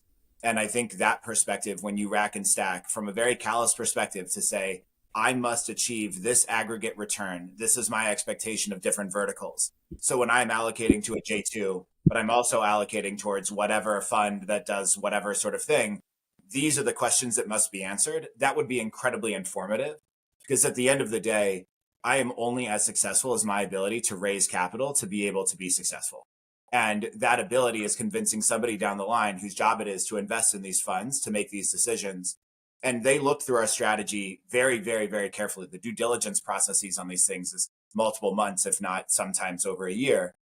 And they're asking these kind of questions about the potential return profile and our ability to generate that return profile against the companies we are targeting. And I think the more that we are able to not dilute that voice in the conversation with government, as government is making these sort of decisions about what are the near and long-term sort of things, OSC, I think, has done an amazing job just in the people that they've recruited from the private sector to help inform this strategy. But bringing that in more broadly would be very, very helpful, because at the end of the day, our ability to galvanize folks like me will only be as good as our ability to convince the people that allocate to folks like me to be able to do our job. And I think the more that we kind of understand that at the end of the day, you're trying to figure out why XYZ union is able to achieve XYZ return for XYZ pension, it will put a lot of the sort of more acute aspects of what we're talking about into perspective. Fantastic point to finish on, Alex. Thank you very much for that. Alex, David, Wes, it's been a terrific conversation. Unfortunately, this is now the end. On behalf of America's Future Series, thank you so much for joining the panel, and we look forward to the rest of the programming throughout the day. Thank you so much. Thank you, guys.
For 40 years, Space Foundation has been the leader in delivering excellence in education, collaboration, and information to advance the global space community.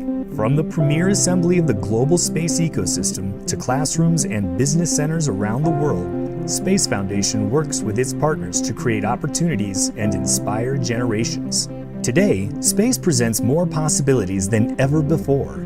With nearly 100 countries active in space and thousands of companies providing operational support, millions of jobs are generated around the world and across diverse sectors: government, business, education, medicine, and more. There has never been a more exciting time for space, and it's only just begun. At Space Foundation, we believe there is space for all, and we invite you to join us in creating new opportunities and inspiring generations to be part of today's adventure in space. Learn more at spacefoundation.org.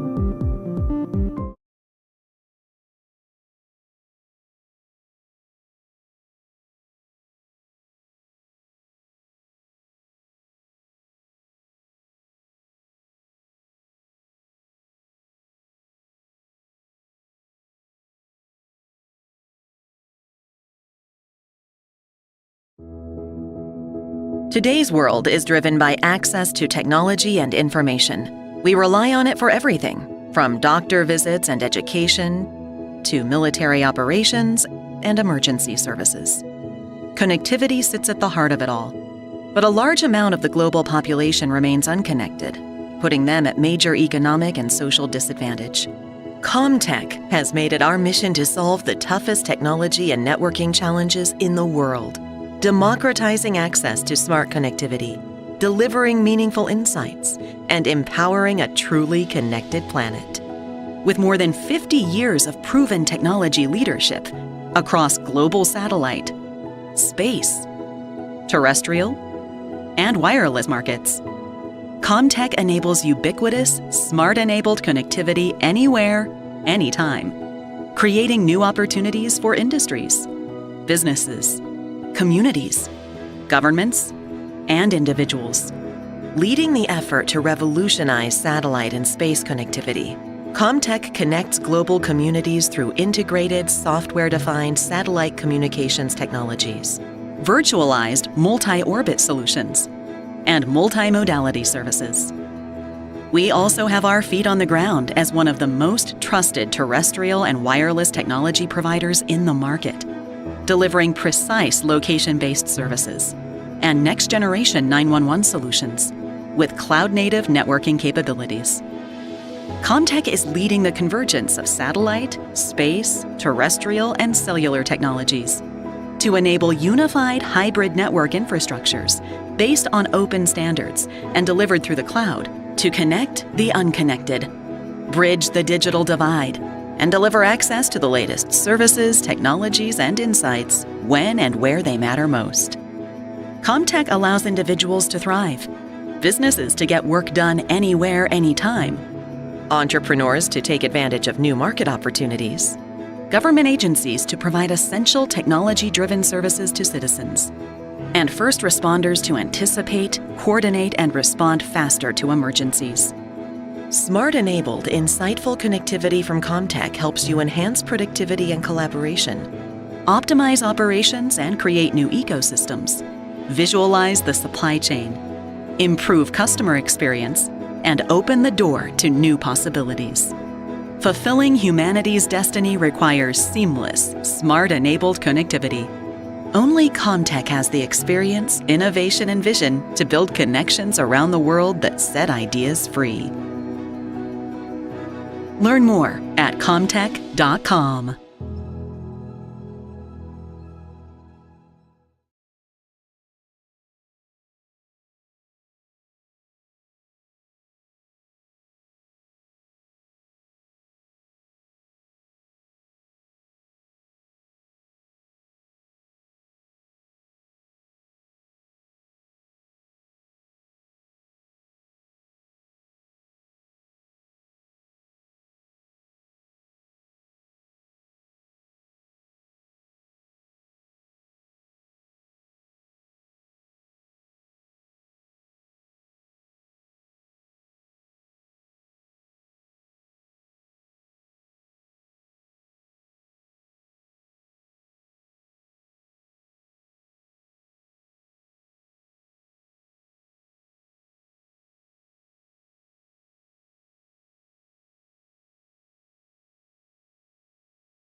I think that Guidehouse is a premier destination for a transitioning veteran. We are very tightly connected and committed to the mission. And when I say mission, I mean the operational readiness of not only our military services, but also the federal and DoD organizations inside of our defense and security practice that support those military services. You are going to find an environment here that is highly collaborative. Teamwork is encouraged.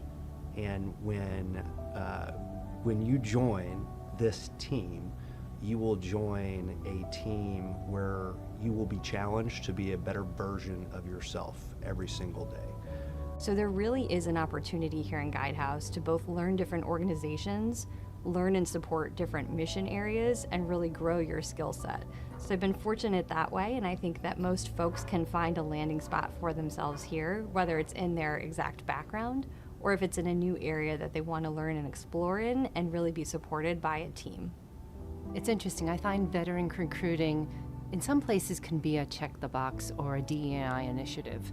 And I think that really sells it short because of the workforce that we get from hiring our veterans. Here at Guidehouse, my decision to join was pretty simple. I knew that I would get a sense of serving again, especially dealing with agencies like the Department of Defense and the intel community, while committing myself to a team that I work with day in and day out that I now call some of my closest friends. I think the number one thing is when we're military members, we're drawn to the mission. And when your active duty time is over, your reserve time is over, you want to continue to contribute to that mission. And Guidehouse is one of many platforms that allows you to do that. What's unique about it, though, is it's a platform that is specifically built around teamwork and collaboration. So it allows you to transition not only to potentially government contracting work, but also the civilian equivalents of some of those opportunities.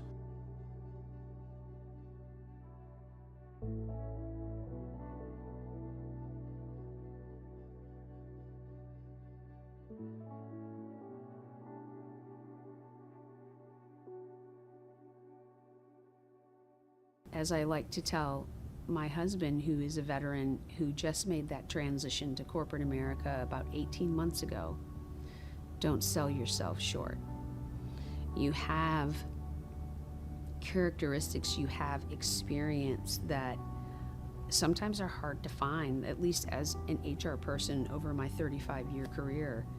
When I'm hiring someone off the street from corporate America, from another organization, I think there are some just incredible characteristics, traits, learnings that are instilled in you in the service that, bar none, are the best.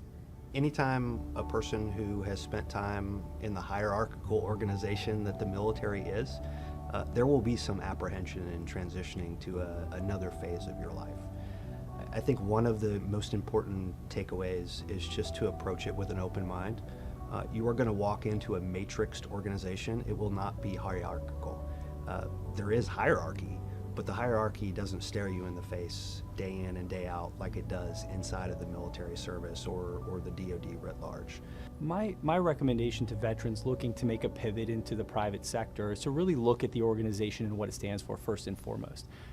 How are they impacting their clients' missions? And then further, how are they impacting their communities? But beyond that, what is the trajectory for a veteran coming into an organization? Are they willing to invest in you in training and development? Are they willing to put you in on different projects to gain different types of experiences and kind of look at not only what you've done to date, but what you can do in the future? And so I think if you look at an organization that's focused on having a relationship with you as opposed to more of a transactional nature, it'll really serve you well in positioning for your future career growth. If I have advice for veterans is talk to our recruiters, because these recruiters will be able to guide you into the right direction. I think there's a really great opportunity to talk to people who've been in your shoes, where they might not have a defined career path coming out of the military. But again, coming out of the military, they're bringing a skill set that we might not see early in career or see in areas of other businesses.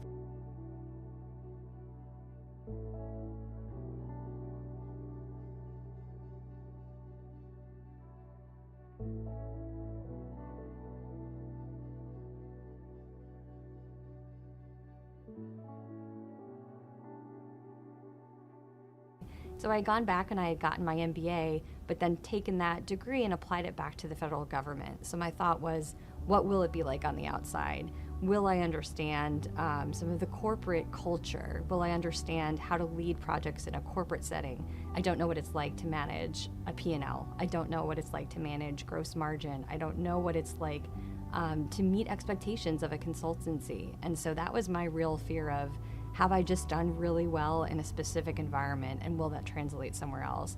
And I've been really pleasantly surprised to see it has translated. It's not a big, scary, crazy world out here. We're still supporting federal clients, so there's a lot of that, that feels like home. I know how to interact with clients, and I have a rapport with them based on shared experience that really gives me a leg up walking in the door.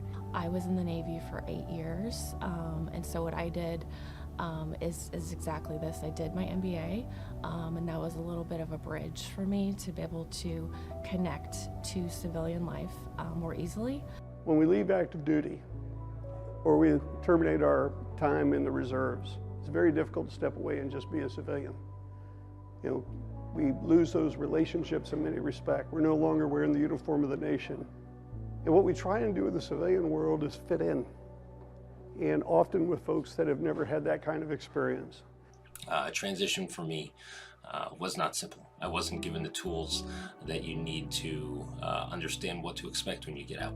So it was through a lot of my own research and honestly going through college and getting education in actually a number of fields to kind of find the right path for myself.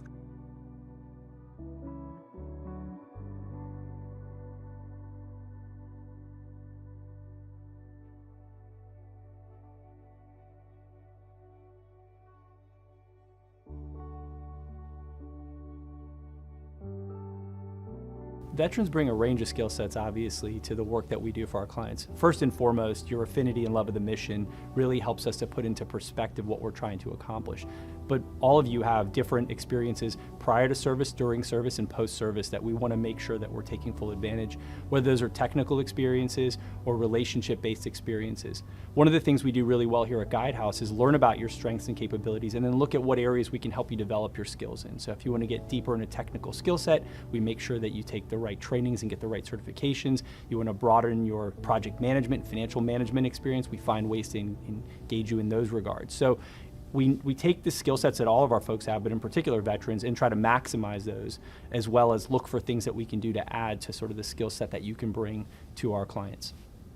They are accountable, adaptable, resourceful, and very often accustomed to working under great pressure and having to problem solve under this pressure. The things that veterans are able to bring to the consulting space they really fall into three main categories in my mind. The first category is they bring leadership experience. They've worked with diverse teams, they've led diverse teams, and when you come into the consulting space, and Guidehouse is absolutely no different, we are a team of teams and a team of diverse practitioners. So they bring that experience. The second thing that veterans bring that is really, really exciting is an absolute fierce commitment to teamwork and a commitment to accomplishing the mission, which is something that is very near and dear to what we do here at Guidehouse. We're very high touch and very mission focused in making an impact. And I think the third thing that veterans bring to the consulting space and actually bring to Guidehouse is a unique ability to be able to translate the challenges that DoD and military services face and connect those to solutions that we bring to where we can truly make an impact for the clients that we serve. What stands out to me is two significant skill sets that I think are really unique and frankly highly valued by any company, Guidehouse and others, and that is leadership and discipline. If you think about, the discipline that you get from just the environment that you are in,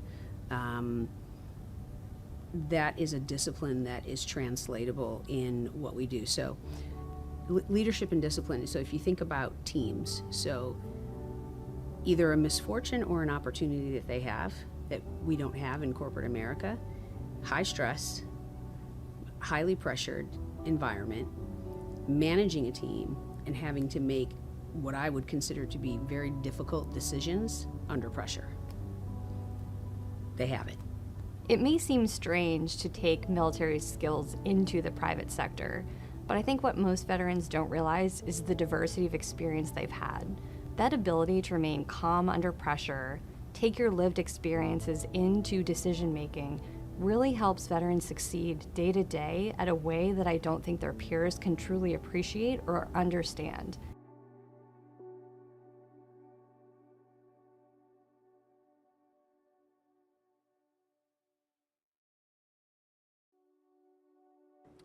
There are a lot of commercial companies that are hiring veterans.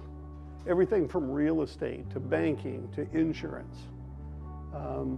Guidehouse is unique. Guidehouse is a business that still allows you to contribute to the mission, whether it's in the public sector side or in the commercial side. And you do it in a culture of teamwork and collaboration, both with other veterans that have served, that are going through that transition with you. They might be a little ahead of you, but also civilians that have never been in a military setting. And so they want to learn from you. They want to understand what it is that you have endured, the kind of sacrifice that you've made. And they really do value that and cherish it. I try to emphasize to everyone coming out of even the agencies and a branch of the military, don't get so caught up on, well, I can't translate, you know, I was, I don't know, a commander of a tank unit or whatever it may be, right? Don't get so caught up on the specifics of what you did. Focus on your competencies. It's still a team environment here. You're coming from the ultimate team environment now. Make sure you find somewhere that fits with you, that you can see yourself being a part of that team and that you want to fight alongside that team for the next stage of your career. So don't take the decision lightly when you're making this transition. Really consider all angles and know that wherever you go, you'll do an amazing job just like you've done throughout your career, and you've already made the first step here. So congratulations. Thank you for your service. You got this. And the one thing that makes me, I think, most proud, though, of working for Guidehouse is the fact that they have literally handed me a golden opportunity to help lead the charge in bringing veterans to Guidehouse, allowing me the opportunity to talk with veterans, go to events, go to bases, help veterans understand where they're at, and not only help them find Guidehouse and hopefully get the sense of home that I do with a company, but also allows me to have the conversations about what to do when they're transitioning that I never got. I'm hoping that you'll consider speaking to myself or any one of our veterans and non-veterans representing Guidehouse here today and give us the opportunity to explain how we would be a great opportunity for you to consider, as well as explain how your skills and experience are the right place at Guidehouse.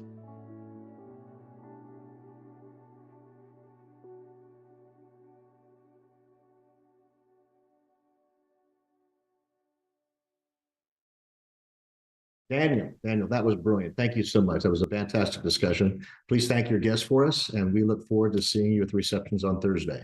Have a great day. Next up, I will bring on Malcolm and Simone Collins to speak about the national security implications of declining birth rates across both the developed and the developing world.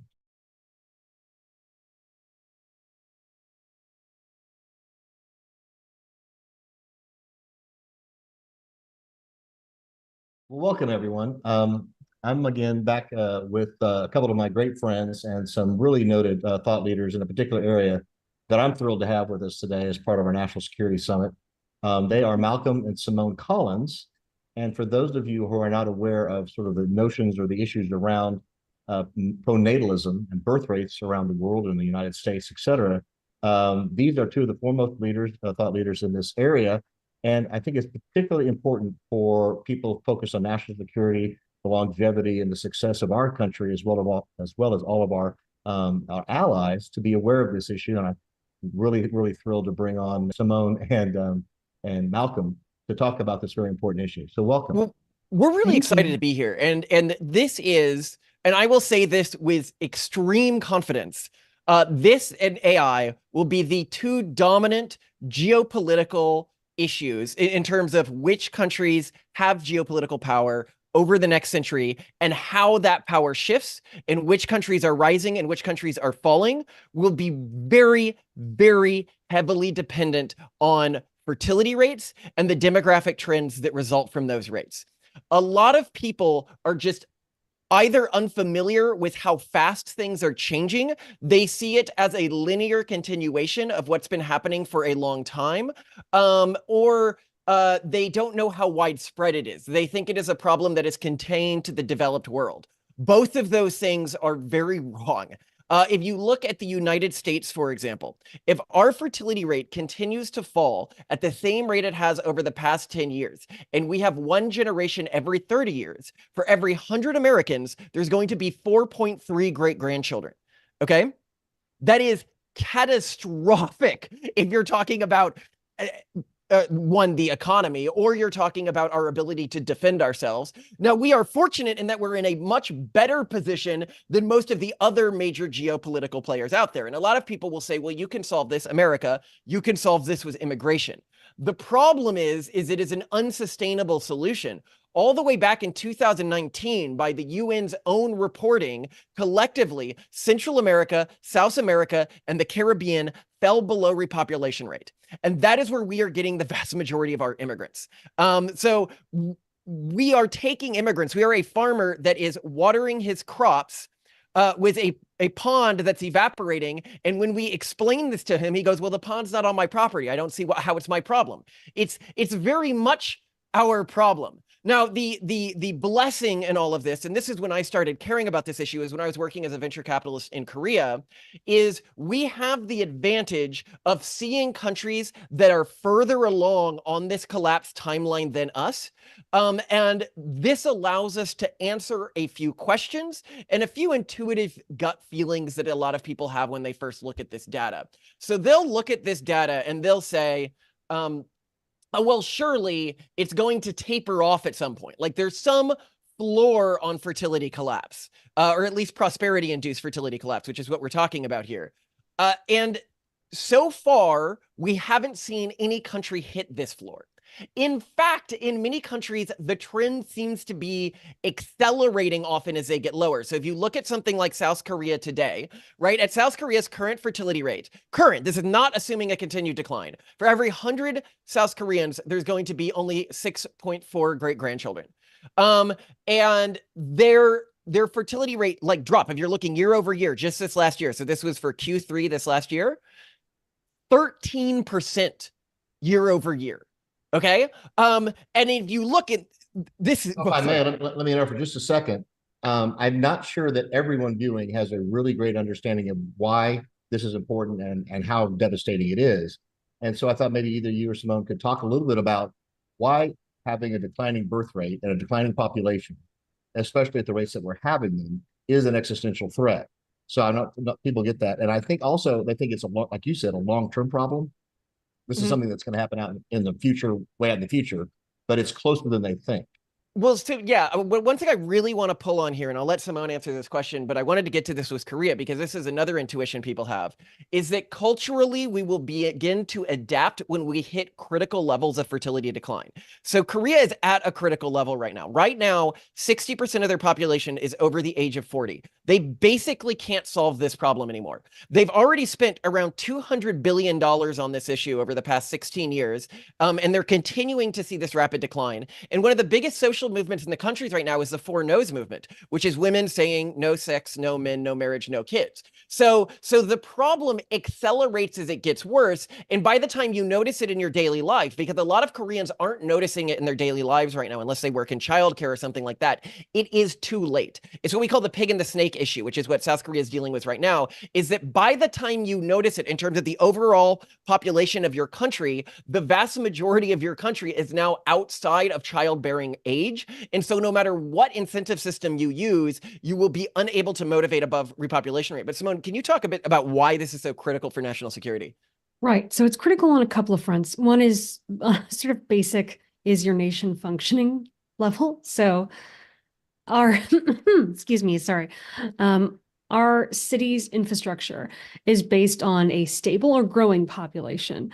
So when you get a city that sees a population that halves or that even just decreases by 25%, all of the costs for maintaining that city remain the same.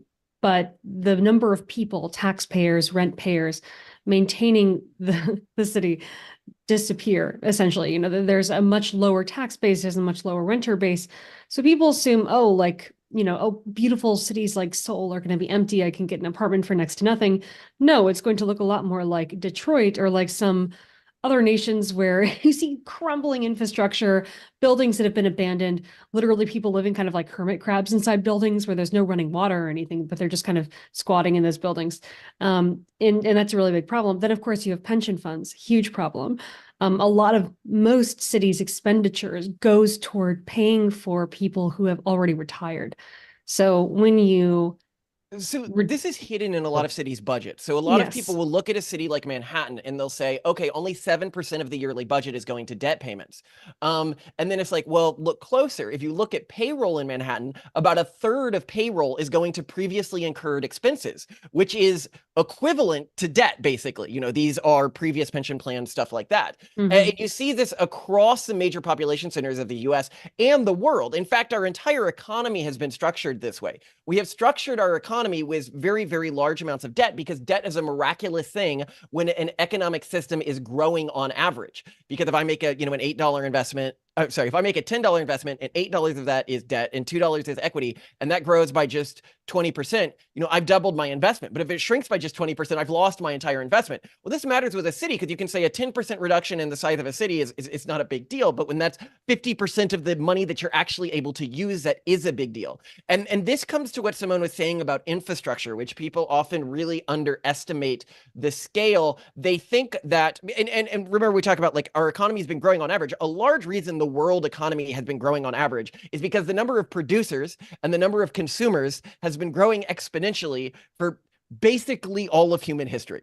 And so it became a truism that the world economy grows on average. However, outside of the number of producers and consumers growing exponentially, the productivity per producer has been growing linearly for about the past 200 years. A lot of people assume because technology has been growing exponentially that the productivity per worker has been growing exponentially, but it just hasn't, or at least nowhere near. I mean, obviously, it's not exactly linear, but it's nowhere near the economic gains that have been coming from population.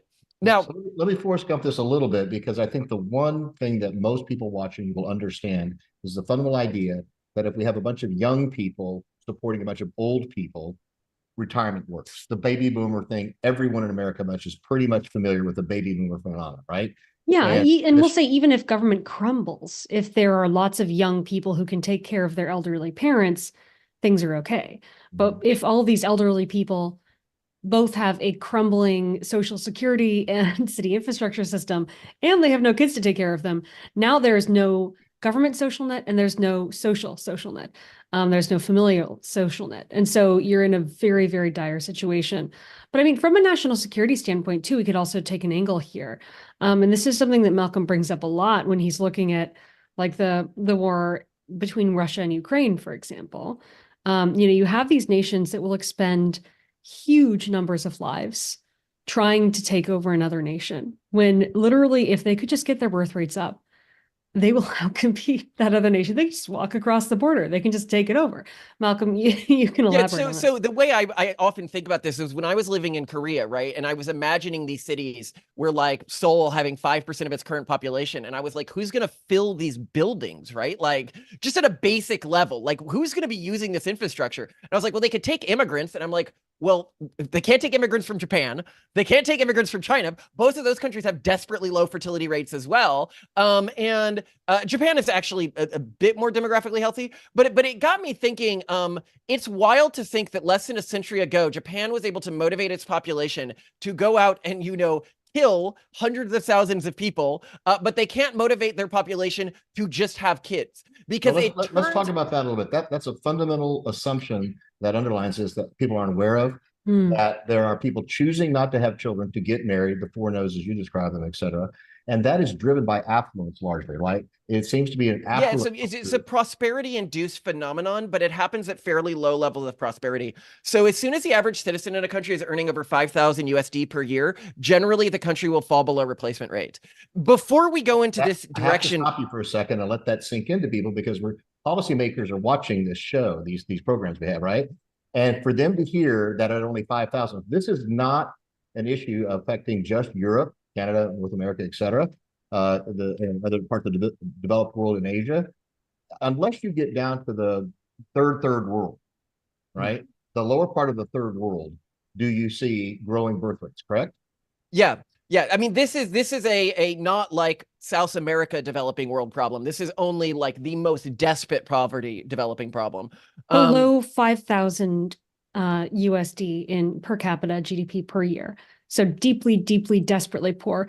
As to Malcolm's point, Latin America and Central America and the Caribbean fell below replacement rate population growth wise in 2019. But this is really important from the perspective of geopolitics, because it means that every country that is geopolitically relevant, i.e. the countries that are economically and technologically productive, are dealing with this issue, save one, which is Israel. And we're going to get to that in a second.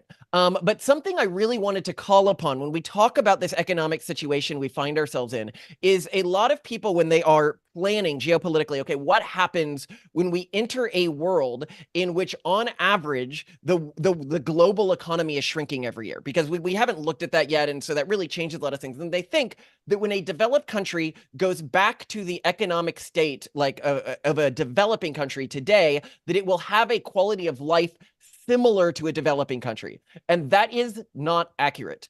When a developed country begins to go to these lower levels of like economic strain and government strain, what you see is a situation that right now in the world, I think, is modeled very well by what is happening in South Africa. You know, you begin to see rolling blackouts. You begin to see, because you're no longer like building out infrastructure from a central node, right? You know, you're having to get an infrastructure, right, without the vigor of young people, productive people carrying it. So that's different than a developing country coming up. It's a declining country has a different level of material wealth and prosperity than that because of the burden it carries. Mm-hmm. Yeah, and it leads to very different ways that countries will relate to each other and relate internally. You know, you'll begin to see behavior like wealthy individuals or otherwise economically productive groups beginning to build sort of like fortified cities, likely outside of the major city centers in the US right now, particularly because those are going to be some of the most dangerous centers, very similar to an environment like Johannesburg or something today. And this is just something that people cannot imagine because we haven't seen it recently in human history. However, it has happened before in human history. Collapses of empires has happened before. You know, we have seen this with the Muslim Empire. We have seen this with the Roman Empire. We have seen this with the Athenian Empire. But we tend to believe that the last 70 years will last 500, as opposed to thinking that the last 70 years are an anomaly. Yeah, well, I don't think they're an anomaly. I think that the last 70 years culturally look very, very similar to the height of the Roman Empire or the height of the Islamic Empire or the height of the Athenian Empire. If you look at the social trends that are prevailing and everything like that, even if you look at concerns. Absolutely, but our belief system is that this will continue on forever, and that fundamental systemic change, broad change, disruption, et cetera, really can't happen. Certainly not in my lifetime. Yeah. So it might. So one thing to keep in mind here is there is one caveat I would add to everything that we're saying here. There is one trump card, one way out of all of this. If it turns out that AI can effectively replace humans as both consumers and producers, then we get out of this problem we have created for ourselves. We run into other problems, and this is also really interesting, which is, yeah, continue. Would you say it's mostly on the production side, on productivity? I mean, a lot of us, if given a chance, we'll all consume the heck out of everything, but we may not want to work and produce, right? So we have to. So for me, it's the production, the supply of productivity is the key element, and that's where AI would be the most relevant. relevant. Excuse me. Depending on how we're able to use AI. So another thing when I'm talking about this, because often I'm trying to convince, people who aren't in government that this is a big issue. So I have to explain, why it's a problem that all of the world's economies may collapse and we might become very geopolitically vulnerable. Where with you guys, I don't need to do that as much. So it should be almost axiomatic for you guys that the problem is unique in that it is disproportionately affecting the most productive centers, not just the most productive countries, but the most productive centers within those countries. So if you look at a country like the US, this problem is going to be much, much bigger proportional to how economically productive an area is. So I'm going to talk about growing up in San Francisco because you were beginning to see the environment around this. Yeah, I mean, I'm a really good example of someone raised in our current prosperous culture that also had zero exposure to even the idea of becoming a parent. Like none of my childhood friends expected to be parents. None of my high school friends expected or aspired to be parents. The first time I ever met a young woman, I think I was 13 years old, who wanted to be a parent was when I was in Mexico and she was traveling from Texas. And I swear I thought she was in some kind of cult. I was like, are you okay? Like, how could you possibly want to be a mother? Let me speak to that a little bit, Simone. In India, there was a movement amongst the educated Brahmins to get the people in the poor areas to not have as many children, focus more resources on fewer children, etc. And that wasn't working. So they went to the wise men, and there was a term for them, dhoti, I think is the term, it's the garb that they wear. And they went to the dhoti and they said, hey, they listen to you, they'll trust you, older wise men. If we could convince you, maybe you could convince them. And what they found is when a dhoti went into a group of women and expressed this value and this tried to convince them of this, they were stoned to death. They were killed. They were either run out of town or they were physically torn apart because this was not such an anathema. It was so against their values and their core beliefs, et cetera, and their identity. I am a mother. I have 8 kids. That's what I do. That's my value, and I need them to take care of me. Well, and throughout history, women have faced. Right? To your point about this sort of, are you in a cult? I mean, what are you, crazy? You want to have kids? You can't afford to have kids. You have college debt. What are you killing? Right? And by the way, you want to have lattes and go to nice shows. Well, I mean, what it comes down to now is a life cult versus a death cult. It's all cults. And that's Malcolm's and my core argument here is it's all culture. That you can try to get a nation to bribe people into having kids, to coerce people into having kids, like China's already removing access to birth control and vasectomy clinics. You can try through all these various methods. Basically, there's no amount of money you can spend feasibly as a nation that will be enough to change people's behavior. There's no amount of coercion. Like, for example, nations and areas that ban abortions are not seeing recovery in their birth rates. It's not very effective. And they're not fully banning them. I mean, if you look at state by state, America's abortion laws look very much now like Europe's. Limits on the number of weeks, but there's not limits on the ability to get an abortion. Right, but we're talking even outright bans. Like in Romania, there's some European countries. That's what I'm saying. There's no outright bans here, right? It's like, and even you're saying even those that try that, it doesn't affect. Yeah, even though banning abortion does not move the needle. The thing that moves the needle is culture and optimism and hope. And if you give that to people, they will have kids. And so, I mean, it makes so much sense. We were recently looking at an article about China's various attempts to get people to have kids, especially women, because they seem to be the bottleneck here. And 60% male because of past practices. Yeah. But it doesn't. So China's fertility rate has been falling much faster recently than it did during the one-child period. It is a myth. Largely a myth that China's current fertility problem is due to the one-child policy. Oh, no, that was sort of the start of it, and people fought against it. Culturally, they were against it. Now, culturally, they're absolutely in favor of not having children. Well, other countries have gone through similar changes. Iran had a campaign to try to lower its fertility rate, and when they realized that was a problem, and they've had an active campaign to try to increase the fertility rate for the last 10 years, and it's done very little. To give you an idea, because I think it's worth going into some statistics here, if you look at Hungary, so the year before last, Hungary ran this big campaign to try to get its fertility rate up. They put about 5% of their GDP into it, and they got their fertility rate up by like 1.6%. Now, keep in mind, we are seeing like double-digit fertility declines year over year in a lot of countries around the world. I think that shows pretty well that it is very hard to do. And people say, well, Hungary did it wrong. Like other countries must have done this. Other countries have done this. We have an enormous amount of data on this. And there is, I think to me, one of the most sobering graphs I have ever seen in this area was put together by the Institute of Family Studies. And it shows all of the studies. It graphs all of the studies that say that cash handouts work in terms of increasing fertility. And what you notice is that it's also a direct graph of the margin of error of those studies. So the tighter a margin of error the study had, the more likely it was to say that it doesn't really help that much. But a lot of our intuitions around how to get fertility rates up are wrong. So here's a really interesting one. And this was done by Arya Babu. She did a great piece on this where she was looking at, because a lot of people have this intuition, which is true. Within a country, the more conservative a country is, the higher the fertility rates are. Sorry, within a country, the more conservative a population group is, the higher the fertility rates are going to be. However, but between countries, the more conservative on average a country is, the lower its fertility rate is when you control for the economics of the country, which is really interesting. And then this is likely caused by a secondary phenomenon that we see is that, you know, when we talk to progressives about this, their first intuition is we need to do big cash handouts. And we're like, it doesn't work.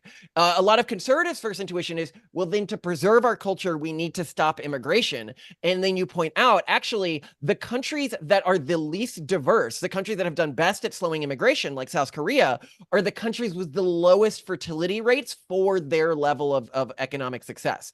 Whereas the countries that are the most diverse, like the United States and Israel, are some of the most resistant to fertility collapse. And the question because of the diversity. What's going on here? Well, it's diversity.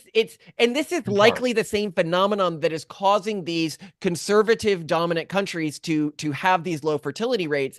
Is what makes a population group high fertility is a few things. Typically, they have hope. A great example of this is one of the only persistent reversals in fertility collapse ever recorded was in Georgia. And I saw some hypotheses about what caused this. One person was like, well, the patriarch was blessing all the kids. And so I went and I Googled the year that the fertility reversal happened. And it was like, this is the year of the Rose Revolution, at which they kicked out the last of the communists. And I was like, oh, it was about hope. And this is the core problem China has right now in terms of fertility rate. When it goes out and it tries to tell its citizens to have kids, what the citizens are thinking is, you, economic elite in this country, you are telling me to have kids in order to maintain your relative position within this society and your relative wealth, and you just want to use them. If you contrast that with a country that, despite its economic wealth, has been able to maintain a very high fertility rate, you're looking at a country like Israel. So what's happening there? When they, even in its secular population, they are above repopulation rate, which no one else in the world is. It's because when they are told to have kids, they are not thinking, oh, the wealthy people in Israel are telling us this so that they can maintain their position of wealth. It is a belief about hope for the future of their people, hope for the future of their country. And so what you need is connected to their community.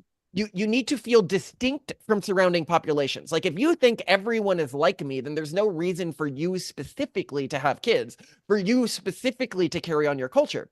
And also to feel a little threatened. I actually think one of the reasons why diversity helps native populations' fertility rates, and I think one of the reasons why Israel has such a great fertility rate, is because there is always this sort of existential cultural dread that we could actually disappear if we don't keep having kids. And so that is one of the reasons why you get this really interesting phenomenon. But what this means is, whether you are thinking from the perspective of a specific cultural group, or you are thinking from the perspective of a country, the entire game has completely changed. If you look at somebody playing the old game incredibly stupidly, as Simone pointed out, you're looking at what Putin is doing right now. His country has a desperately low fertility rate due to low rates of hope. And when I say low fertility rate, low for its economic status. And yet he's killing off basically a generation. They're never going to get past this now. He's doing it combating one of the most culturally similar groups to his country, also killing off their next generation. They have a very low fertility rate right now as well. In this sort of game that doesn't matter anymore, where even if you are some kind of like ethnocentrist or something like that, you are still, and you have some level of geopolitical power. It's still in the best interest of your group to bring in more immigrants, particularly immigrants that highlight how your groups are different, which is just so counterintuitive for a lot of people these days, that the world and the geopolitical game has changed that much. And again, in terms of conquest, as Simone pointed out, the game used to be about projecting your geopolitical force around the world, whereas now we are seeing a retraction of globalism, and the new game is just motivate your citizens to want to exist, particularly your economically productive citizens, because this is something. Let me interrupt, Malcolm, because this is brilliant stuff. We could do 3 hours on it. We've got about 2 minutes left, right, where we need to kind of wrap up a little bit. I'd like to hit the high points. One, I want people to understand this is an issue. It's an existential threat for us, not only 100 years from now, but in the near term. There are things that drive this that they may not be aware of. And ultimately, I'd like to leave people with hope, because I'm that kind of guy. You need a strong economy. You need a strong sense of belonging, et cetera, for people to want to have children. If we don't, the system is not, there's a tipping point at which the system just doesn't work, right? And that's true of the entire world. Yeah. Right? Well, so there is a solution. And if we're wrapping up here, I've got to tell what the solution is, because it exists and it's actually not that hard. Every country in the world today has high fertility populations within it. Okay. All you need to do is to stop converting their kids to the dominant cultural group. Because the dominant cultural group, wherever you go in the world today, is what we call the urban monoculture. It's the cultural similarities you have between Manhattan and Paris and Tokyo. And this dominant cultural group is very low fertility. And yet, most of the developed world's educational systems see it as part of their imperative. Everyone aspires to be part of that group. Yeah, erase these diverse cultures, culturally acclimatize the kids to what they see as like the correct culture. I mean,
Well, welcome everyone. I'm again back with a couple of my great friends and some really noted thought leaders.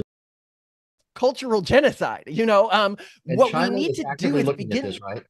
China is looking at this from a long-term perspective around how to stay effective, meaningful, et cetera, to stay on top. We're not. This is not one of the national security issues that we look at. We do not look at this. We look at about how do we blow these guys up? How do we kill them? Who's our enemy? Who's our friend? Energy. We worry about those things in the here and now. But I absolutely solemnly believe that the Chinese are looking at this with a 100-year, 200-year perspective. And if they can solve this, they win. Yeah. They do. And the way that China is going to go, and I can pretty much guarantee this, is forced inseminations. Yeah. We will be hearing about people who go for a checkup for something else and are basically forced or extremely onerous taxation policy to motivate a fertility increase. But it doesn't have to be that way, because as Malcolm pointed out, just to make that clear. China doesn't have a resource that we have. And this is spectacular. They do not have a religious conservative population. Religious conservative populations have always been intrinsically a threat to their government. Whereas, because if any one of them gained too much power, it would destabilize their government, right?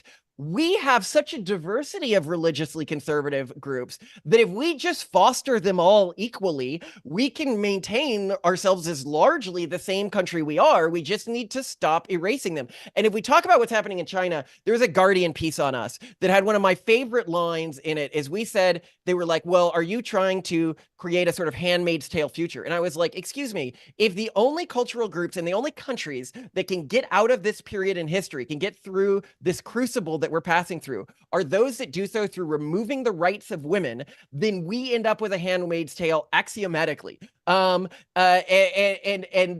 it is up to us to try to find a way to motivate women to want to have kids. Not have a Handmaid's Tale. What they said in response to that is they go, that sounds an awful lot like a threat to me. And I was like, are you guys children? Like I said, don't touch the hot stove. And you're like, that sounds like a threat to me. I'm not going to throw the stove at you. The stove already exists. Yeah. Yeah. So we got to wrap it up. Thank you so much for this. We'd love to have you back. There's more to talk about, I think, right? Absolutely. Right. Education is part of it, et cetera. I want to thank you so much. I hope you have a wonderful rest of your week. And I look forward to connecting with you guys again. I appreciate it. Thank you. Thank you. I really want to thank Malcolm and Simone Collins for sharing their thoughts and insights on the challenges that worldwide declining birth rates pose. I think it is something leaders need to factor into as we plan for long-term economic and political stability. So I hope everyone enjoyed that. Next up, we have Major General Kim Kreider, a great friend, advisor of the America's Future Series. She's joined by Dr. Moser, Laura Thomas, and Harry Radigi, Lieutenant General Harry Radigi, our other good and great friend. They are going to have a very interesting conversation on quantum tech and its implications for national security. So, Kim, thanks so much for leading this, and we really look forward to it.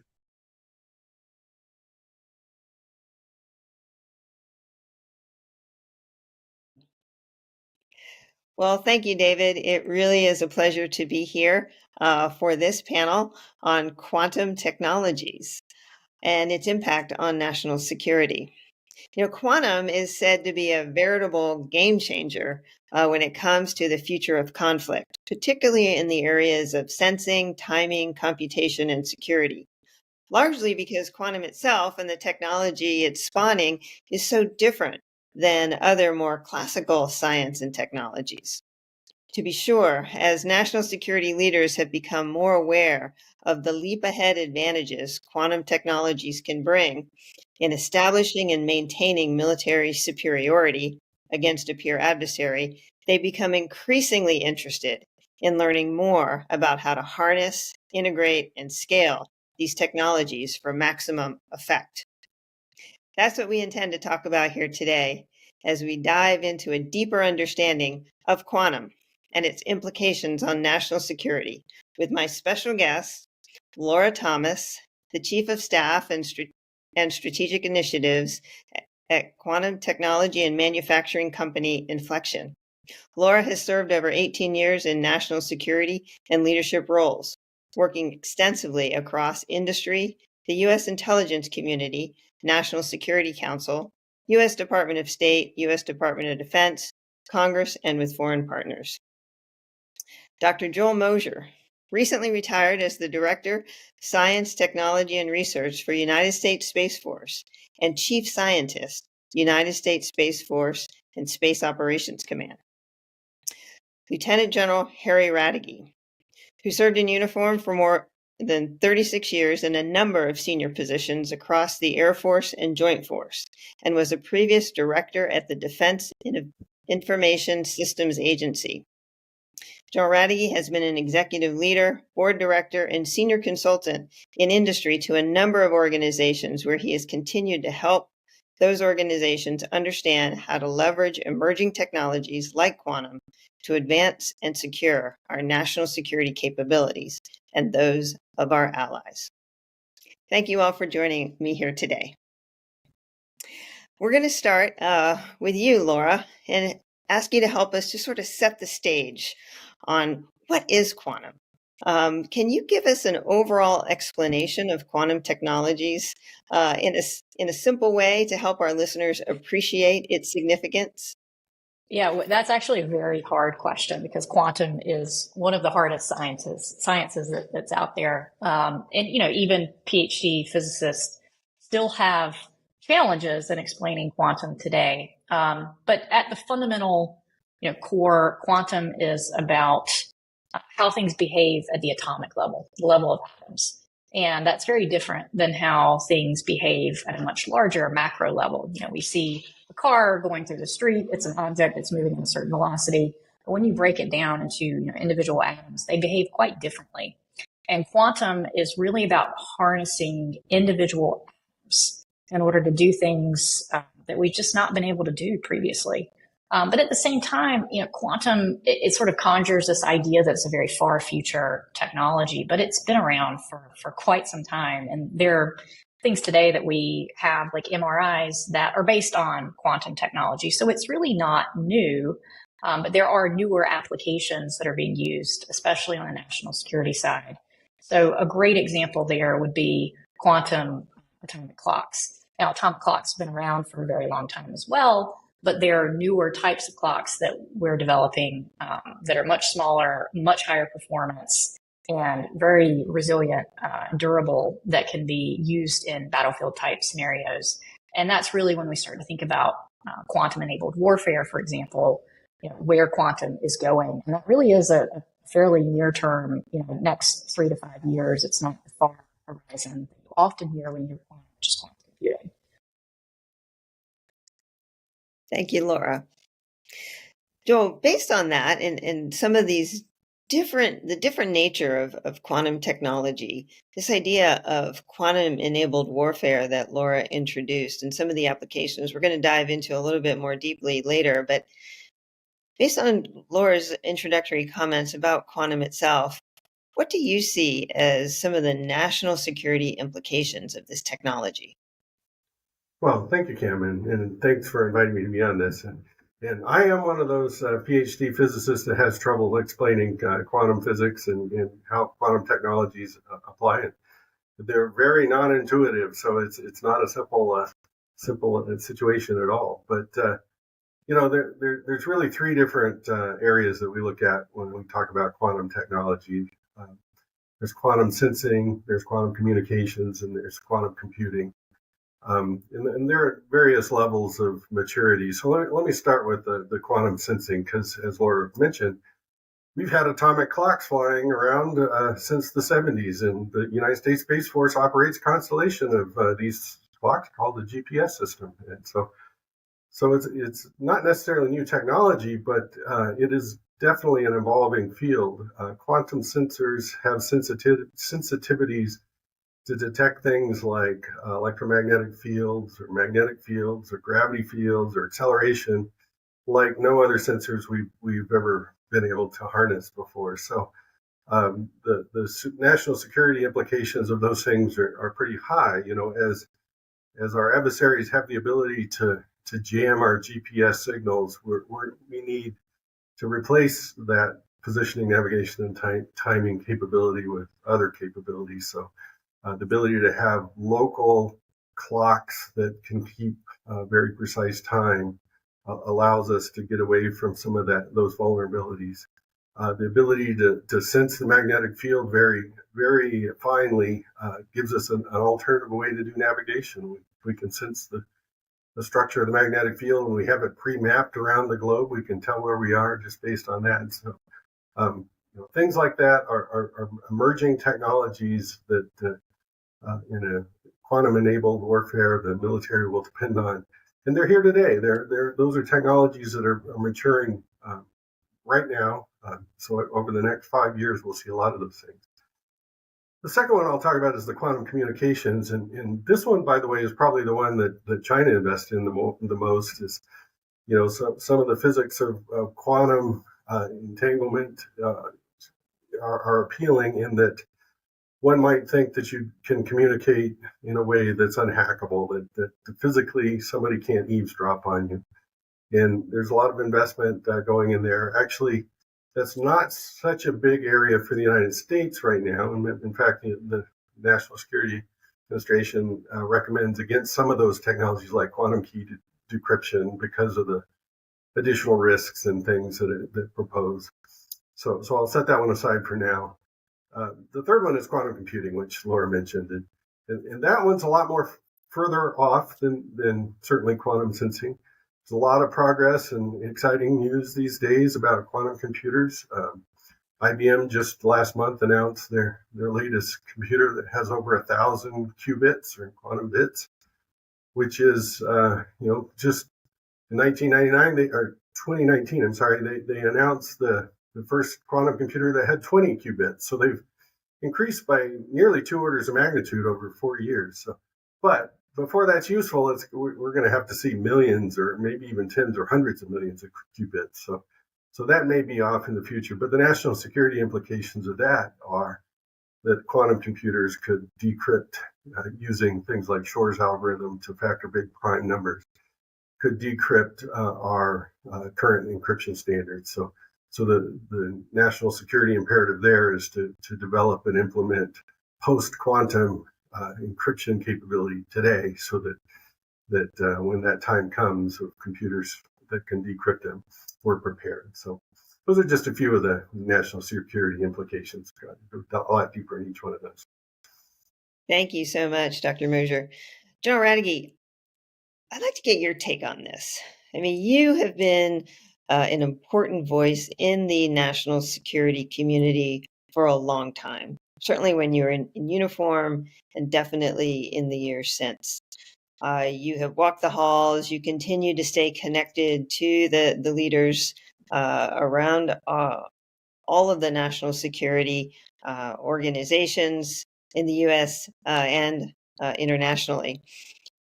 Should we be taking this seriously at this time? I mean, is this a capability that is on the minds of the leadership? And in your perspective, is this something that we really need to spend more time on from a policy standpoint, from an architectural or an integration standpoint? Or are we still kind of looking far out into the future before we can take advantage of these technologies? Yeah. Well, the short answer, in my opinion, is that quantum technologies are becoming more real every day. Interestingly, about 5 years ago, I was asked to give a speech, and it was at a quantum summit in Toronto, Canada. And interestingly, the title of my talk was Quantum Computing and National Security Considerations. Now, again, this is 5 years ago.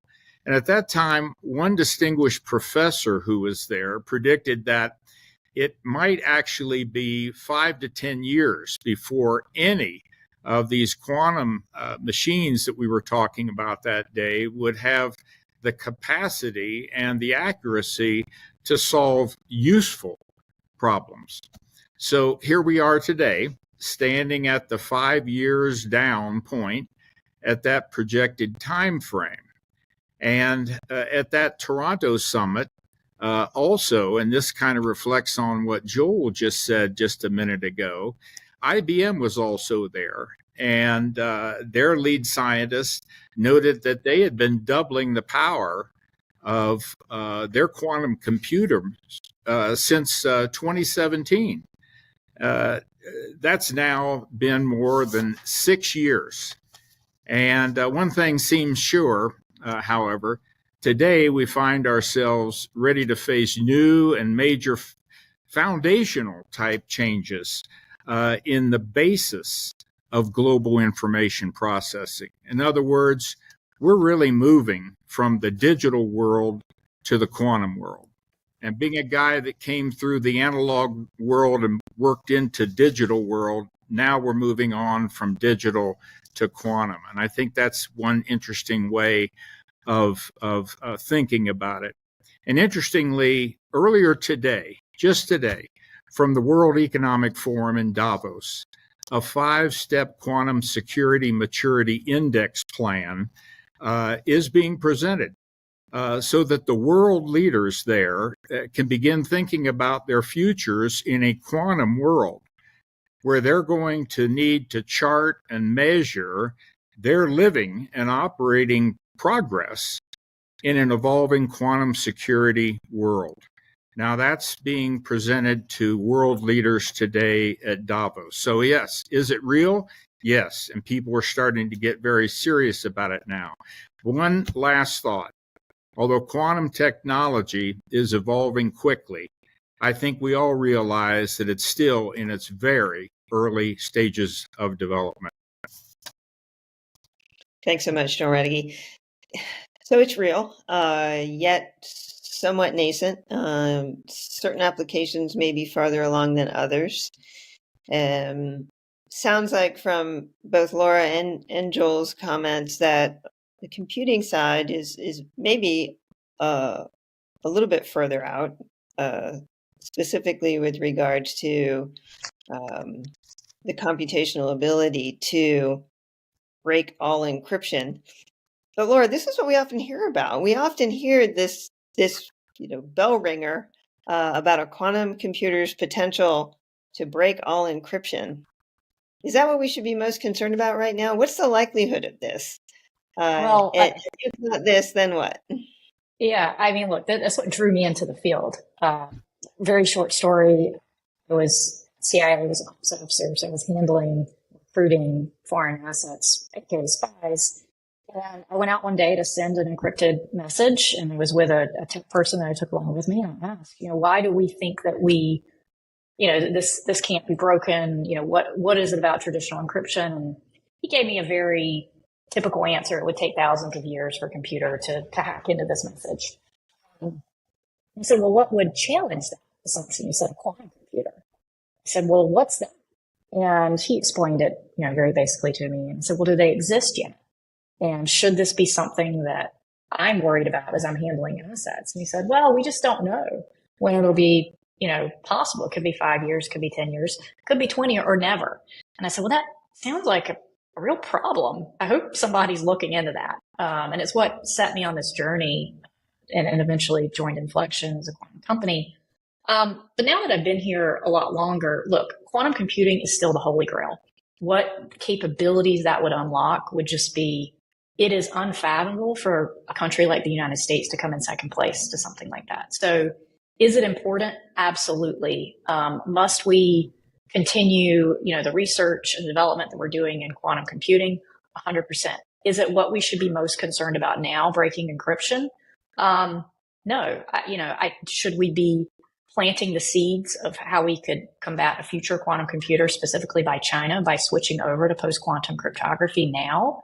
Yes, but from a concern standpoint, I'm more concerned that we're not getting the dominoes to fall in the right order. And the things that we need to be thinking about in quantum are not just the quantum computers themselves, but the complementary technology and the parts and pieces that you need to truly build the quantum ecosystem. And guess what? We don't have that all in the United States. A lot of it is offshore.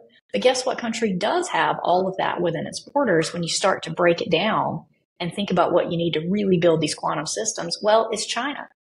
And they can move so much more quickly than we can because they have military civil fusion. And, we don't want to be China to beat China, but they have a big leg up in their ability to commercialize. Now, they have some hindrances as well. in terms of innovation, you can't move very quickly in innovation when you have such a centralized system in many ways.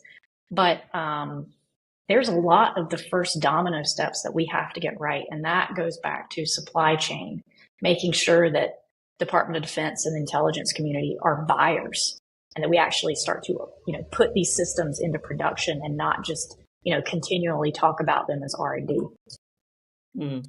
That's a really great point.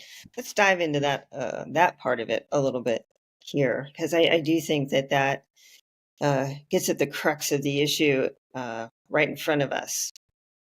Joy, you've talked about many of these other applications of quantum technologies that are more mature. We've been doing clocks for some time. And these do bring certain advantages from a national security perspective. You've talked about the implications. But if we were to think about some of these kinds of applications that are probably the first ones that we would further advance when it comes to potentially the application of these technologies for alternative precision navigation and timing, for example.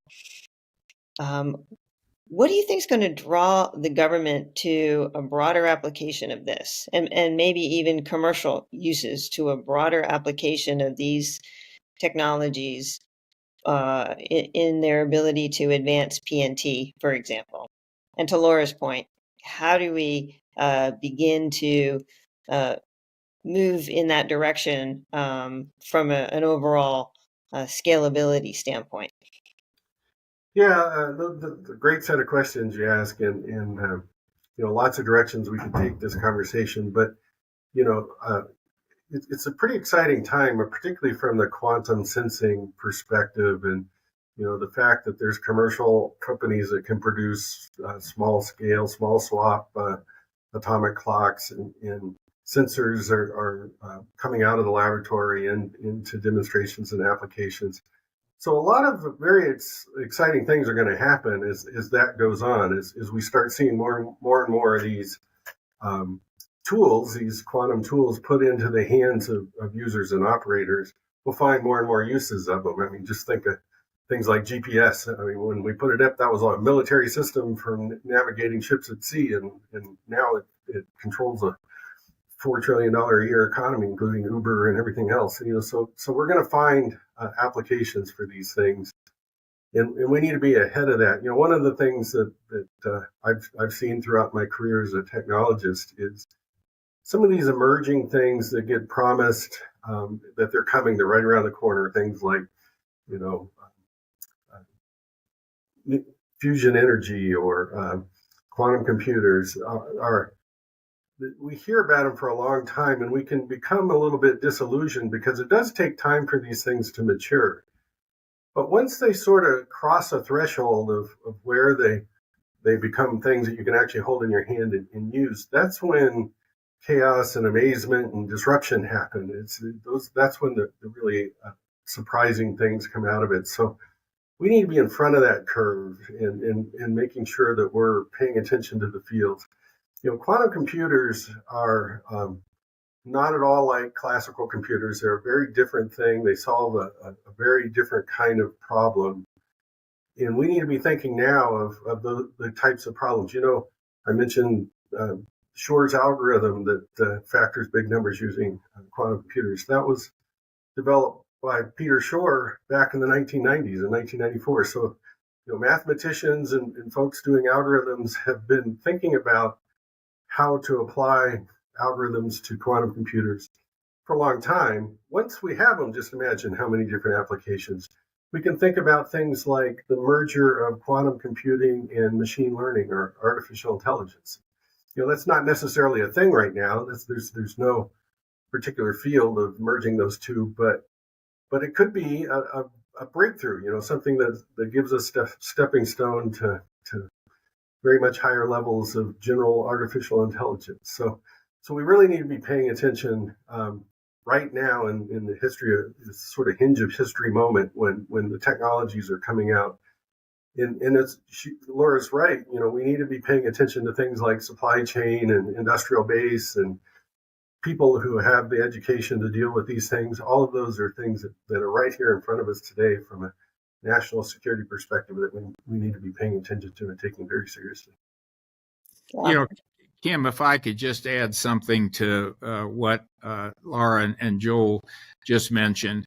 I'll tell you, when Laura mentioned earlier, and you brought up in your question about encryption being broken, this is the thing that stymied me and has concerned me and a lot of other people for quite some time.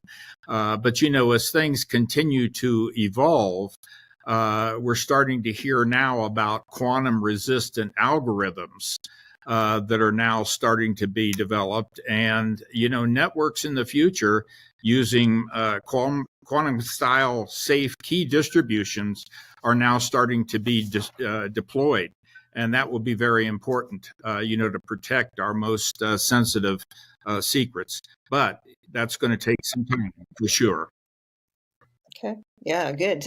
So a few more specific applications that more and more of us are becoming familiar with. This idea of, you know, quantum keys, quantum key distribution.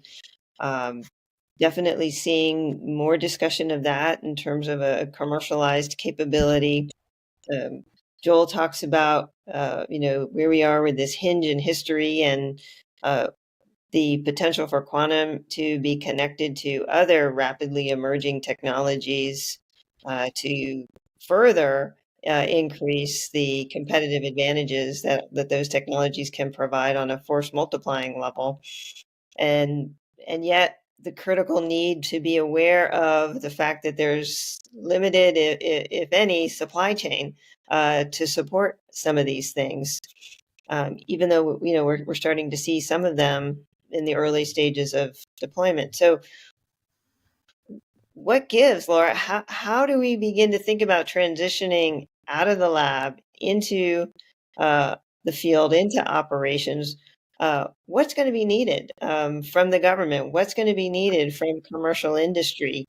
How do we start to move this out into transitioning these technologies into commercial use? Yeah, well, I mean, just a greater sense of urgency is absolutely needed. I mean, when you think about the next war, assuming that it would be with China, I mean, GPS could be obsolete. You know, they're going to take out GPS capabilities. So when we think about really transitioning this technology into the field, that's a great use case of, you know, how do we make sure that we can still navigate and that we can still communicate if GPS is taken out? And one thing that is transitioning now are some of the work that, you know, my company's doing with optical atomic clocks, basically clocks that are small enough. Eventually you start to hit cost curves where you get them cheap enough and small enough for the manufacturing that you start to create distributed timing networks and that you don't have to rely on GPS in the same way. That's critical. It's completely within the realm of fieldable within the next 3 years. The challenge is it's building out the manufacturing lines and consolidating the supply chain that you need to do it at scale. And that's where we really have to have a solid industrial policy. And it's very analogous if you look back to the days of the semiconductor era and what it really took to get semiconductors out of the lab and into the field was the US government was a big buyer, specifically Department of Defense. And I think that's where we are right now with quantum too. We need the government to step in and buy. You know, grants are great. I don't know of companies that necessarily wants to turn down a grant, but to really get the private capital off the sidelines, the government has to show a demand signal by buying. The private capital is there. The government can't just rely on private capital to fuel this all the way through, though. Okay, so here's then a follow-up question that I'll pose for both Joe Radigi and Dr. Mosier. What's holding the government back? You know, both of you have worked in government. You've either worked in industry or you've worked around industry quite extensively. What is holding back the government officials from actively looking to experiment with, deploy, transition and scale these technologies? Is there some gap in understanding? Is there some gap in communication collaboration? Is there something that the government's getting wrong about quantum? Is there something that quantum industry is getting wrong about government so that they're just not talking it on the same page? What's going on here? Joe Radke, let's start with you, and then we'll go to Joel. Well, thanks. I think that's you've asked a question that we ask ourselves all the time, repeatedly. I think quite often that what government officials often underestimate is how fast quantum actually could be developed in various applications by industry, given the right resources like people, money, and encouragement. You know, I think about Oppenheimer projects and those types of things, you know, that we can really get going in industry. On the other hand, I think the quantum industry officials often don't realize how, given a critical requirement or need, a government can move very quickly with incredible influence, power, and resources. And however, I guess I have to say that one big differentiator, however, between the government and industry is that government leaders in national security must deal with and make decisions that involve very significant stakes, human life, quite often. And if they choose wrongly, move too slowly, or do nothing at all, they have a problem.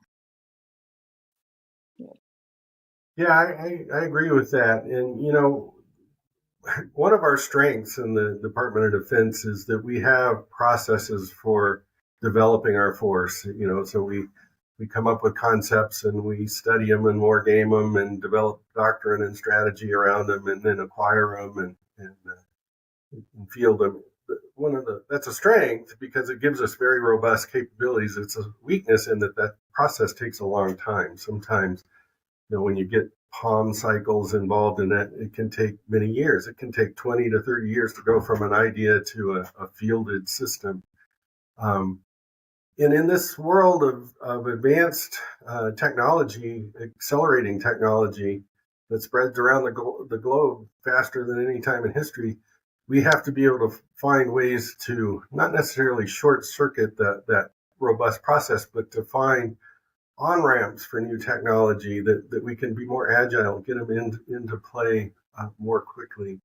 And that's, you know, that's true for a lot of emerging technologies today. Quantum is one of them, but just think about artificial intelligence or space technologies or biotechnology and hypersonics. There's a lot of those that they're coming at us faster than our old systems can deal with.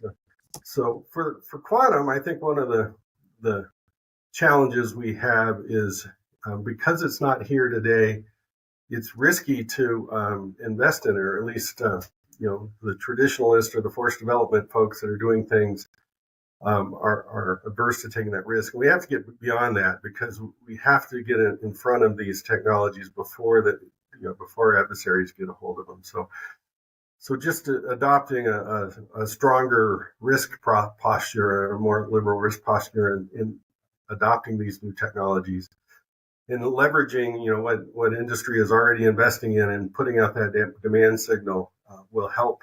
But, you know, it is a lack of a sense of urgency in some cases to get this done because we're going to, you know, you know, it was just a year ago that we saw ChatGPT appear on the stage, and just think about what we've done over the last year and as a nation and as a society kind of reacting to that transient in terms of policy and technology. The same thing will happen in the field of quantum technology over time. We just need to be prepared for it. Yeah, Joe, I would just follow up with over the last few years, I've been hearing also about how our adversaries are investing so much more, like 20 times what we're investing. So they're racing for the prize. And we have to be also aware of that and factor that into our thinking. Absolutely. Yeah, I would add to that. Colonel Boyd, the OODA loop sort of creator, said bureaucracies don't change absent a disaster. And do we really want to wait until there's a disaster, with China announcing some major advancement in quantum that, we just thought, oh, it'll take them 5 years, 10 years, and then it comes out tomorrow. Where does that leave us? Are we really okay doing that? I don't think so. I don't think that's the world. That's not the world I want to live in. So, a lot of these technologies on the sensing side, there's still much to be done, and they're not so mature that you're going to instantly deploy them in a system where, a soldier's life or death could be on the line. But you could have redundant quantum sensors in platforms now to test and show and to give that demand signal. There is no quantum program of record right now. What we really need on the Department of Defense side is a service to step up and say, you know what, this is what we need. We see the prototypes. We see the vision. We know that you could get to these specs. And when you do, and if you do, we'll start to deploy them. And here's the roadmap for doing it. We don't have that roadmap. That's a really good point. All of these points are good. Laura, you talked a little bit earlier about the supply chain, but you also talked about kind of these tangential capabilities that are going to be needed once we get beyond testing and experimenting, which I agree with you, it's absolutely critical. And to be able to do that alongside, some of our established capabilities is a good way to do it. But we still have to have some other capabilities in place, I would think, such that this new deployment of quantum capabilities can be scaled. What needs to happen in industry to prepare for a future that's going to leverage and advance quantum technologies? Well, one thing is we need companies that are willing to plant a flag and support, the U.S. and its international security mission. And, they exist. I know they exist. I'm with one. There are others out there. So that, that's good. One challenge that the industry has is, there's a lot of hype in quantum too. And that can be good sometimes for going out and getting investment when you're painting the picture of what could be, what the future could entail. It can also, when it doesn't come to plan according to timescales predicted, that can backfire. And it can certainly backfire if you're talking to government officials and they just think that you're selling them on something rather than, truly trying to figure out the needs of the mission and how to support the warfighter or anyone, forward deployed. So, I think there's a reckoning that the industry itself sort of has to look inward and say, how much are we contributing to some of the misinformation about quantum in the hype cycles? How can we correct that? At the same time, companies, I think when you think about supply chain, they need to be really careful where they source their material. And it's not just, you can't ask a company to do that just based on national security concerns, because the company lives or dies by money coming in the door. Are they going to survive? Are they going to be able to make payroll? And if they can buy something in China that's 10 times cheaper than what they could buy it if they sourced it in the US, you're putting a company in a really hard position to say no, because it's either, buy in the US, spend a lot of extra money and go out of business, or buy potentially from China. So, but I do think we need companies who think about that a little bit more from the economic perspective, not just the national security perspective. At any point, supply chain coming out of China is so fragile, and it can just be cut off like that. So we need companies to really think deeply about their supply chains. But again, it goes back to, we need the government to be a good buyer and give that demand signal that will spur a lot of the commercial side of this market as well. Are there critical gaps in the supply chain? And when it comes to trying to figure out how to manufacture these quantum capabilities for broad use, what are the limitations that exist that we have to overcome? Some of the supply chain is two guys in a garage in the US. When you think about trying to scale a technology in order to bring the costs down and build the manufacturing lines that you would need to truly bring down the size, two guys in a garage is not going to suffice. So yeah, that's a major challenge that we have to overcome. Laser technology is a big piece of it as well. Photonics. A lot of that, there's certainly a laser industry in the United States, but a lot of it is in Europe, and certainly there's quite a bit in China too. So it's about bringing all of these things together, consolidating them, at least in the United States, and from at least my company's standpoint, of all of that, what do we need to do vertically in-house in order to control our own future? And it's, I think quite a lot. Joel, what do you think some of the limiting factors are with regards to shoring up the supply chain, establishing effective means to mass produce capabilities for advanced quantum sensing or timing capabilities that might be on the nearer horizon? Yeah, it's absolutely an issue that we need to deal with. And part of the, I wouldn't want to forget, Laura mentioned that we need a demand signal coming from government. So on our side, we need to be thinking through, again, doing the strategy, the wargaming, the playing out of concepts to figure out, what pieces do we need the most and soonest so that we can go after those first and then look at the supply chain pieces. And I think absent that kind of demand signal, we're kind of fishing a little bit in the dark and trying to solve all problems at once. So that's something we can do that. And another piece related to supply chain and manufacturability, a lot of this is engineering problems that the physics has been worked out for 100 years. And now we're getting to the point where we're engineering solutions. And that's, we need people to do that. We need educated people who know how to do advanced manufacturing, advanced engineering in these kinds of fields. So we need to invest as a nation in that. Similarly, we mentioned, about the hype and the a lot of hype that's around the quantum technologies field. We need smart folks on the government side. I'm sitting in the middle of the physics department at the Air Force Academy right now. That's a perfect place where we should be training new officers that are going into the Department of the Air Force and Space Force in quantum information science and quantum technology, so that at least they don't have to be experts in it, but they at least need to know how to separate the hype from the reality, the wheat from the chaff, and understand as technologists and military strategists how to best use it. So I think there's a two-way conversation that needs to be developed there. Yeah, great points. Joel, I'm going to give you the last word here. Joel has certainly reinforced the importance of wargaming and exercises that go along with Laura's point about testing out these capabilities in real world environments. And certainly those kinds of capabilities also lend themselves to increasing the knowledge and understanding about the capabilities, about the technology. It has an educational component too.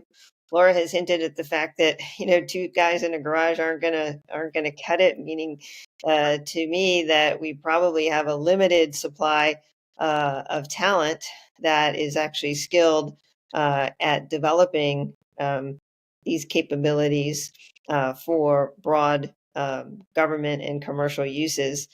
What are your thoughts on all of this, and specifically the education and skills that might be needed to move us into a future with quantum?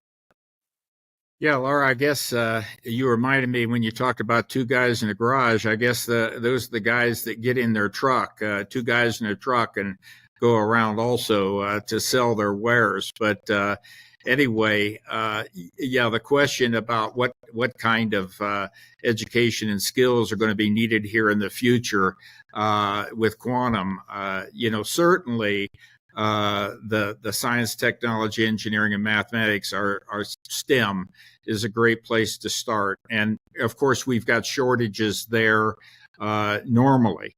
And so we really need to have that build up. But like any other discipline, there's numerous additional skill sets and educational areas that are going to be required, everything from human resources and budgeting and finance, traditional business operations. It's not just technology. But who knows, in the future going forward, There may even be some sort of a quantum information science degree that is offered in universities. And for sure, going into the future, everyone, as witnessed today at Davos, people are getting immersed a little bit in what it's going to take in quantum that they need to be thinking about in the future. But there needs to be a basic understanding of quantum technologies going forward. And, thus there's really a proper mix of education, outreach, understanding, training, and preparation that's going to be required of all of us going forward. And when Joel mentioned United States Air Force Academy, my goodness, maybe a future Miss America will come out of there at some point or be able to talk for part of a talent, of a quantum information science type experience or degree that she would have. And we're very proud of Miss Colorado the other night being selected as Miss America, a pilot, an Air Force Academy grad. Anyway, I'll end on that high note. Thank you so much, General Radigi. Absolutely agree that having more notable and noticeable role models out there who can help bring forward the importance of these kinds of emerging technologies, the critical nature of them, and have the degrees in the background to support future advancements of those technologies, whether it's from a policy standpoint, whether it's from a warfighting operational user standpoint, or whether it's from a technology development standpoint, is really important. We've got to increase the overall education across the board and the skills that are needed to really drive these technologies. I want to thank you, General Radigi, for being a part of this panel. Also, Dr. Joel Mosier, Laura Thomas, thank you so much for your really insightful points of view about the critical implications of quantum technologies, the applications of quantum technologies that are very real, very much in front of us, particularly in the area of sensing and timing, key distribution, certainly in the future, more and more quantum computing, encryption capabilities that we've got to get and stay in front of are all very critical. But as Laura, you point out, we need that demand signal from the government. These rapidly emerging technologies that have such an important impact on our national security have to be driven by government interest and investment, by government demand to really apply these technologies to meet our national security needs and fill gaps, prevent us from the threats that could be posed, for example, with a day without GPS. So we've got to get after these things. We've got to experiment. We've got to war game them, as Joel points out. And we've got to fundamentally focus on building out a supply chain in the U.S. With U.S. industry partners, a defense industry base that can really bring these capabilities to bear for all of our national security needs and certainly for our future prosperity. So thank you again for being a part of this, for being a part of America Future Series, and we'll look forward to seeing you again soon. Thank you. Thank you very much. Thank you, Kim.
Yeah, many thanks. As always, brilliant, interesting, and thought-provoking. Really appreciate it.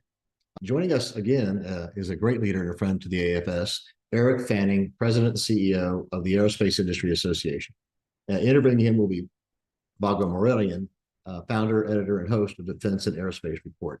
Eric always has interesting views and profound insights on how to ensure America remains safe, secure, and competitive, and I'm really looking forward to this. So, Vago, thank you so much for moderating.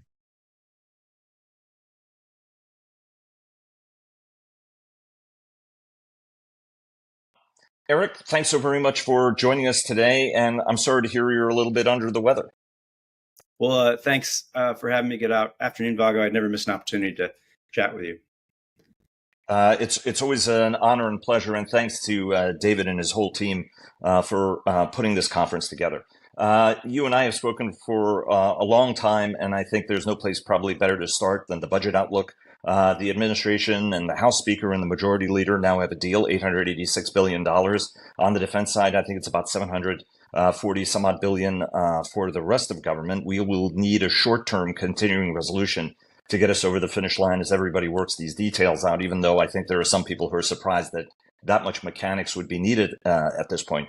What does it tell you about what the shape of not just government spending, but defense spending is going to be, and what kind of outlook you see for the association and for the aerospace and defense sector?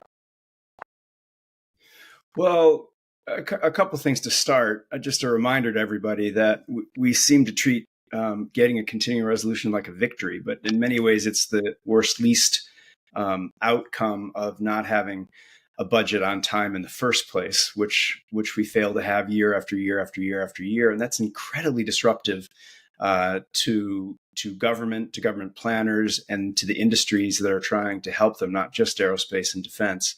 So I want to remind everybody of that the best outcome would be already to have a 2024 budget. And then in the context, the sort of span of CR options, there is worse to much worse, really. So something short at the very beginning, we're all used to dealing with that. But in many ways, having to have dealt with that for year after year after year means you're losing your first quarter as a real strategic planning vehicle, and not trying to get new starts going, not trying to let new contracts. And so we're already in a sort of kind of a permanent disruptive phase based on this planning.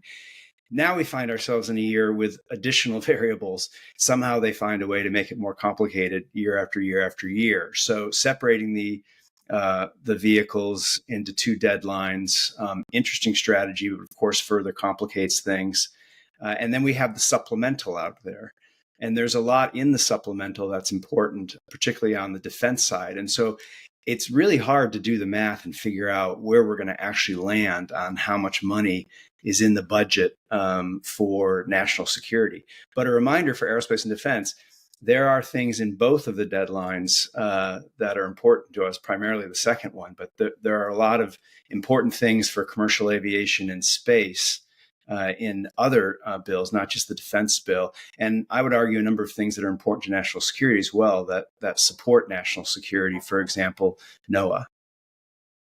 And what are some of those things that you would prioritize, right? What are the most important things, if you were going to highlight for lawmakers what it is they need to bear in mind? You're a former authorizer, yourself. What are some of the things that, what are the most important priorities in each one of these segments that people ought to be bearing in mind? Well, first of all, we absolutely have to get this cleaned up by April so we don't get into those automatic spending cuts. A number of people refer to that as, sequestration 2.0. I don't really like the word sequestration because I don't think most of the country understood it. The story is really not about the cut, which is 1%, because I think most households in the United States, most Americans would think, well, I can absorb that in my household. In fact, I have to often.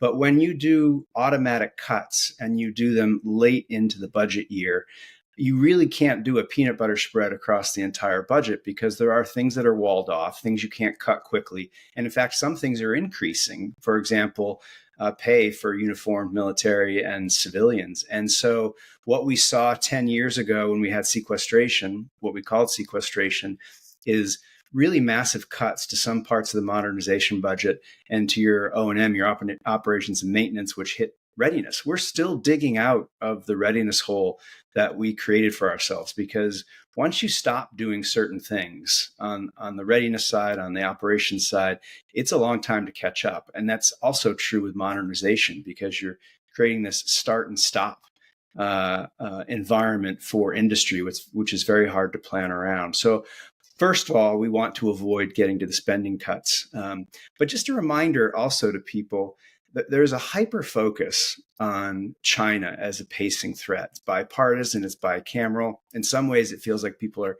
tripping over themselves to show that they're tougher on China from a national security perspective. The Pentagon, and it takes a long time to adjust that Pentagon budget based on the budgeting process. The Pentagon was making some noticeable changes, some new starts in 2024 that they can't start because they're still operating under a 2023 budget. So we've got to get we've got to get the CR. There's no way we're going to wrap this up by the coming deadline. But hopefully they can quickly get us to the rest of the year, full year spending bill, so we can get back to some normalcy and start some of these 2024 initiatives, because people don't remember this. Even people on Hill don't necessarily understand this. It feels like Groundhog Day to explain these things every year. A continuing resolution, in effect, keeps money flowing, but it doesn't really account for inflation, first of all, and it keeps the money flowing at the last year's budget rates. So if you have a new start, it has to be specifically called out. I would point out, right, Air Force Secretary Frank Kendall, one of your former colleagues and somebody you still work with closely, points out he doesn't have an innovation problem, he has a money problem. And unfortunately, he hasn't had a steady stream of money to launch some of the initiatives that he wanted to get launched as part of his drive to better prepare the force to continue deterring China. Let me just ask you a brief supplemental question. Oh, go ahead. No, I was going to say it's a perfect example for the Secretary of the Air Force to do that. He has to tear into the first budget he receives. He's got to work things through the Office of the Secretary of Defense, through OMB. He has to have negotiations with the Hill because he has to find money someplace in the budget to move it. And that's one of the hardest aspects of making changes in the budget is convincing people to give up things, either programs or platforms, to move it in a different direction. So it took him a while to line all that up. And where he first was able to get things done is in the 2024 budget. Now those things are all on hold. Let me ask you quick. I want to get to the PPB cycle, a very exciting topic for anybody in Washington, and you were one of the commissioners on that. But just a quick Ukraine, Israel, Taiwan supplemental, right? The administration is asking for a pretty hefty chunk of money. Roughly 65 billion of that would be going to Ukraine. The administration makes the point that 90% of that money stays in the United States to buy systems. And we're looking at that spending to be key in how we prepare some of our other capabilities that we need for China. How confident are you that we're going to see that as the speaker, has made this commitment that, look, we're going to get this money and we're going to try to do this. It's existential for the Ukrainians. How important is it that that happens? And what's the impact? What's the way to look at that when it comes to the U.S. defense industrial base? Well, it is important to, point out how we started. Russia invades Ukraine. We start surging munitions and other equipment to Ukraine. And we realized a couple of things right away. First of all, our warehouses weren't full. We had taken little bits of risk year after year after year on purchasing things like munitions, because you can purchase 80% of your target budget on munitions. You can't purchase 80% of a ship. You might try, but you can't do it. And so munitions was a place where the Pentagon took risk over many years, over many administrations. I was a part of it. The consequence of that also then is the industrial base shapes itself around that consistent demand signal over the years. So not only were warehouses not full, but when we tried to surge, we didn't have the people, we didn't have the factories, we didn't have the supply chains lined up because we hadn't tried to do that for years. So this supplemental is not just about the geopolitics of supporting those three countries and the debates that we should have on that. It's also about supporting the industrial base and getting our supplies back to where they need to be. So the supplemental money, yes, most of it stays in the United States in order to refill our own warehouses, our own supplies, and it allows us to modernize at the same time and support and build up that industrial base that we now realize needs to retain some type of surge capacity. That capacity itself is a capability that we sort of lost focus on until this invasion of Ukraine. So I think want to get to go ahead. List where I'm optimistic and pessimistic. I'm a perpetually disappointed optimist. Although I think Washington's finally beating that out of me. But I am worried about the supplemental. It is not just about continuing to support Ukraine. It has the Middle East in it. It has Taiwan in it. But it also is an important aspect for our own security and shoring up our industrial base. So I would, I'm afraid that could be a victim of all of this. There is bipartisan support for it. I think if you just put it on the floor of the House and the Senate wide open, it would win pretty resoundingly. But it's getting caught up in the sort of narrow margins of the Hill right now and how things have been operating for years. One of these days, we always, it's funny that, my career has spanned more than 3 decades now as has yours. And actually, we've been in a period of budgetary abnormality more than we've been in budgetary normalcy, which is just incredible. Let me take you to the PPBE. For anybody who's not paying attention, it's the planning, programming, budgeting, and execution process. It dates to the Kennedy administration, really in many respects, and certainly the Johnson administration. You were part of the commission working to reform that. A lot of buy-in from the department. Bob Hale doing a terrific job chairing that. Ellen Lord and many others also involved in it. The interim findings were out last year. The final report comes out this year. How is this materially going to change how we plan, Eric? Because time and again, we find that some of these organizational, bureaucratic, and mechanical processes are what actually keep us from moving as quickly and actually deploying money at the speed we need to deploy it and with the effectiveness we need to deploy it. So just on the timeline, the final report comes out in March. We're going over the final text right now. It is a really amazing set of commissioners, many, if not all of whom have worked together for years, both sides of the aisle. A lot of expertise there. A lot of people who feel they've been victims of the PPP system over the years. But I want to start by saying there's a lot of good in that system. It brings everyone to the table. It forces real conversations where tough issues are put up against each other. Everyone has an opportunity, in fact, has to really contribute.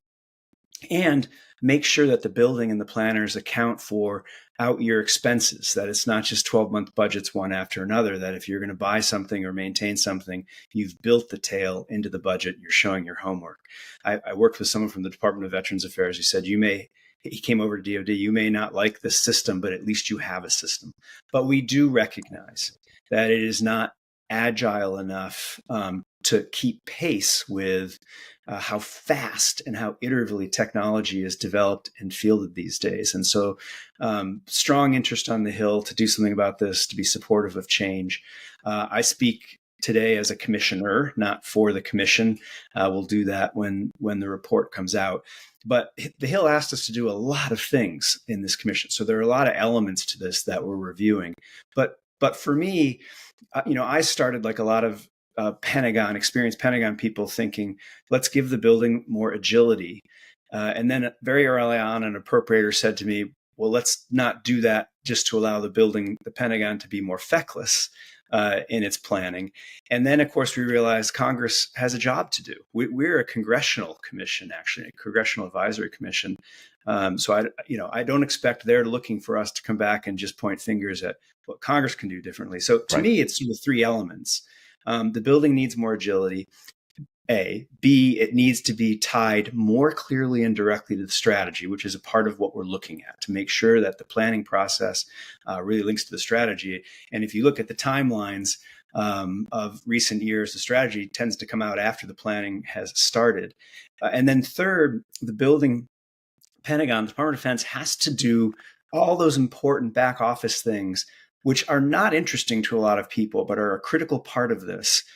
So they can account for what they're doing and how they're spending money better and more quickly and more iteratively. So if Congress does grant some agility, and a big part of the Pentagon budget can go through a slower, more thoughtful process. So, it's a part of it. But if Congress gives the Pentagon more flexibility with the tools that it has for certain parts of the budget, it should expect in return that it will be able to monitor that more closely. So we want this report not just to help the Pentagon move faster with the private sector, with technology that's coming out of industry writ large.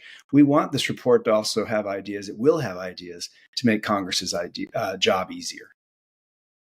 And it's great to see that Congress saw the need for change, and in fact, Deputy Defense Secretary Kath Hicks has been working with you guys to adopt many of these processes. So it's not like one of these things where you guys are proposing a whole bunch of things that are actually going to go aren't going to go anywhere. We had endless numbers of interactions at all levels, inside and outside of government, Department of Defense, the Hill. Recognizing change needs to take place, but we don't want to throw out the baby with the bathwater. There's a lot in the process that helps decision makers make good decisions. I love your line that there are two kinds of people who visit PPBE on other people and those who have had it visited upon them. But exactly, there are great elements and foundational elements of that. Let me take you to the defense industrial strategy, because I do want to get to supply chain, which is something critically important. And time and again, on virtually every new weapon we're trying to produce, it's 3 years by the time we can get there, even with accelerated planning. Obviously, we have to make design modifications, facilitization, and get people in place. Last week, Dr. Laura Taylor Calais, the Assistant Secretary of Defense for Industrial Base Policy at the Department, rolled out the nation's first ever explicit defense industrial strategy. I know you and your team have been consulting on it, as many industry leaders have been. Some people say they're a little bit underwhelmed, or rather they say it's a great diagnosis of the problem. But the question is the implication, and we know there's a highly classified annex that goes with this, so it might not be that readily apparent what the key drivers and needle movers on this are. From your standpoint, looking at this as the head of AIA, how is this meaningfully going to change planning, budgeting, investment, management of an industrial base, a national security industrial base that broadly includes commercial industry as well, which the document works to try to do, right? It gets out of that defense purely defense hothouse. Well, I'm encouraged. We still are early in the process because really the details matter about how to get at these problems. I think it's a good diagnosis. And I think Laura Taylor Calais and her team have been great at engagement. They have been making the rounds to industry in the broadest way possible, not just with AIA, to really kind of understand everyone's perspective on this. And it builds on some important things in this area done in the previous administration too. So I think there's a realization, we used to shy away from industrial-based policy, and it wasn't always something the Pentagon was very good at, sort of fits and starts historically. But we have a little momentum here. But we'll see, now that we've diagnosed some problems, what we're going to do about them. Because I worry that that team, the industrial-based policy team in the Pentagon, won't necessarily be supported with resources. In the end game, to fix these problems costs money somewhere.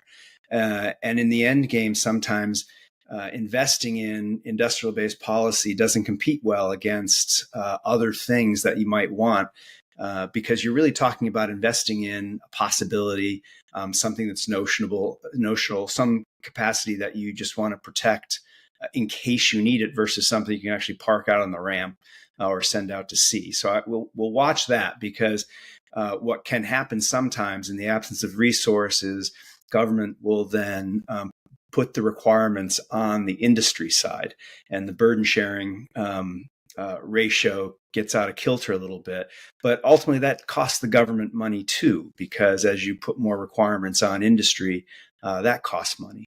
And so we'll see what happens here. But I'm encouraged by a couple of things. I think it is a collaborative, collegial approach, recognizing that government and industry it's an incredibly important partnership, and it is a competitive advantage for us over China. The Chinese government may have more levers to control, but I think our system moves resource innovation and fosters innovation much better than the Chinese government system. And so we should recognize as a partnership. Second, it recognizes that we got here after years and years and years of decisions about how we invest, and also years and years and years of budget instability, which is bigger than the Department of Defense. And so I'm encouraged that we're in a good place to have conversations about realistically how we can get at some of these issues and have a strengthened industrial base that not only has more capacity now, but has the ability, the capacity for more capacity when we need to tap into it. Let me take you to supply chains. As I mentioned, almost everything that we're trying to produce, even with increased investment dollars, is running 3 years behind. Right? It's a little bit like quantum computing, right? The joke was it was always 5 years away. Now almost everything is 3 years away, even if it's a priority item. How the industry has been investing in its supply chain, which is a supply chain of supply chains, right? Each and every single element of this has its own supply chain. Are we making any progress? And how do we need to be thinking about this, right? I mean, because a concern industry has, again, when it comes to defense industrial strategy is, if you spend it, we will invest as long as there's going to be sustained demand. We don't want to make millions of artillery shells in 2 years and then never produce another artillery shell for another decade, right? And we're even seeing that in the proposed budget, despite all the talk about the importance of having submarines in that budget, we may not have as many submarines in that budget as folks have said they want. Where are we on this? Is there the stewardship? Are we making the progress we need to be? And if not, what do we need to be doing, Eric? Well, first, we had years on the defense side, on the non-defense side of the customer, in the case of defense, the Department of Defense, the U.S. government, really trying to drive down cost, which makes a lot of sense. But when you spend years really prioritizing that, industry will respond and will build its, on the defense side, what's interesting is you kind of have this enormous industry with a single customer. And it shapes the contours of the industry that supports it. I think of it as a simple analogy of the Department of Defense treating industry like a hardware store, that they buy something and then 20 years later, if they want another one, they walk around the corner and they just pick one up. Well, my local hardware store has thousands and thousands and thousands of customers and a network of millions and millions of customers, which levels out that demand. If the Department of Defense doesn't buy a hammer for 20 years, there's no way to make a hammer. The factory shut down, the workforce is moved someplace else, the supply chain is let go. And so that's something that's important to think about. And you mentioned shipbuilding. One of the shipbuilding CEOs I worked with talked about something in the Navy called the slash chart, which I was probably responsible for at one point in my life, which is a one-page PowerPoint slide that shows, how many different types of ships they're going to buy year over year and how the budget in 1 year has changed from the last one. So you may slash your destroyers from 3 to 2 in 1 year. Shipyards can't change and adjust like that in a year's time. And so there has to be some consistency there, considering what it is industry has to put together in order to deliver. And then you mentioned something important. So Russia invades Ukraine. Why can't we ramp up overnight? We have to point out it was years and years and years of decisions that were made that created the industrial base that makes munitions that couldn't surge. Then, okay, we're going to give you some money so you can surge next year because we're at war right now. That's not good for industry either. If you want industry to invest its money, and by the way, there's a lot of private investment that supports the defense industry and that works to our advantage. It's something the department can leverage. And so we want to incentivize that. And by the way, the defense industrial policy report that came out recognizes the value of private investment in this ecosystem. If you really want to marshal that, mobilize that at a profit rate that's lower than what you see in technology, for example, they have to know that there's going to be some sustained and stable demand signal that they can build to. This up and down thing is very hard to plan for and makes it harder for these companies to attract the type of investment that they need in order to do the things the department wants. We have about a minute left, and I want to get your take on the hangover from COVID. Some of the smartest analysts I know you can't talk about anything specific, especially with a member company as important as Boeing and the challenges they're having now.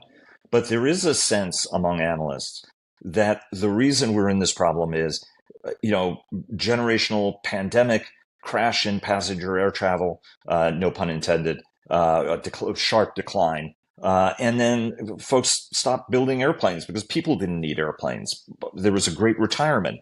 And now as we are getting back out of it, we're finding supply chain problems across the entire ecosystem. We're finding there aren't as many of the folks we need.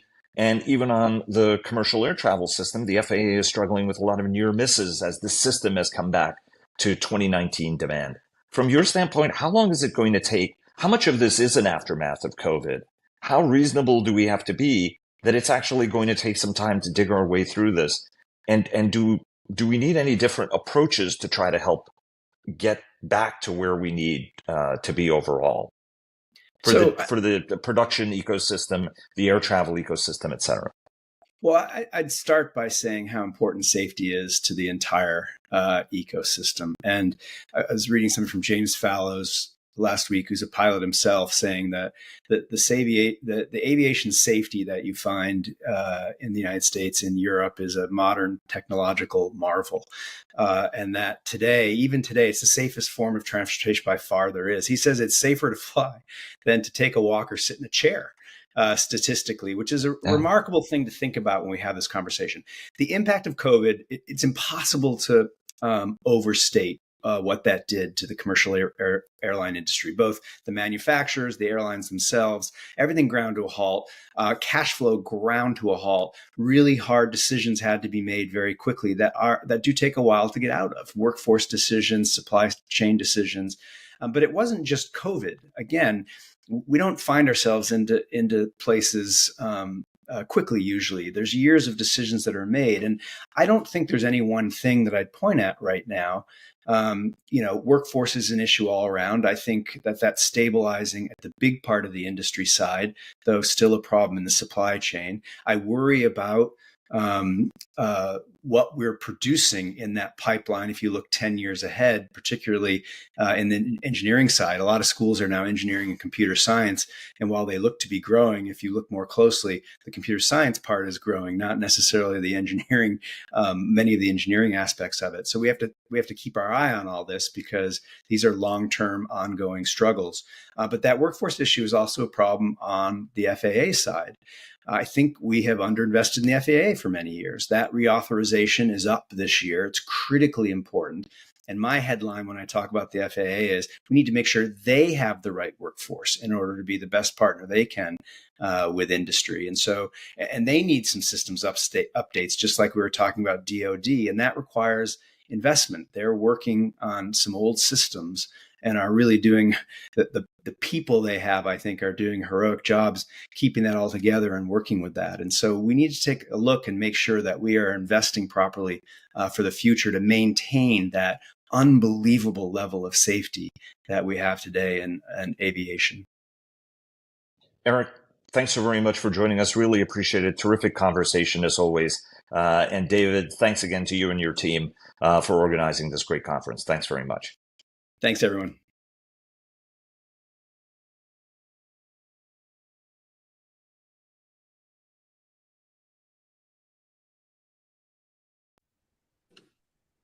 Well, welcome back, everybody.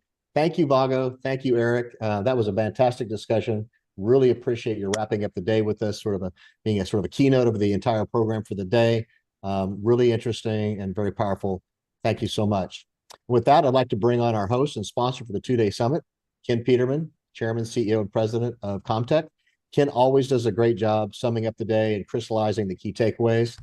Ken, thanks again for being our title sponsor. And with that, I'd really love to hear what you think of the conversations that you were able to tune in today and the ones you heard.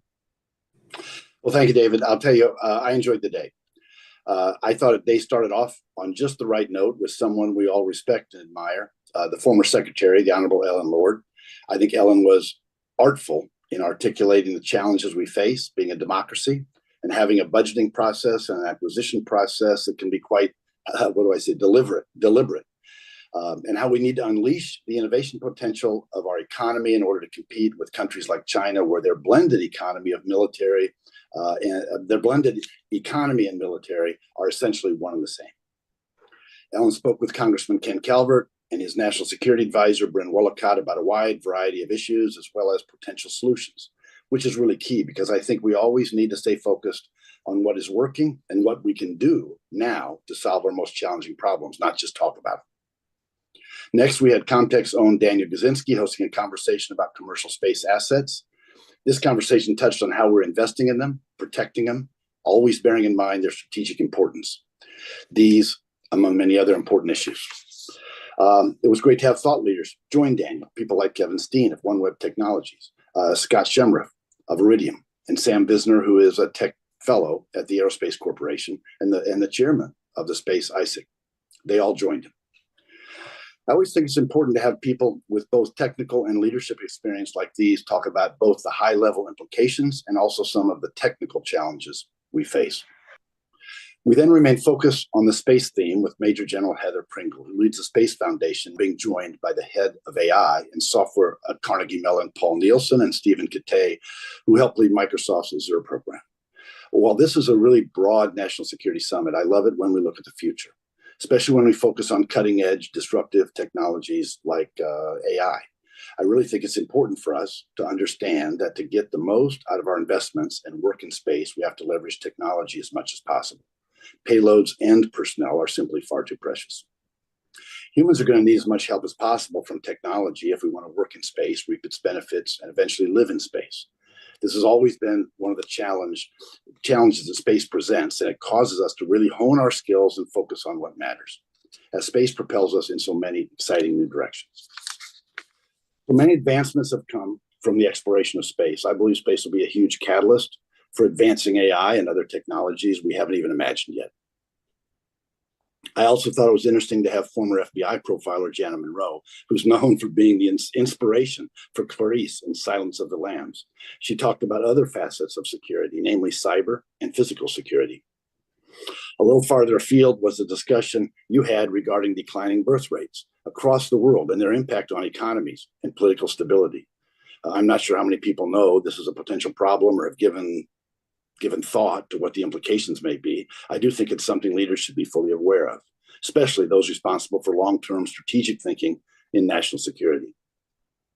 I really like that we continue to look at critical, emerging, and game-changing technologies. There was a really fascinating discussion on quantum technology, and I thought Kim Kreider, Lieutenant General Rudige, Dr. Moser, Laura Thomas, they did a fantastic job making these complex concepts both understandable and relevant.